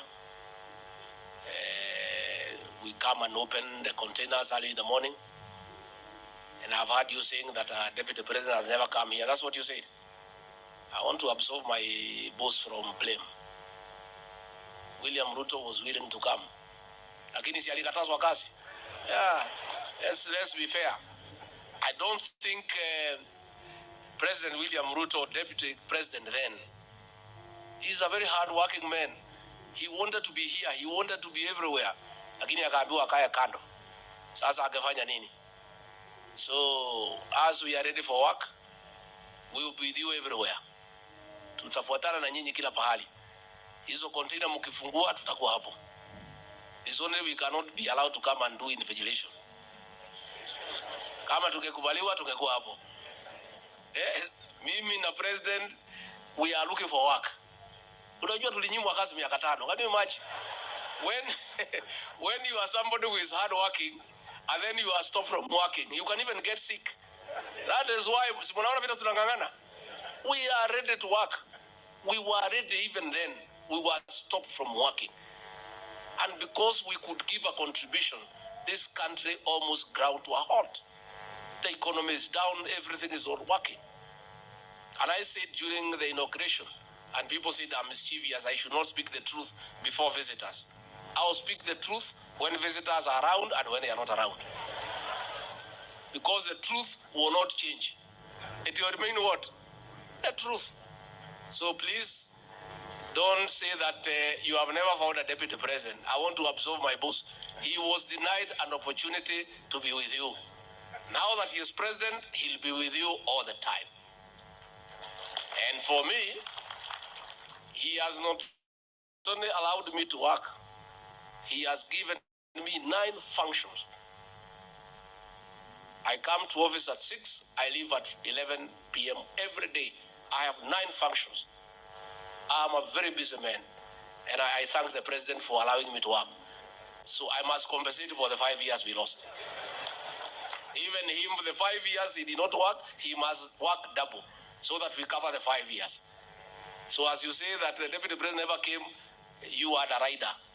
He never came because he was not allowed to. Tumekubaliana? Mumesafisha bosi yangu? Msiseme alikataa, bana alikatazwa. Na hakuna mtu ajui hiyo. Nyinyi ni watu mmesoma, you knew what was happening. So mimi nimefurahi sana. Asanteni sana, tunatakia nyinyi mema. Mukirudi, murudi salama salimini. Musalimie jamii. Say hi to your families. Say hi to everybody. Do a good job. And we wish you a Merry Christmas.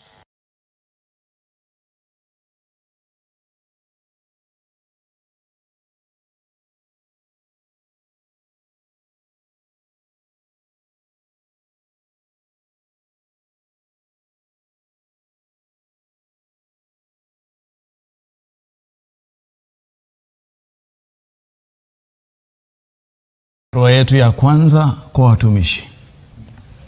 Sisi ni taifa tunalojivunia mchanganyiko wa viongozi walio na elimu, busara na bidii. Viongozi waliotuahidi kuboresha maisha yetu kwa kuwajibikia mahitaji yetu. Wakubwa na makamu, Wakristo na Waislamu, walimbwende na watanashati. Kwa kweli, tunajivunia mseto wa kipekee katika bunge letu. Mseto ambao hauna maana yoyote kwa jamii. Mseto ambao unajali maslahi yake pekee. Mseto uliolewa madaraka kwa kuzembea katika majukumu yake. Leo viongozi wameishia kuuza sura huku wananchi wakikosa mtetezi.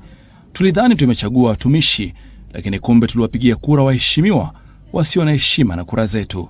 Waheshimiwa mlio na heshima na matumbo yenu bila kujali unyonge unaofanywa waliowachagua. Waheshimiwa mnaochochea maovu kwa kuendekeza misimamo ya kikabila na kichama katika vita dhidi ya ufisadi. Nyinyi ni maadui tu pasipokuwa na minofu, lakini huwa marafiki palipo na manufaa yenu. Viongozi msio na uongozi, waheshimiwa msio na heshima, watumishi mlio na ubishi, kwa ufupi Ni sawa na kusema kura zilipotea debeni. Mnachosahau ni kwamba nyinyi ni watumishi wetu, na kawaida ya mtumishi hutumwa na kuagizwa kipi cha kufanya na aliyemtuma, wala sio kujiamulia nini anafanya. Rudini kwa waliowatuma mpewe maagizo, kwani muda bado upo, la sivyo mtasalia zilizopendwa. Kwa maslahi yenu nyinyi ni kama mapacha, lakini ikija kupigania haki za wananchi mnakuwa kama wake wenza bila maelewano. Huo ni ushauri, ufanyeni kazi. Kwako mtumishi, tumikia. Kwako wewe mheshimiwa, sisemi kitu.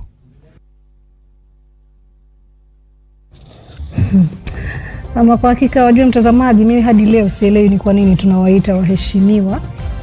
Sana na vile kile kiti cha back left. Ndio ukikizoea kitakuwa cha nyuma kwa muda. Lakini cha mna mtazamaji, wao ni watumishi na wala sio waheshimiwa, manake sisi ndio tuliowapa kazi.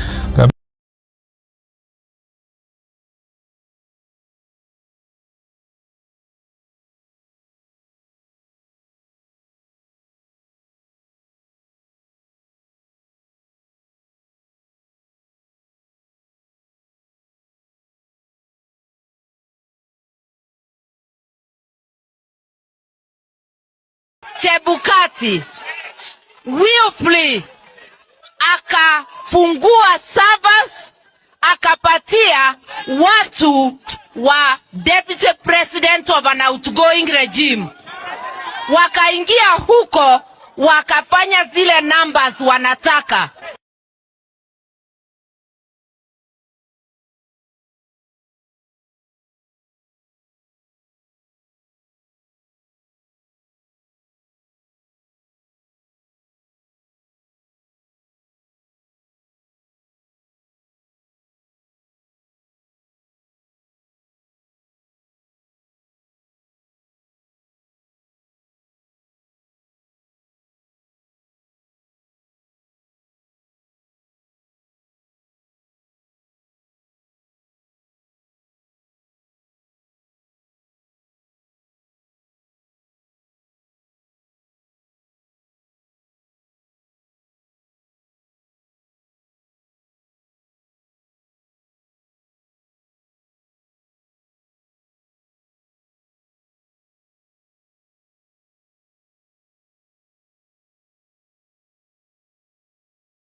Unfortunately, that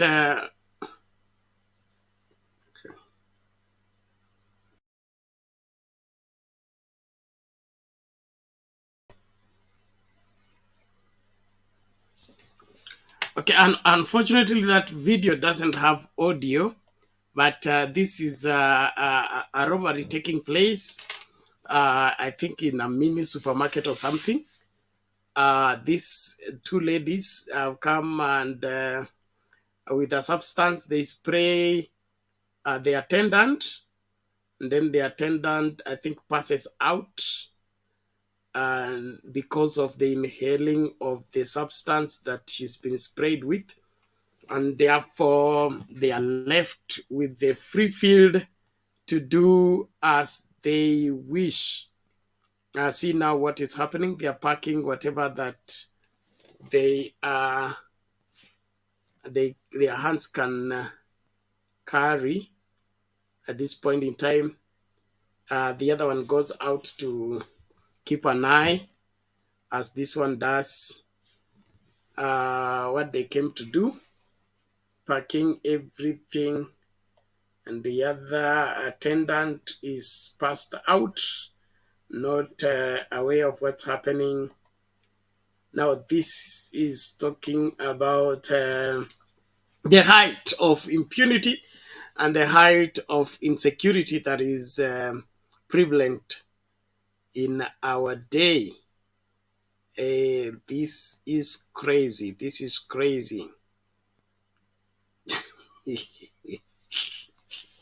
And I'm accused the people doing this are ladies. Hey, very interesting times to be alive.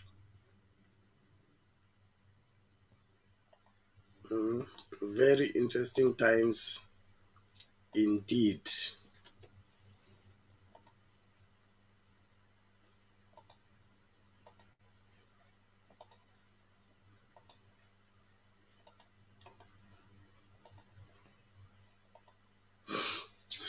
Okay, she's still packing, still picking, still adding more. Her partner in crime is keeping an eye as she continues to loot. The bag is full. They are now leaving. Now, this is a picture of the kind of world that we are left with. In broad daylight, people are doing things, are going at end length to rob and run down business. So I want to, oh God, I just want to invite you into my world imagination.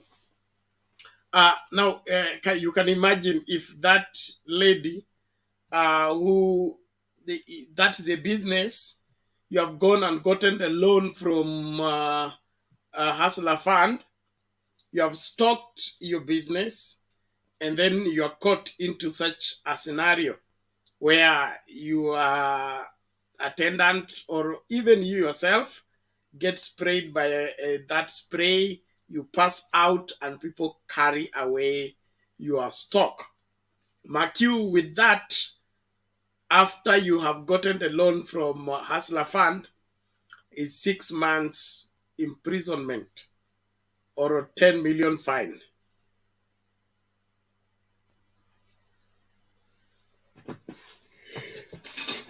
How do you ensure against such? Those of you say that you ensure your business. How do you ensure business against being sprayed and you pass out? Does that even feature on the list of policies being sold by insurance companies? Well, thank you, everyone. I trust everybody's doing well. It seems that my guys are nowhere to be found, so I may be forced to end the show prematurely. It is 2 a.m. in East Africa. I don't know where you are. So let me give it another try as we wait for Francis to show up. If not, we'll end the show. Thank you, everyone. Let's listen out to this as we proceed. Kuanzia Jumatano hii na kila Jumatano, Triumphant Bible Media inakuletea Escape the Era of Era. Karibu kwenye mafundisho ya Biblia Online Bible Summit Jumatano hii kuanzia saa 3 asubuhi hadi saa 10 jioni. Ni mada itakayokupa wewe mwelekeo katika Ukristo wako. Dunia sasa imegeuka. Come. Zinavaa maji. Vitimbi na sarakasi kote kote. Eat quickly. Eat quickly. Today, no time, no time. You eat quickly. Limited time today. Kanisa sasa ni uga wa mbwembwe. Stand up. Upright. Attention. Sawasawa na Timotheo wa pili 4:3 hadi 4. For the time will come when they will not endure sound doctrine, but after their own lusts shall they heap to themselves teachers, having itching ears, and they shall turn away their ears from the truth, and shall be turned unto fables. Sasa usikose mafundisho haya ya Escape the Era of Era ukiwa naye Apostle Charles Joseph. The work of the church is to show the world who God is. Pastor Alan Kefa. I came with the power so that your faith may not be in the eloquence of men, but in the power of the living God. Reverend Bernard Ngozi. So the trouble in the church is that the people that are supposed to show the way don't know the way. The people that are supposed to be the light of the world, they are the propagators of darkness. They are the defenders of darkness. In other words, no prophet is infallible and no prophecy is infallible. After you prophesy, the Bible says sit down and let 3 of us scrutinize your prophecy. Check it against the scripture. Check it against history. Check it against the societal accepted way of operation. If it doesn't meet the 3 threshold,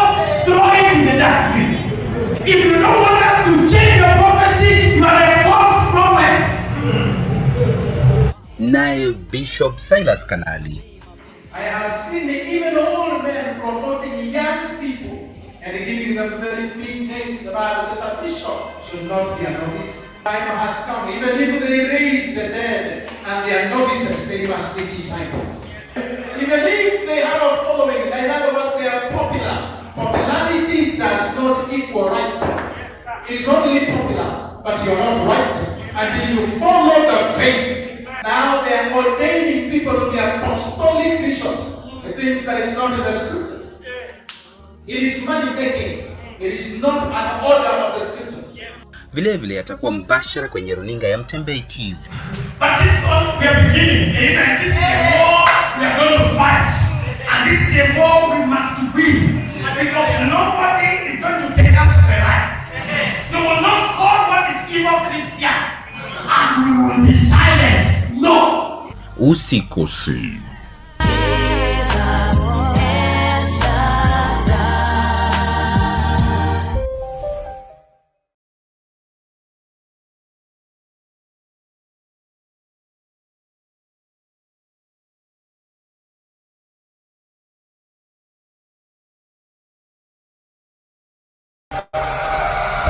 Kuanzia Jumatano hii na kila Jumatano, Triumphant Bible Media inakuletea Escape the Era of Error. The era of error. The era of error. Escape the era of error. It may sound like tongue twister.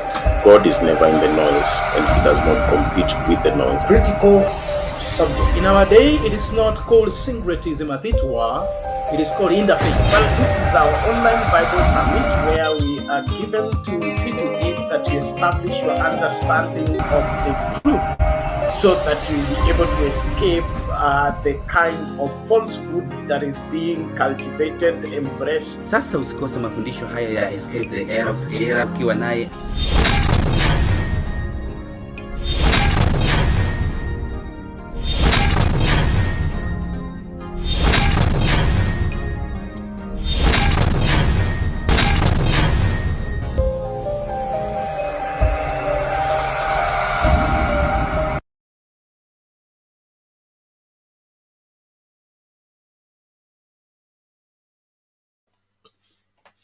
Okay, thank you everyone. We appreciate you for continuing to follow our broadcast. I trust all is well with you. Thank you so much. I think we have somebody here. Sophia, how are you today? I'm good, Bennett. You are getting from another show to another show. Karibu sana. Asante. We have missed you big time. Sao ndiko chini, sijui ni simu yangu ama wapi. Naweza kupata vizuri sana huko. Inaitwa nini? Nilikuwa nataka kuweka kwa iPad. The Era of Error. No, it's different show we do every Wednesday ya kufundisha watu maovu ambayo tunakubali wanataka najaribu sijui kwa nini itaingia kwa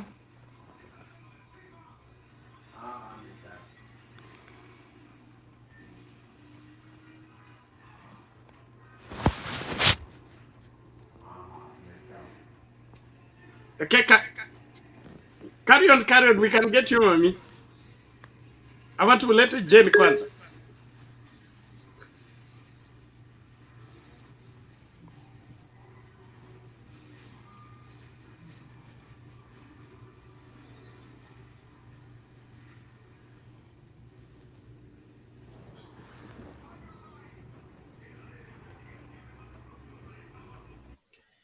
Okay, sorry. I think Sophia has some technical issues. Question being posed by Geoffrey Ruto. He said, Bernard, why did the store attendant pass out while the culprits remain alert after spraying? Do they have something special to protect themselves? I think the person who sprayed had a mask on. If not, they usually don't You know, the spray depends where it has concentrated.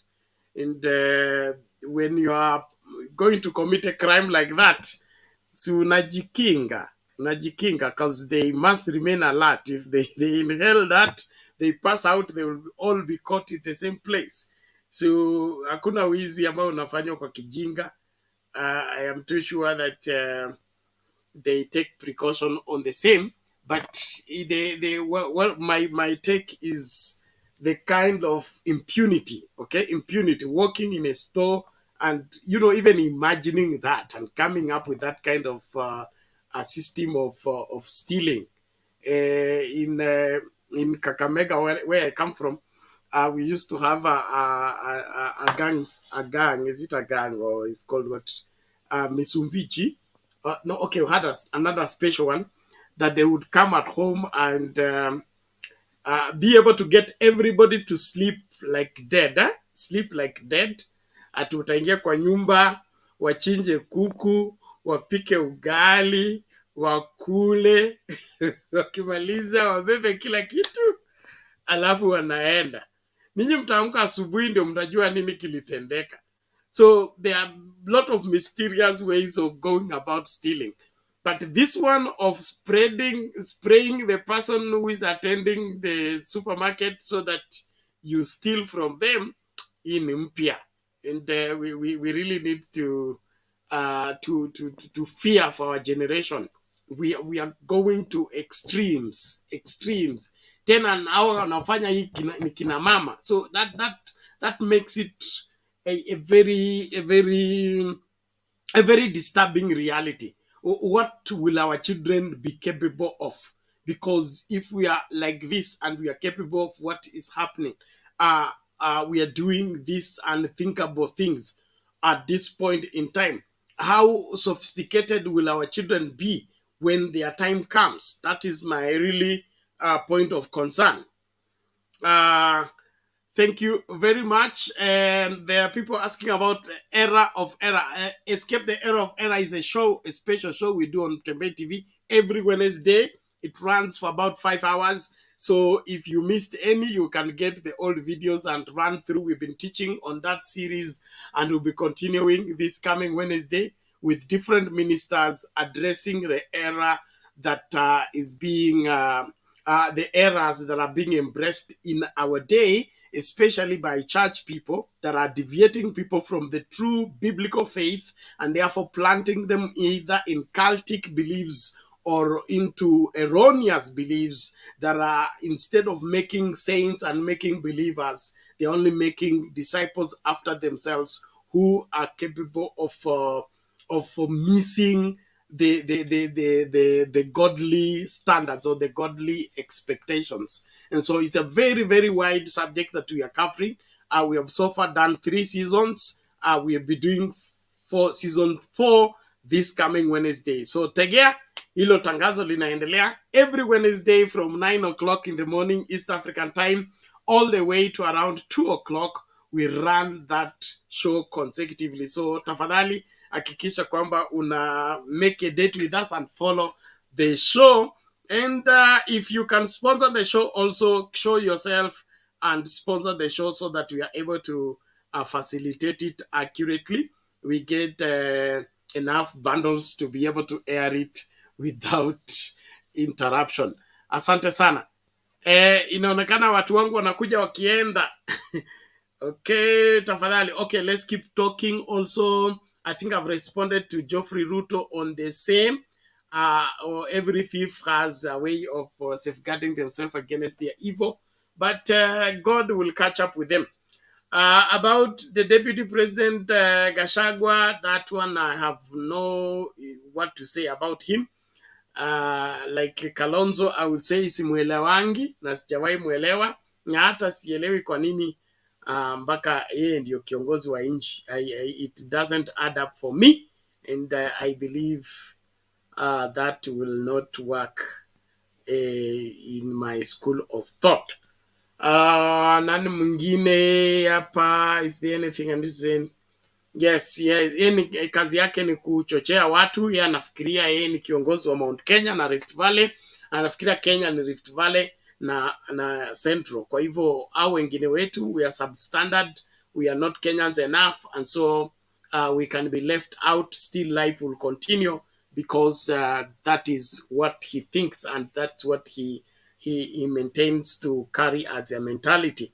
In my opinion, that is evil, unacceptable, uncalled for, uninvited, and there is no reason for us to preserve that kind of mentality in our leadership. The moment we accept to be national leaders, I believe we need to shed off our regional and tribal and other wherever connotations,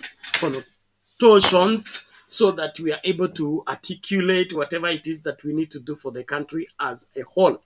Right now, our country, Kenya, needs nationalism, needs a national leader, somebody who can rally the country behind them and be able to get the country to find solution to their problem. That is what is the missing link in this country. We still have got people in leadership who are compacted in their cabinets, and they think that the whole country fits into their boxes. That is not how to lead a great country. A great country like this one with these vast resources, you just need a national leader, somebody wa kuchochea watu watoke waende kufanya kazi, watu watoke wajitume. That nationalism, that we take pride in building our country. Let us move our country to the next level. If we only had a national leader who will champion that in this country, we give ourselves a year or so, will be a different story on the planet. But because we have people who have put their stomachs as their gods, and they are safeguarding their welfare as a priority other than building the nation. That's why we find ourselves where we are. And until we overcome this and get leadership that will really believe in this country and build this country to an extent that this country will be self-sufficient, capable of taking care of its people, will still be crying whatever we are crying, and will still be locked up where we have found ourselves. So it is that simple. The moment we can't get right leaders in right places, we will always suffer the consequences. And this is what we have suffered for the past consecutive elections. And if we don't do anything, we'll still continue to suffer the same thing. You can't get round pegs in squared holes and squared pegs in round holes and succeed in having right leadership. It doesn't work that way. And so as the Kenyan people, we have a choice to make, either to continue the way we are continuing and continue suffering, or to change the way we are doing, especially on matters electing leaders, in order for us to improve from where we are to where we ought to be. So wherever you're joining us from, it is that simple. Let's not deceive ourselves to think that we can have bad leaders and still get good leadership. It is not possible. We can't have incompetent leaders and have competent leadership. It doesn't work. We can't have mediocre leaders and have excellent leadership. It doesn't work. So if you want us to move forward as a country, we must first of all begin by electing and selecting right leaders in right places so that they can deliver. But for governors, I continue telling you, wherever you are, don't wait for the national government to come and solve the problems within your place. Please rally together your people. The resources you need is with the people who are in that particular county.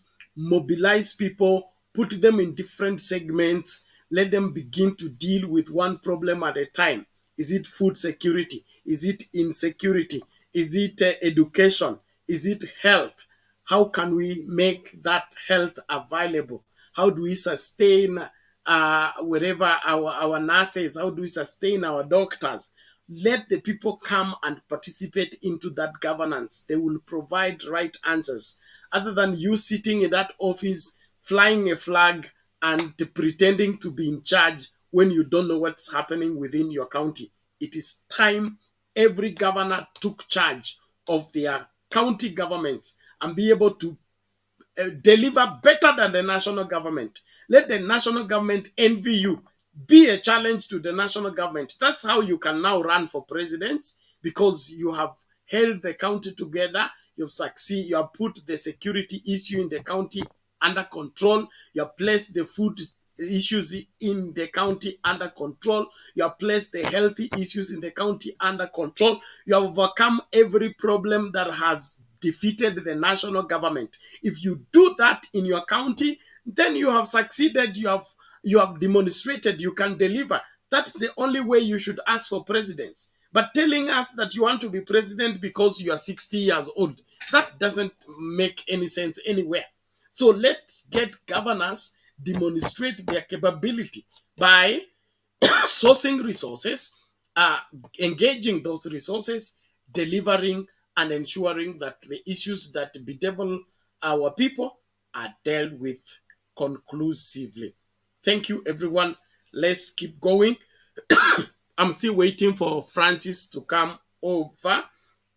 In the meantime, let's listen out to this as I find out where he is. If I can't get him, end the show and be able to pick from there in the next time. Let's just replay this one. We had already played it.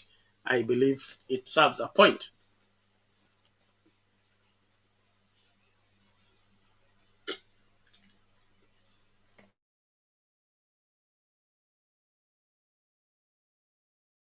Since Muammar Gaddafi was killed.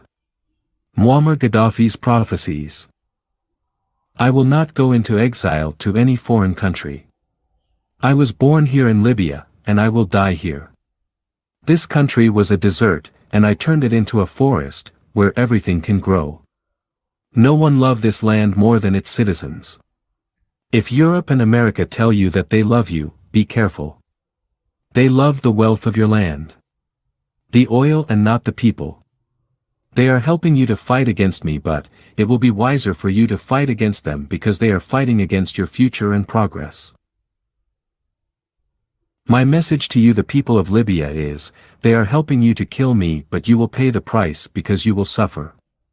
And my message to you, America and Europe, is, you will kill me, but be ready to fight a never-ending terrorism. Before you realize your ignorance, terrorists will be hitting you at your doorstep. Gaddafi once told the Nigerian and British governments to divide Nigeria into two, so that the Hausa/Fulani, Muslims, Yoruba, Christians, and Biafran/Igbo, can live as neighboring countries. It's good we look at these 16 real reasons why Colonel Gaddafi was killed. 1. There is no electricity bill in Libya. Electricity is free for all its citizens. 2. There is no interest on loans. Banks in Libya are state-owned and loans given to all its citizens are at a 0% interest by law. 3. Home is considered a human right in Libya. Gaddafi vowed that his parents would not get a house until everyone in Libya had a home. 4. All newlyweds in Libya receive $60,000 dinars, $50,000 from the government to buy their first apartment. 5. Education and medical treatments are free in Libya. Before Gaddafi, only 25% of Libyans were literates. Today, the figure stands at 83%. 6. Libyans taking up farming as a career, they received farmland, a farming house, equipment, seeds and livestock to kick-start their farms, all for free. 7. If Libyans cannot find the education or medical facilities they needed in Libya, the government funded them to go abroad for it. 8. In Gaddafi's Libya, if a Libyan buys a car, the government subsidized 50% of the price. 9. The price of petrol in Libya is $0. 14 per liter. 10. Libya has no external debt and its reserves amount to $150 billion, now frozen globally. 11. If a Libyan is unable to get employment after graduation, the state would pay the average salary of the profession as if he or she is employed until employment is found. 12. A portion of Libyan oil sale is credited directly to the bank accounts of all Libyan citizens. 13. A mother who gave birth to a child under Gaddafi, received US $5,000 as child benefit upfront. 14. 40 loaves of bread in Libya costs 15 cents. 15. 25% of Libyans have a university degree. 16. Gaddafi carried out the world's largest irrigation project, known as the Great Man-Made River Project, to make water readily available throughout the desert country. If this is called dictatorship, I wonder what type of leadership Democrats have. Share this to remember Gaddafi. Shared by Zainab on SMA. Comment, I am turning it into a video clip, Anthony. Please share the video clip.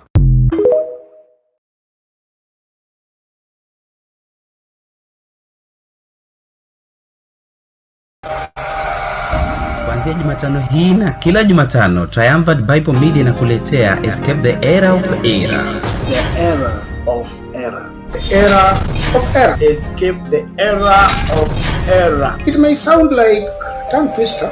God is never in the noise, and he does not compete with the noise. Critical subject. In our day, it is not called syncretism as it were, it is called interfaith. Well, this is our online Bible summit where we are given to see to it that you establish your understanding of the truth so that you will be able to escape the kind of falsehood that is being cultivated, embraced. Sasa usikose mafundisho haya ya Escape the Era of Error ukiwa naye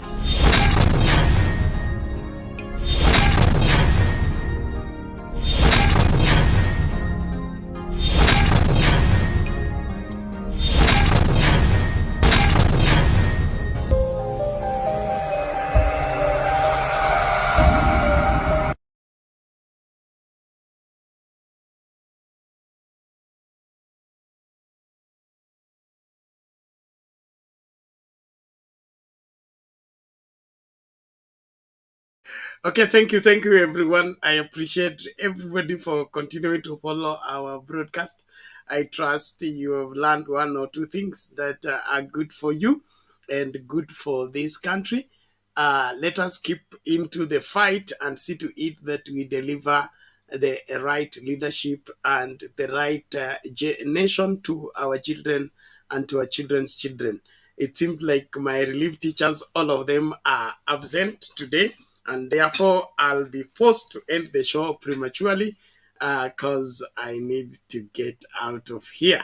So unless you find me Francis or Makiadi or Julia, mimi nimeng'atuka. Tafadhali, kama una habari ya watu wako wapi, uniambie. Kama wapo, mi nafunga stesheni, then itabidi tuonane hiyo masaa mengine. I have used all the avenues available to me to get these guys. Inaonekana wote wamesusia, ni sijui kama ni kususia ama kutopatikana, but all the same I want us to keep into the discourse. Let's keep the discussion going. Let's not play games. Our country needs and deserves better.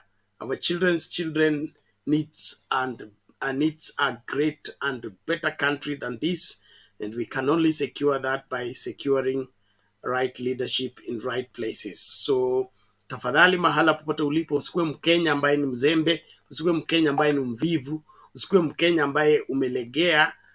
Badala ya kusisitiza kwamba mambo yafanywe ipasavyo, mambo yafanywe kulingana na vile yanapaswa kufanywa, wewe ndio kiongozi unayeongoza katika kubadilisha yaliyoko yakae vingine. Uongozi mzuri unafuata sheria, uongozi mzuri unaheshimu katiba, uongozi mzuri unaweka maslahi ya watu mbele.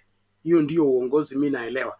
Uongozi mwingine wa kuweka viongozi mbele, kuweka tumbo mbele, kuweka kila kitu chao mbele kabla ya wananchi, huo ni uongozi mbaya. Kwa hivyo kama Wakenya tukae kidede. Tumepatia serikali ya Kenya Kwanza siku 100 na zinaendelea kukatika. Hizo siku 100 zikiisha, tunataka kuona matokeo. Kama hakuna matokeo, wafungasha waende. Wacha ile walikuwa wanaambia Uhuru maliza uende. Hii itakuwa maliza uende. Kama uwezi, ondoka, ili wengine ambao wanaweza wafanye nini? Wachukue hiyo wadhifa na watekeleze yale Wakenya wanapaswa kuona katika masuala haya. Lakini viongozi at all levels, let us endeavor to cover up our back and our backyard by ensuring that we take care of all the issues around us. What are the issues at hand in your county? What are the issues at hand in your sub-county? How many people do you have in your sub-county? What economic activities are viable in your county? That is what you need to be bringing on the table, not this madness. The Baringo County situation made me very angry because Baringo County has been in existence for as long as I know. They have had presidency for 24 years. They are having the sitting president. They have had governor for 10 years. It is unacceptable. Senate and all that, they can't be dying like flies anymore. Serious approaches must be given in order to get things done. Hiyo story ya samaki Lake Victoria ifanyie uchunguzi. I suspect there is some sabotage somewhere. Waovu wa Kenya wako tayari sasa kufanya maovu yao. And then kulikuwa na swala lingine ni Chungwa alianzisha kwamba Bishop wamesema pombe vijana wapewe kazi ili wasikunywe pombe. Yeye anasahau kwamba rais amefungulia zile vilabu zote ambavyo viwanda vyote ambavyo vilikuwa vimefungwa na Uhuru Kenyatta kwa sababu vilikuwa vinapeana pombe haramu ambayo ilikuwa inaharibu maisha ya vijana. Vilivyofungwa na Uhuru Kenyatta vimefunguliwa na William Ruto ili vijana waendelee kuwa kulewa. Inaonekana kana kwamba Dr. William Ruto anafurahia sana wakati vijana wa Mount Kenya wamelewa na wajijui hawajitambui. Hao ndio vijana ambao angependa sana kuwaongoza kuliko hao wako soba, hao ambao wanajikimu na wanafanya kazi mtaani. Hao ni hatari kwake. Anataka wale walevi, wale wameharibika, wala hawezi chochote, hao ndio angependa kuwaongoza. That in my take, it's bad news. And if Ichung'wah is the one talking about that, then I am sure he's not himself. Amepewa kasumba, amepuliziwa kitu. Na hicho kitu kimeanza kusungusha akili yake mpaka haoni yale ambayo anapaswa kuyaona hata katika siasa zinazoendelea. So let everybody be vigilant, and with this Lulu and wherever video, I close the show. Barua yetu ya kwanza kwa watumishi. Sisi ni taifa tunalojivunia mchanganyiko wa viongozi walio na elimu, busara na bidii. Viongozi waliotuahidi kuboresha maisha yetu kwa kuwajibikia mahitaji yetu. Wakubwa na makamu, Wakristo na Waislamu, walimbwende na watanashati. Kwa kweli, tunajivunia mseto wa kipekee katika bunge letu. Mseto ambao hauna maana yoyote kwa jamii. Mseto ambao unajali maslahi yake pekee. Mseto uliolewa madaraka kwa kuzembea katika majukumu yake. Leo viongozi wameishia kuuza sura huku wananchi wakikosa mtetezi. Tulidhani tumechagua watumishi, lakini kumbe tuliwapigia kura waheshimiwa wasio na heshima na kura zetu. Waheshimiwa mlio na heshima na matumbo yenu bila kujali unyonge unaofanyiwa waliowachagua. Waheshimiwa mnaochochea maovu kwa kuendekeza misimamo ya kikabila na kichama katika vita dhidi ya ufisadi. Nyinyi ni maadui tu pasipokuwa na minofu, lakini huwa marafiki palipo na manufaa yenu. Viongozi msio na uongozi, waheshimiwa msio na heshima, watumishi mlio na ubishi, kwa ufupi ni sawa na kusema kura zilipotea debeni. Mnachosahau ni kwamba nyinyi ni watumishi wetu, na kawaida ya mtumishi hutumwa na kuagizwa kipi cha kufanya na aliyemtuma, wala sio kujiamulia nini anafanya. Rudini kwa waliowatuma mpewe maagizo, kwani muda bado upo, la sivyo mtasalia zilizopendwa. Kwa maslahi yenu nyinyi ni kama mapacha, lakini ikija kupigania haki za wananchi mnakuwa kama wake wenza bila maelewano. Huo ni ushauri, ufanyeni kazi. Kwako mtumishi, tumikia. Kwako wewe mheshimiwa, sisemi kitu.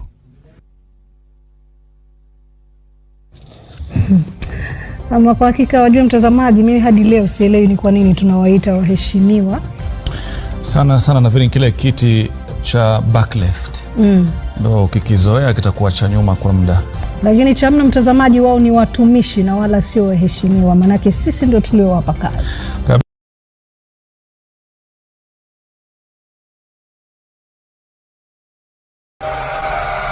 Kuanzia Jumatano hii na kila Jumatano, Triumphant Bible Media inakuletea Escape the Era of Error. The era of error. The era of error. Escape the era of error. It may sound like tongue twister.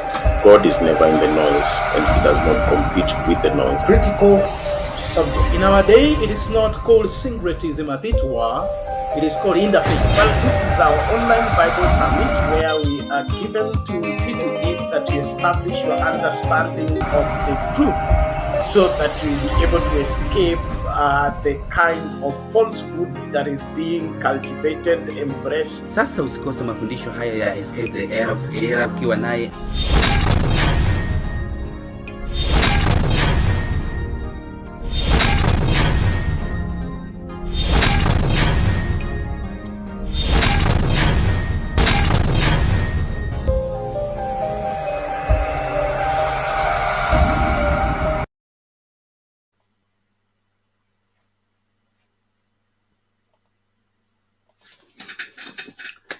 Okay, ladies and gentlemen, I'll call it a day there. Thank you so much for sticking by. Let us do this again later on in the day. The night school, I think, will open their own feed and be able to continue with the conversation when they show up. In the meantime, Mimi Nangatuka, let's do this again. Keep it right here as we keep with the conversation. Kama uja subscribe kwa Sound Candid Talk, please do so. I've just shared the link right now, and tutakutana kwa hiyo masafa tofauti, tukishiriki na viongozi tofauti, tukiwauliza maswali ya ana kwa ana ili nao watujibu mbona mambo yako vile yalivyo. Kwa sasa hivi, naomba Mungu awabariki sana, tuendelee katika mjadala wetu. See you when you see me.